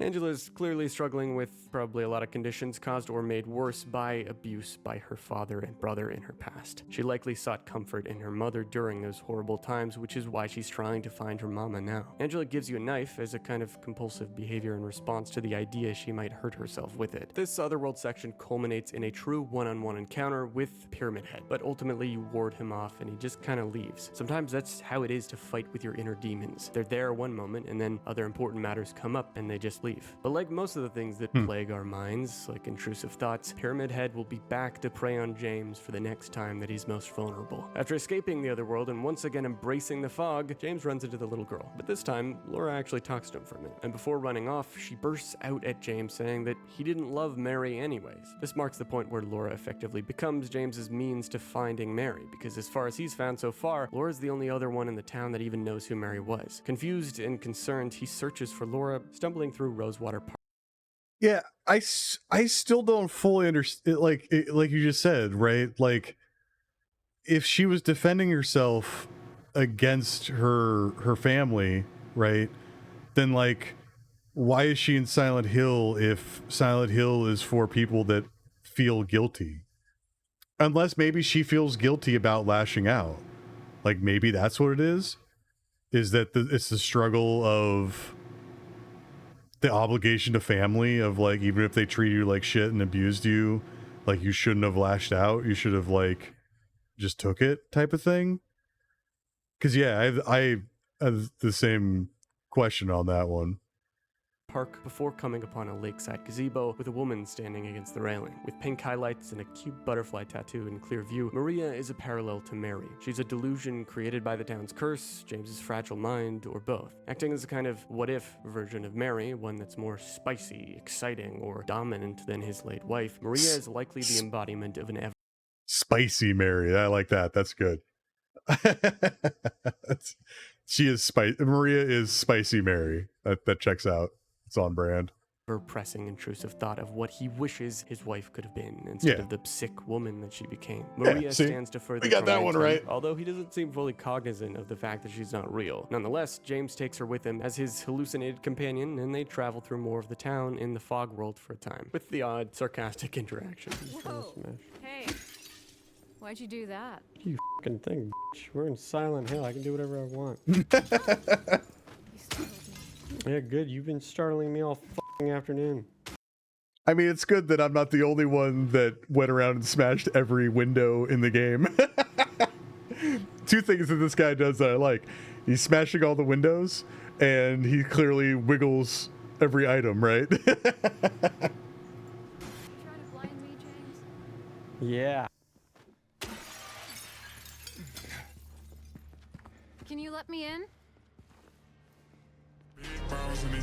After Maria takes you to a strip club, James really is not having any of her shit, and they move on to a movie theater. She stays outside while you head on in, overhearing Eddie and Laura having an adorable conversation. A vulnerable, bullied, and insecure guy having a heart-to-heart with an innocent, guilt-free little girl. A strange contrast, but one almost to be expected in a place like this. Ultimately, Laura runs off, and James talks to Eddie, finding him in an even worse state than you last saw him. We met back at the apartment building. Yeah. Hi. Right, you're totally right. Hi. What the? He's lapping up what seems to be melted strawberry ice cream. And Hell yeah, he takes is. one look at this dude to realize he's cooked. I think he's lost it. It really doesn't get any better for him from here on either. Heading out of the theater, you and your hallucinated stripper friend run after Laura, arriving at a totally not creepy hospital. Oh, this must be where the nurses are. After heading inside, yep, definitely expected this. Why are their faces blurred out? It's so creepy. Oh! You solve more puzzles. Maria takes a nap. Oh! Oh! Hi, Pyramid Head. God, he's so fucking hot. I want him to throw me like that. You find Laura, then she locks you in a scary room with this fucking thing. Oh.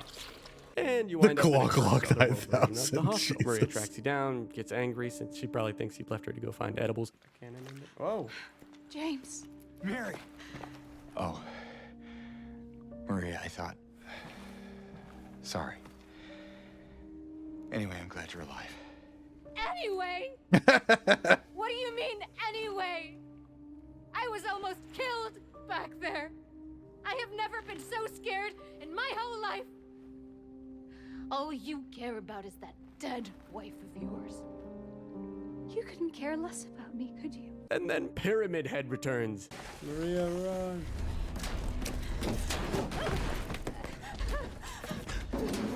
Come on, hurry!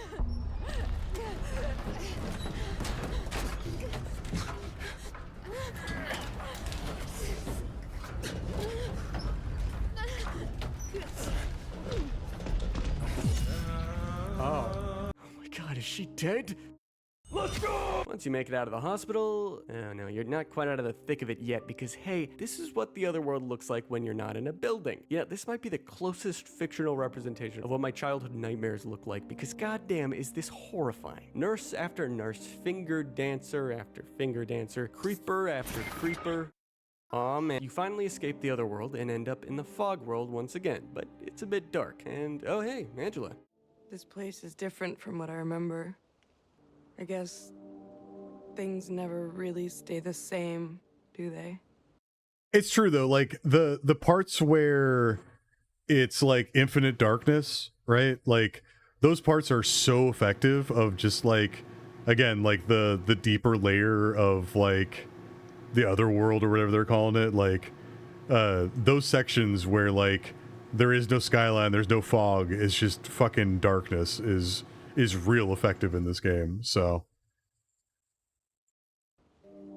I guess not. Think she's here anymore, James? Who? My mama? Oh, you didn't happen to see a little girl around here, did you? A little girl? Angela? Are you alright? Angela, it's okay. No, don't touch me!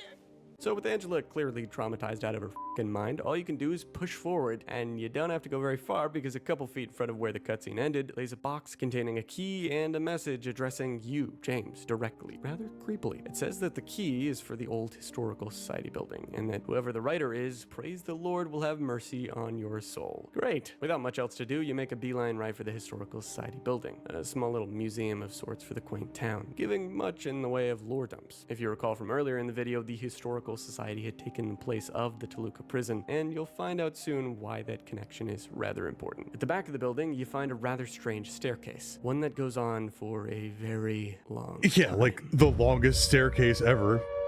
Super cool, but definitely the longest staircase ever. Yeah. What the just keeps going. Oh my god. It never ends. Dude. How fucking deep? Reaching the bottom of the stairs, James finds himself entering a prison. What the I feel like the KK. How is it buried this deep under the ground? Well, I think it's safe to say this staircase marks your entrance into the other world once again. You fight a couple monsters before finding your first square hole that you have no other option but to jump down into. I'm in the fucking Minecraft. It's here that you have another encounter with Eddie, who, well, I'll just let the cutscene speak for itself. Ain't no big deal. Just put the gun to their head and Eddie? oh, hi, James. What happened here? Who was that? I don't know. He just came at me. Okay. So he attacked you, and you shot him. Yeah. Yeah, that's right. He made me do it. Okay, calm down, Eddie. Any idea why he would do that? I don't know. He came out of nowhere. Tried sneaking up on me in the dark. I heard footsteps, so I turned back and he was right there. And you could tell that he wanted to hurt you. Well, yeah, I mean, the way he looked at me, I just had to do it. He looked at you? I thought you said he came at you. Yeah, I mean, I could see it in his eyes. I really like the design of Eddie in this game. Like, again, like the face animations in this game are like real damn good, right? Like just like the facial structure and like a non-typical face at that, right? Like it's real good. Like his eyes. He kept looking at me. making fun of me.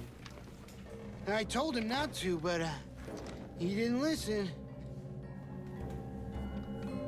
Eddie, you can't just kill someone because of the way they looked at you.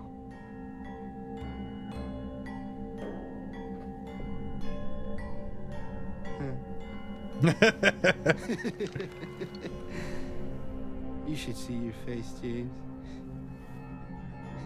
I was just joking. The guy was dead when I got here. I got you, didn't I? Well, anyway, I better get going. Wait. You're gonna go out there alone?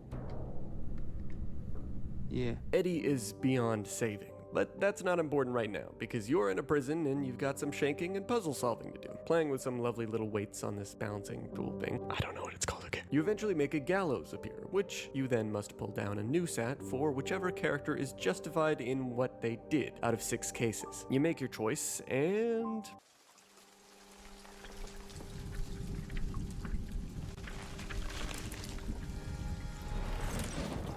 Ow. Anyway, you begin your next ascent into the endless series of f***ing holes, and wow, if this isn't the most uncanny ambience I've ever heard. You find Angela after journeying further into the maze of an otherworldly dimension, leading you to meeting probably the most disturbingly visceral enemy you could possibly imagine for a victim of SA. This thing. Yeah, that's fucked. Like, I didn't even realize that at the beginning, but it's absolutely a representation of like sexual assault, right? Like, and that's fucked. Like that boss is through corridors, nuts. fun corridors, transitioning from walls of shredded wallpaper to stretched meat. You finally Like, that's kill the visceral. damn thing in one last confrontation, and Angela throws a TV at it. Calm down. Don't order me around. I'm not. I just... And that explains why she goes fucking buck wild on the corpse, right? Like, just throws a TV at it. Like, yeah, no, that's crazy. It's okay. It's over. Don't even try. Try what? Like you don't know.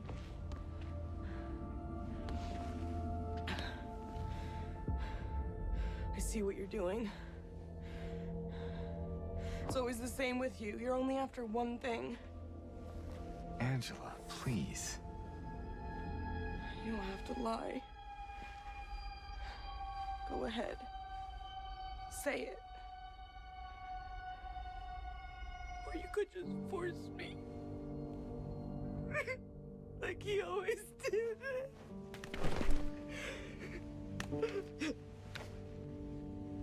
You disgusting pig. Both James and Angela have some back and forth, each dealing with their own denial and conflict, before she runs off and it's time for you to make your way to the labyrinth. You run into Maria, who's alive again. Yay. She's being sussy, and James is generally She's pretty being confused what's sussy. I'll find some way to... What the fuck? But moving on, you play through the worst part of the game, these series of horrible, unending mazes. Oh, stop f***ing me with your tentacle! Until eventually finding Maria dead. Afterwards, you actually find the Pyramid Head sword.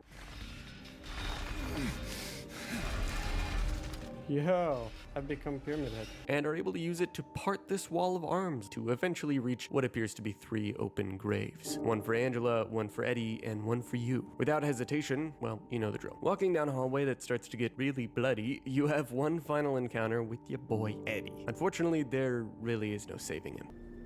How many times do I have to kill you? Eddie. Whoa, Eddie, it's me. Oh. Hi, James. Also, I don't know if you were around for the Eddie boss fight, but like that Eddie boss fight is great. Like you fight in like a freezer with a bunch of like like they don't even look like they're of this world, like meat on hooks and stuff like that. Like, it's a cool boss fight. I like it a lot. And he's like talking shit, like running around, like hiding and stuff like that. Like, that's a cool boss fight. Eddie, what are you doing? Well, what's it look like I'm doing? You fat, disgusting piece of shit, you make me sick. You gonna cry, fat ass? You gonna run to your mama? Waste of skin, why don't you just kill yourself?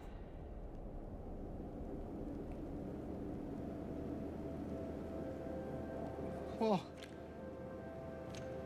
maybe he was right. Maybe I am nothing but a fat, disgusting piece of shit. But you know what? It doesn't matter if you're smart, dumb, ugly, pretty. It's all the same once you're dead. And a corpse can't laugh! Eddie. What's that? You want to talk down to me some more? Tell me to relax? You're just like the rest of them, James. No, I don't want to. Shut up! You think I'm stupid. You think I don't see it. But you've been laughing at me all along. Ever since we first met. But you ain't laughing now, are you? You need help, Eddie. Don't get all... I also love that where you punch someone in the face and then tell them that you need help. Like, also he has a gun, so maybe not punch the guy with a gun, but you know. Wholly on me, James. This town called you too. Yeah, you and me are the same. We're not like other people, don't you know that? Well, you're about to find out. Eddie had a difficult childhood growing up. He was ridiculed for his weight, made fun of constantly, and even after graduating high school, he was further bullied, leading to him shooting and killing a man's dog while wounding the man himself with a shot to the knee. After being on the run from the crime, Eddie was pulled to Silent Hill, and that's ultimately how he wound up there. As the ultimate manifestation of his painful past and regrets, Eddie goes full paranoia mode, accusing James of making fun of him behind his back. When he threatens to shoot you, you whack the gun out of his hand, and he kind of runs off into this full-on meat freezer room with hanging corpses to boot. This is where you're forced to fight and kill Eddie. Yeah, I ran away after I killed that dog. But you know what? It was fun. It tried to chew its own guts up. Finally died all curled up in a ball. Then he came after me. I shot him too, right in the leg. He cried more than the dog. And now it's your turn, James.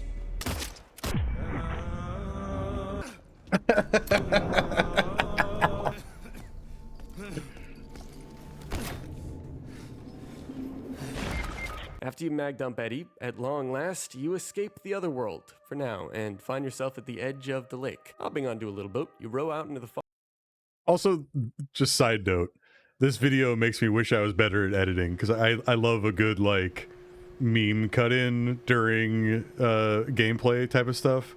Like, I would love to get better at editing so I could do stuff like that. It's something to put on the list for me to perfect. fog, eventually reaching Lakeview Hotel. This happens to be a place that James and Mary actually stayed at during one of their visits to the town years back, and so James actually recognizes the spot almost right away. The hotel is pretty beautiful, with an incredible garden and a nice interior, albeit it's rather run down all things considered, but it's going to visually get worse over time as you uncover the truth. See, Lakeview is all about self-reflection at the end of the day. This is a fitting theme, considering it's effectively the last major level in the game. More than any of the previous areas you have to fight, solve, and traverse your way through, Lakeview Hotel makes James question himself through more puzzles, signs of some horribly buried past, and at times pretty challenging sections. Before you begin though, you find Laura. Did I scare you? Yeah, you did. I guess I deserved it, huh? The fart face that I am. Maybe. Then again, maybe you're not so bad. Just annoying. Uh-huh. So, you got any other things planned? I think I saw a dark room back there you could lock me up in. No. I think you've had enough. For now. Well, That's reassuring. Besides, I need your help finding Mary. I wish I knew. But she said it in her letter. Wait. So there really is a letter? Oh. Yeah. Want to read it? Just don't tell Rachel, okay? Who's Rachel? She's our nurse. I, took it from her locker.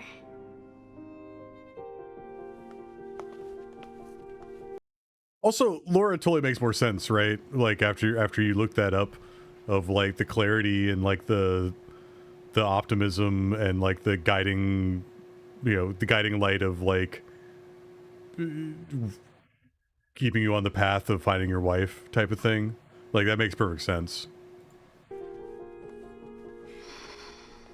My dearest Laura, I'm leaving this letter with Rachel to give to you after I'm gone. I'm far away now, in a quiet, beautiful place. Please forgive me for not saying goodbye before I left. Be well, Laura. Don't be too hard on the sisters. And Laura, about James. I know you hate him because you think he isn't nice to me, but please, give him a chance. It's true, he can be a little surly sometimes, and he doesn't laugh much. But underneath, he's a really sweet person. I love you, Laura. I love you like my very own daughter. I wish things were different. I wish we could be happy together, like we talked about. Even so, I know you will have a good life. You're a strong, smart, beautiful girl. Happy 8th birthday, Laura. Your friend, Mary. How old are you?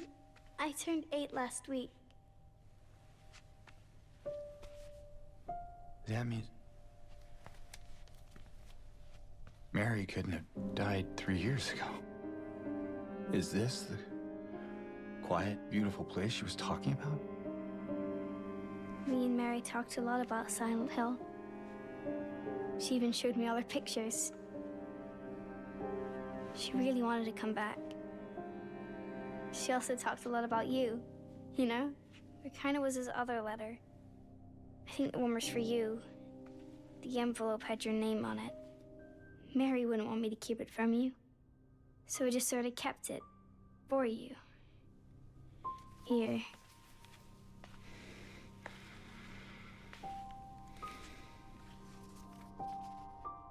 It's empty. Laura, there's nothing in it. What? But I didn't take it. I swear. Well, where is it then? I must have lost it. I gotta find it. Laura!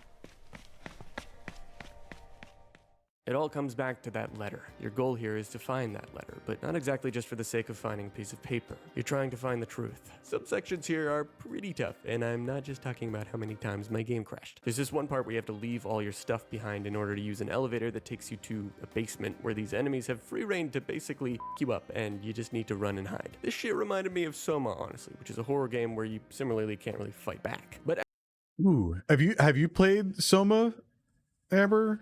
That's a good game. It's definitely like you just said, it's totally one of those games where you can't fight back. And typically I'm not a huge fan of like games where you can't like affect your survival, right? But Soma's a really good game.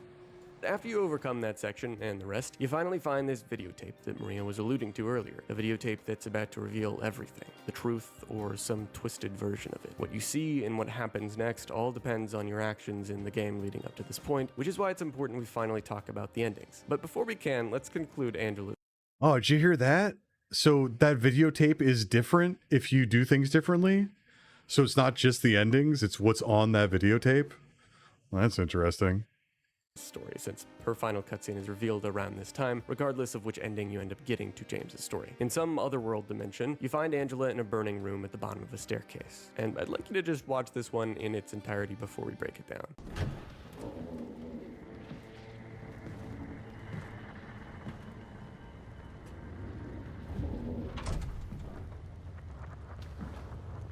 Mama? Mama, I was looking for you. You're the only one left. Maybe then I can finally rest. Mama. What's wrong? Wait. You're not my mama. It's you. I'm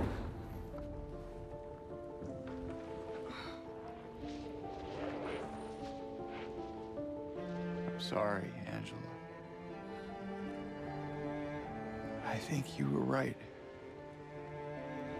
What we're looking for, it's not here. Not anymore.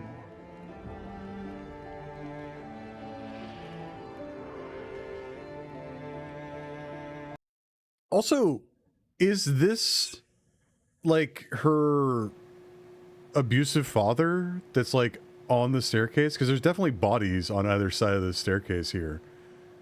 Well, I guess they'll maybe explain it. Thank you for helping me earlier. But I wish you hadn't. Even Mama said it. I deserve what happened. No, Angela, that is not true. Don't pity me. I'm not worth it.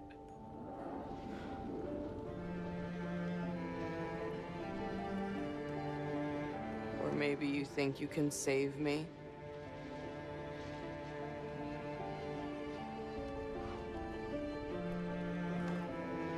Will you love me? Care for me? Heal all my pain?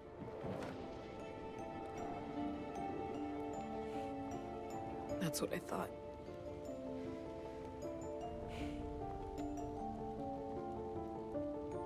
James.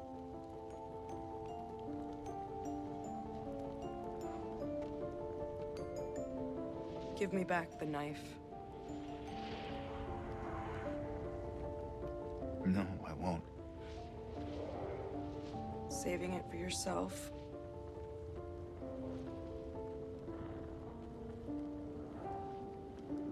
Have it your way.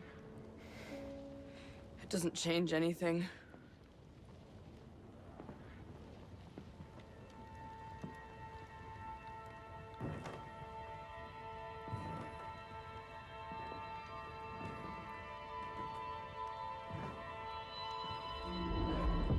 It's hot as hell in here.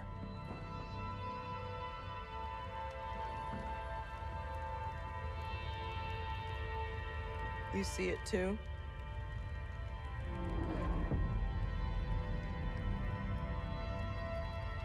For me, it's always like this.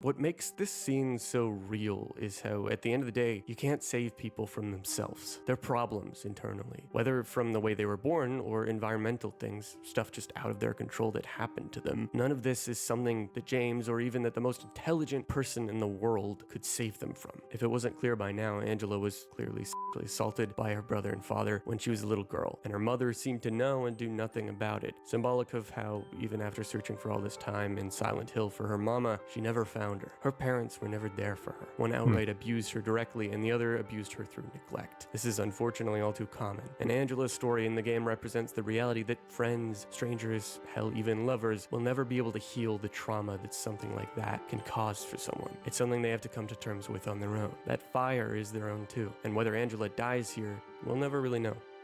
But with Angela's ending concluded, we can now cover James's endings. So allow me to introduce...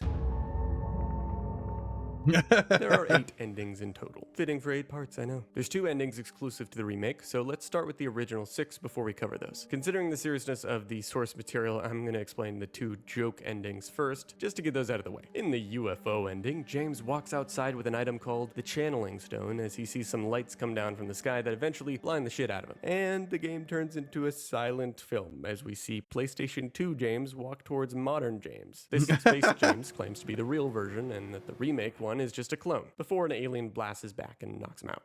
What did I just watch? In the dog ending, after James unlocks some door with the dog key, he walks into a terminal room with the Shiba Inu in the chair, operating the terminal. Turns out that in this ending, this dog is known as Mira, and it was behind the entire story of Silent Hill, pulling all the strings. James, now speaking in fucking Japanese for some reason, falls to his knees as Mira jumps down from her chair and starts licking him. As the credits roll, we get this Undertale-sounding ass dog music, but at least it somehow makes more sense than the UFO ending. Now for the actual true endings of the game. The videotape in most of them reminds James of something that the game had been alluding to.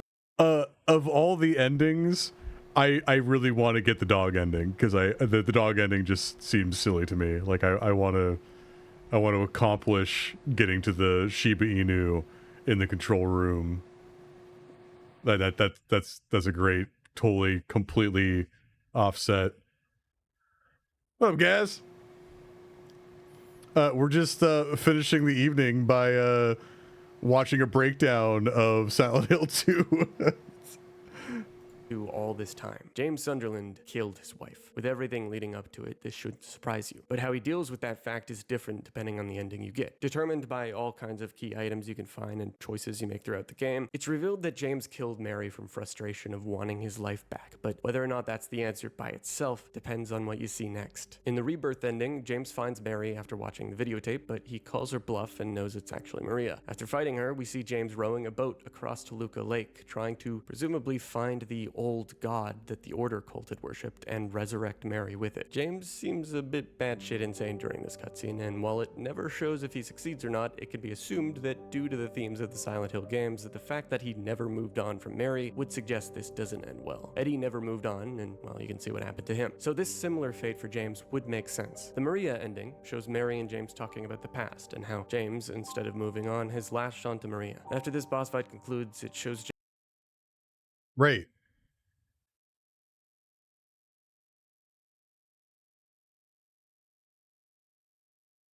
No, absolutely, right? Like it's the guilty desires part, right? For sure.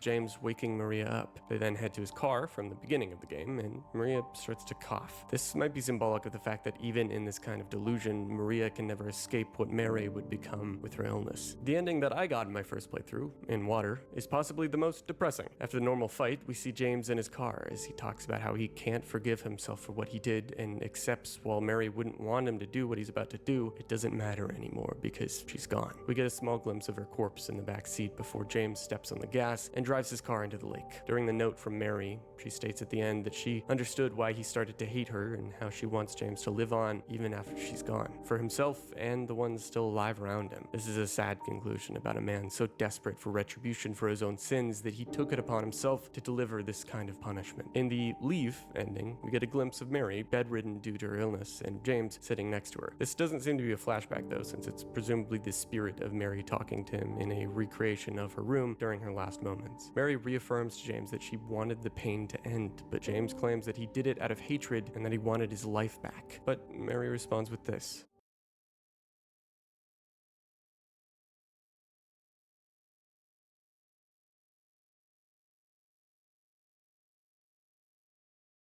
Right. No, exactly. Uh-huh.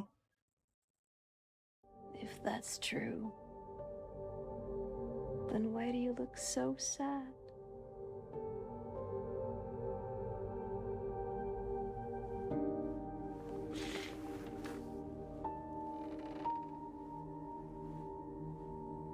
Mary. It's okay, James.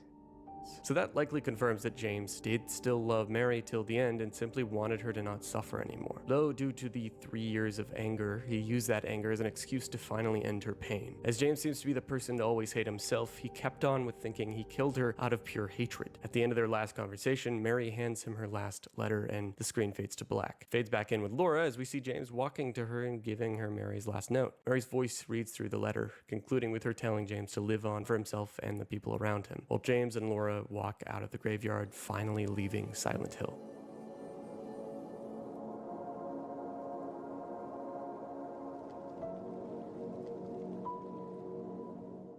Those were all the original endings they kept in the remake, but it also introduced 2 new ones. The Bliss ending involves James drinking something called White Claudio, which is made from a native flower found near Toluca Lake and has hallucinogenic supernatural properties that in the past the town actually started to refine into PTV, a drug that created this whole market. Anyway, at the end point of the game, when he puts the tape into the VHS, instead of getting the tape that jogs his memory of him murdering his wife, we see a tape of Mary and James embracing, appearing as a loving couple.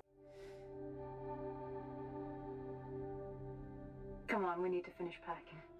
And the last shot reveals that James isn't here anymore. This ending is by far the most ambiguous, but a theory that's possible is due to the properties of White Claudio. When James puts in the tape, he sees what he wants to see. Something that'll give him bliss. Maybe then he literally transferred himself into this blissful reality, as seen with James just disappearing without anything else to follow it. Your answer is as good as mine with this one. Now for the last ending, Stillness. This one is more or less the same as the In Water ending, though with him talking to a hallucination of Mary in this one instead of just himself. He really lets loose here. I am so sorry.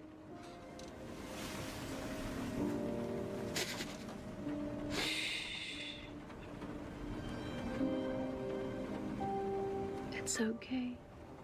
No, like I said, like for a game that is so heavy, right? Like the UFO one seems silly, right? But also that dog ending seems ridiculous to be in a game that is dealing with like heavy subject matter like that, right? They're like, but what if it was just a dog in a control room and then he licked your face and we roll credits? Like, now, like I said, I have all the endings. I think that's the one I want to go for just because it's fucking bizarre.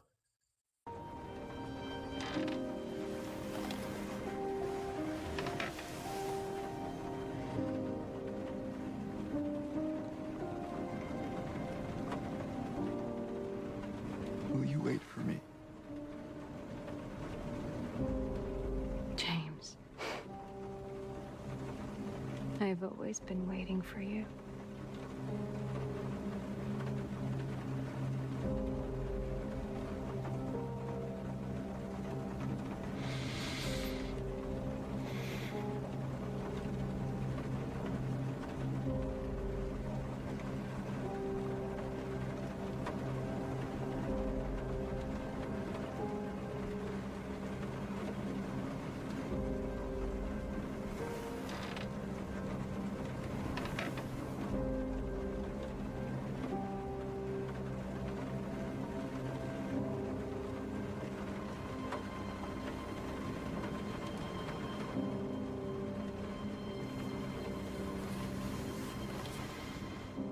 Whether James dies here, like the In Water ending, really isn't clear. There's a chance that maybe he jumped out of the car before it drove into the lake. There's also a chance that it's just the same fate. But what do you think? Of all the endings, which one is your favorite? And if you played the original, how do you interpret these newly added endings? Silent Hill 2 is a sad game. Yes, I'm stating the obvious here. And my god, if Luke Roberts isn't nominated for some kind of goddamn award for this, I will personally slap Jeff Keighley harder than Will Smith slapped Chris Rock. In Minecraft, of course. But really, Silent Hill 2 has been an incredible game to cover, especially in 2024. I said it at the beginning of the video, and I'll say it again. As the Gen Z that I am, I feel really lucky to be able to experience this story in such great detail so many years after it was made. There's a certain immersion into a distant past era of video games that I really felt playing through this game. It's something that I rarely get to have, so for that, I think it's safe to say that myself and a lot of other players really appreciate what the developers of Bloober Team pulled off here. It's just incredible. But have you played the remake? What do you think about it overall? I'd love to know your thoughts in the comments below. If you like this video, subscribe for more. And as always, remember, Pyramid Guy has a fat ass. Hey, what's up, bitch?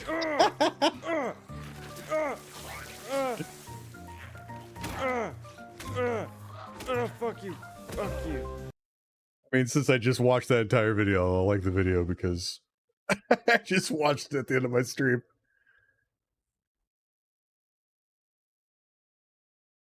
It's very interesting.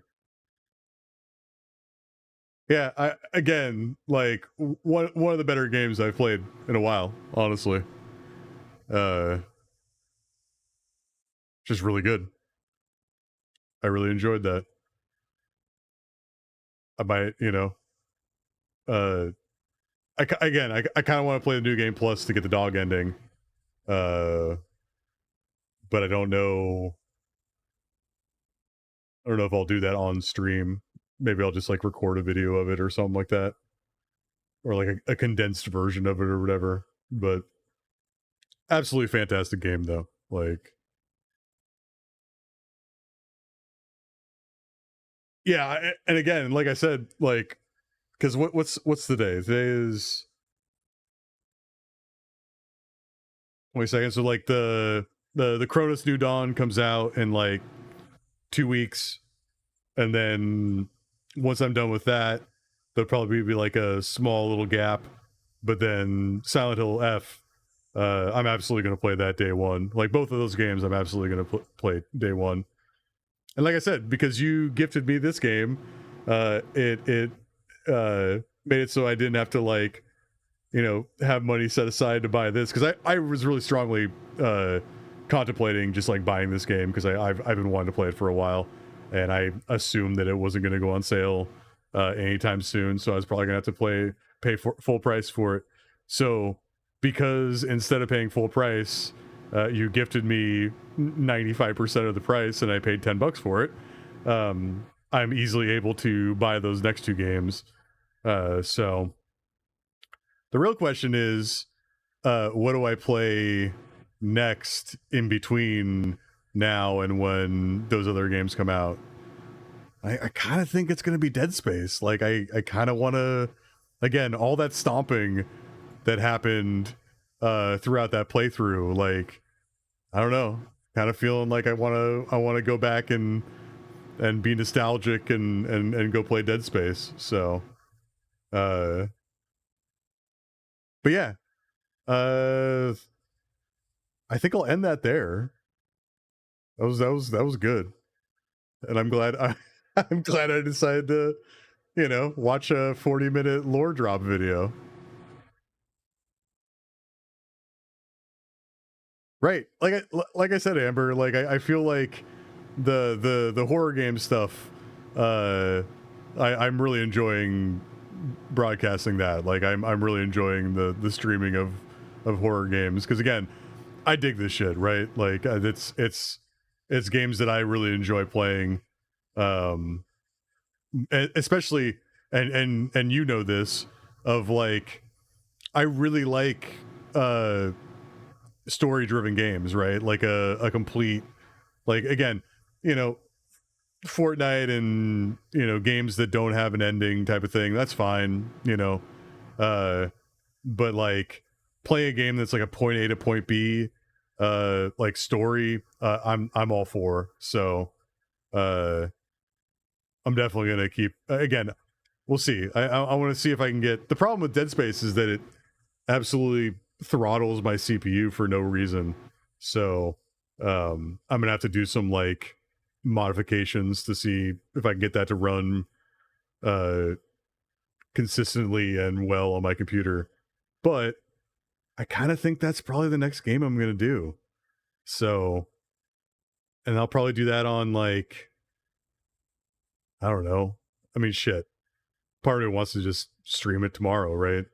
Because again, like I like this groove I'm in of like, streaming, like, because I did Silent Hill in 5 streams. What part is this? Yeah, something like that. 4 or 5 streams. So that's not bad. So I can just kind of, get through a game, move on to the next one, right? But like I said, I'm I'm kind of feeling Dead Space. Like I kind of feel like I want to revisit Dead Space, because the Dead Space remake has like, again, it's like the the similar but different puzzles. Like they did some things different, so someone who has played that game before will have like a slightly different experience or whatever. So I don't know. I'm kind of thinking that might be. I think that might be the one I do next. So, but yeah, I think that'll do it for me. And again, as always, thanks for joining, Amber. You're awesome. You rock. I appreciate you buying me this game. That was amazing, and motivated me to play a game that, again, I probably would have waited till like the end of the year to buy, and instead it was like, instead of waiting for a sale, it put it right at the front of the list, and I just played it immediately. So that was good. But yeah, that'll do it for me on this one, and probably won't stream tomorrow. I'll probably just go hang out at Amber's stream, because you're streaming tomorrow, right, Amber? So I'll probably just come hang out in your stream. So because also, again, it's funny, something I forgot to say earlier is I really enjoyed watching you play Detroit Become Human, Amber, because the one downside to those games, like Heavy Rain, Indigo Prophecy, Detroit Become Human, they, to me, have too many QuickTime events. And when I watch you play it, I don't have to do any QuickTime events. I just get to watch you play through a story, and I get to watch the cinematic part of it. So again, like I was absolutely gonna stream like an hour earlier, and then like all of a sudden I look at my phone, I'm all, shit. I've been sitting here just watching Amber's stream for the last hour because I just fucking enjoy it. So so yeah, I'll probably just hang out on your stream tomorrow, Amber. And then again, I think Dead Space is gonna be the next one. I think that will be the next game I roll with. So but yeah, thanks for joining. I appreciate anybody that's here, everybody that's watching, and we'll see you in the next one. Oh, also, Amber, let me know when you have time. We'll mess with Discord stuff or Streamlabs stuff or whatever. I don't know where your schedule is, but I would like to get some stuff worked out for you so that you have alerts that don't like blend into the background and stuff like that. So so yeah, let me know when you got time. I know you're busy during the day and stuff like that, but let me know. So it's like what, 3:08, so it's like 5 or 6 or whatever. So but yeah, let me know. I will be around.